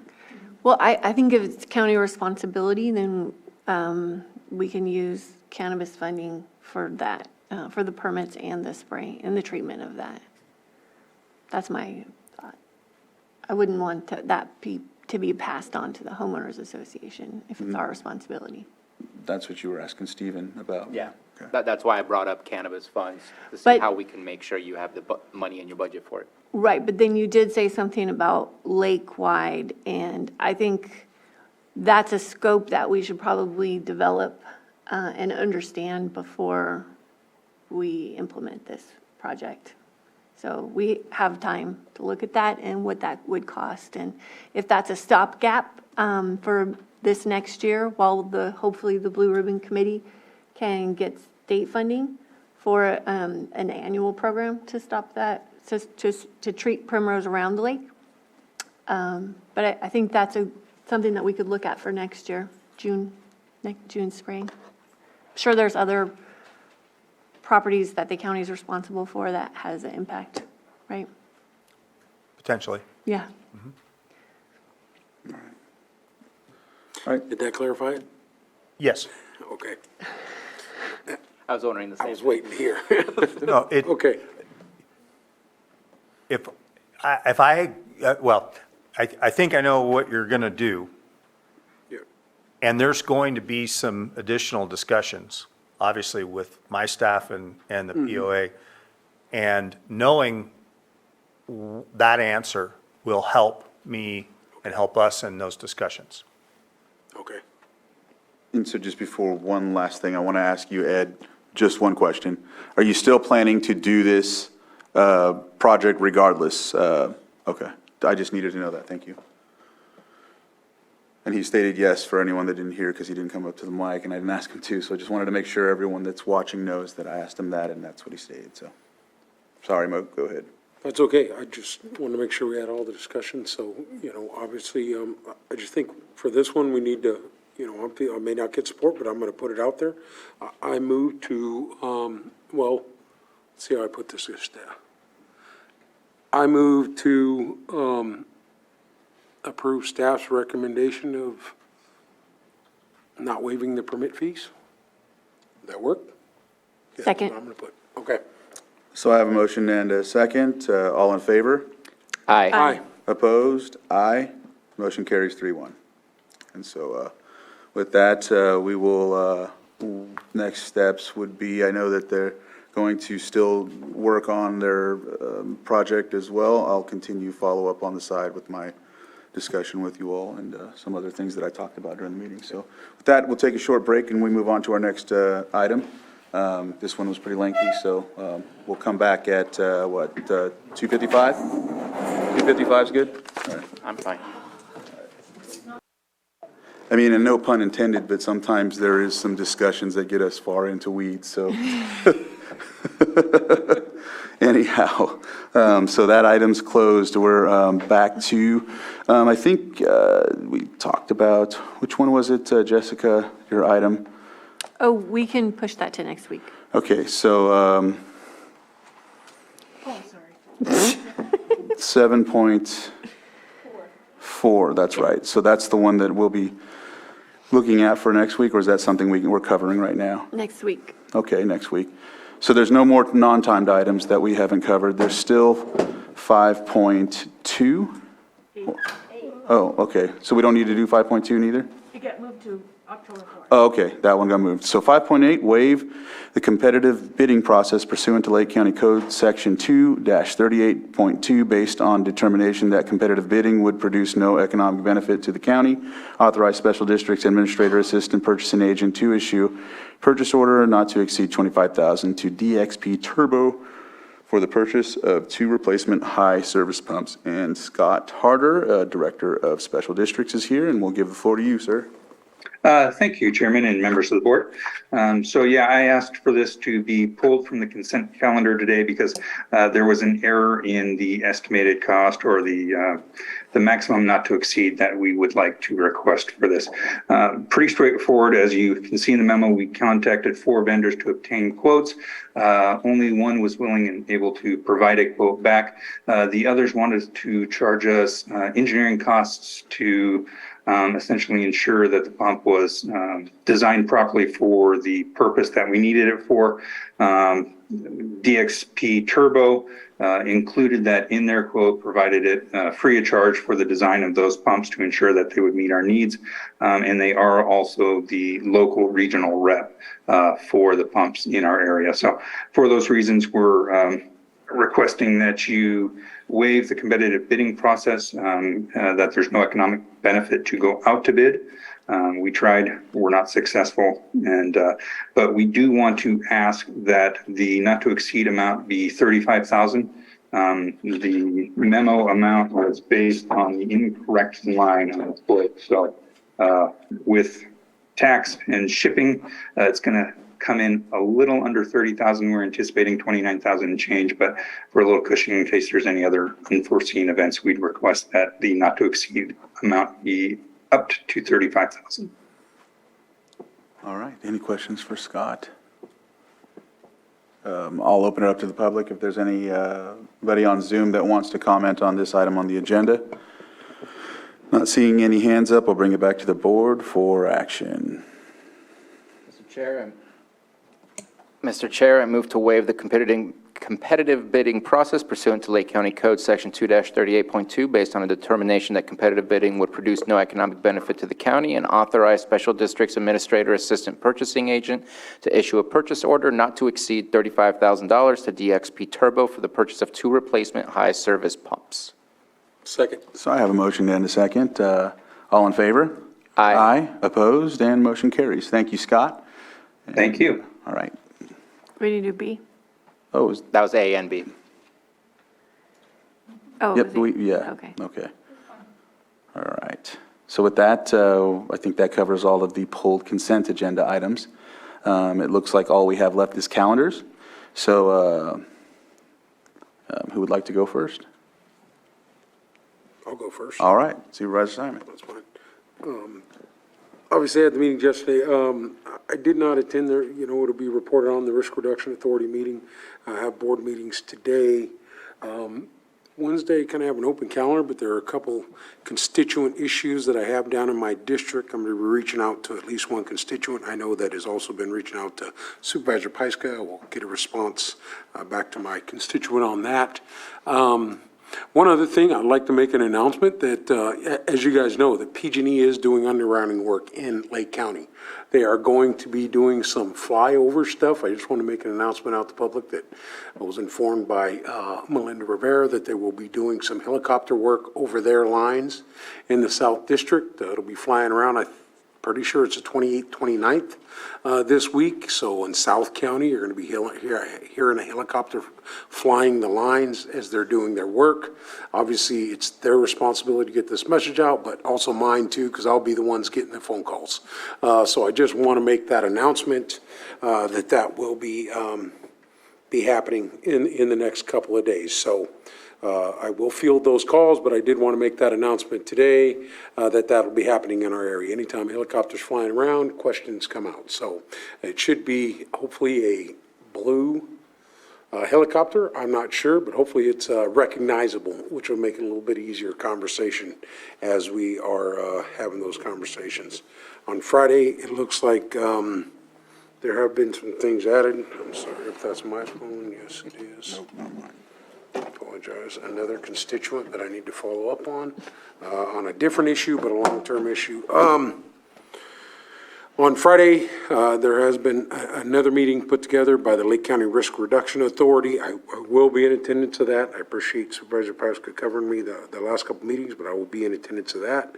And then this weekend, preparing to travel for some personal reasons and a loss in the family.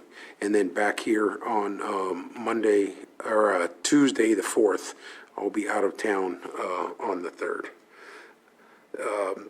Susan, that means we'll probably move our meeting around on Friday because it keeps conflicting, but we'll go ahead and do that. And then I'll give my calendar for next week.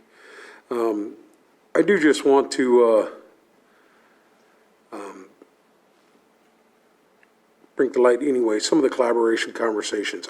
I'll just say it in my calendars and travel and stuff. I really appreciate the collaboration conversations we have as a board here.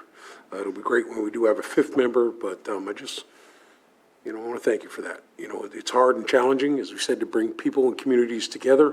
And I think some of the conversations had here today are refreshing, but I think it continues to happen. Obviously, with help and guidance from administration, Anita keeping us on track, but other things. But I do appreciate that. So that's all I have. Thank you, Supervisor Simon. Supervisor Sabatier. Thank you. Let's see here. Tomorrow there's First 5 meeting. I'm also going to be going to Lake County Fire Protection and as well as the Canuckta Unified School District boards. Again, just to keep up with whatever it is that they're working on and their needs and listening into that. Have a canceled meeting, but it's still somewhat something that Chair Crandall and myself are working on and providing feedback about the updated website design. So we just submit our comments, but things are moving and progressing. And again, thank you to Shane French for taking the lead on that. Later on, have a meeting. We had a meeting here regarding the syringe exchange program. SafeRx was brought up, and so we've been meeting since then with Hope Rising and others to figure out what is SafeRx 2.0. How do we move forward with dealing with what we're dealing with now with the overdoses, and what can we do better? So those conversations have been enjoyable. Again, on Friday, joining the housing navigation with behavioral health. And at this point in time, I'm planning to spend quite a lot of time in the office as well to finish up that database. I can bring it back to you and make sure I've made it go through its testing phase as well. And so that will complete my week. And Middle Creek Restoration is happening on Monday the 3rd. And meeting with CAO to prepare for a Monday on the meeting on the 4th. I know that just last week was filled with meetings of budget and our normal Tuesday, but on Saturday joined the K-9 unit from CPD for their fundraiser. Just wanted to share appreciation. You just spoke of collaboration, Supervisor Simon. The amount of sheriff deputies and sheriff staff that were there, it's enjoyable to see that the support that goes across the lines and boundaries, because we're all doing the same work. And making sure that we have the tools at our disposal to be the most effective we can be is important to all, and it's appreciated to see. Other than that, that's all. Thank you. Vice Chair Pyska. So Friday night, I did the Farm to Fork dinner on Main Street, Kelseyville, and then the Pear Festival Parade and Day of Festival. It's like all is right in the world if Kelseyville has their Pear Festival. And it was just the happiest of days. Everybody was smiling, and it was just one of those events in the community where it kind of felt like it was never gone, but also really restorative. So, and I did drive a big old giant tractor with Maria and Stacy Mattina, so that was pretty crazy and awesome. And so it was just really a special weekend, a lot going on, but really, really worth it. And huge thanks to the Pear Festival Planning Committee and Kelseyville Business Association, because they just, it was another fantastic event and just so needed and so perfect. So tomorrow, agenda review, then Supervisor Crandall and I are meeting with Dr. Shelley Holt. Oh, that's right. I'm sorry. I thought it was Pat. I don't know why I thought it was Pat. Then I am going out to the Monte Cristo property in the afternoon. Thursday morning, I have the department head meeting. And then Friday is a very busy morning with the Risk Reduction Authority. And then it looks like I have 4 meetings overlapping between 10 a.m. and 11. So the climate action meeting, we had a 2-hour meeting yesterday, which was really great. Still working on that, building that grant application, and the collaboration for that project has been so incredible. We have, we have NCO, we have Red Cross, we have Scotts Valley Tribe, Clerk, SSCRA, Clear Lake City Manager joined us. Lakeport is always on those calls. So developing this project is just, it's just been so incredible. So I'm looking forward to pushing that through. We've got 1 more week until that's due. I will probably have to miss the home hardening meeting with Cal OES because of the climate action meeting. We have our weekly staff meeting about trees, but then there's also this, the governor's Office of Planning and Research has been doing these pilot programs about developing woody biomass in different regions around the state, but we've been left out of those regions.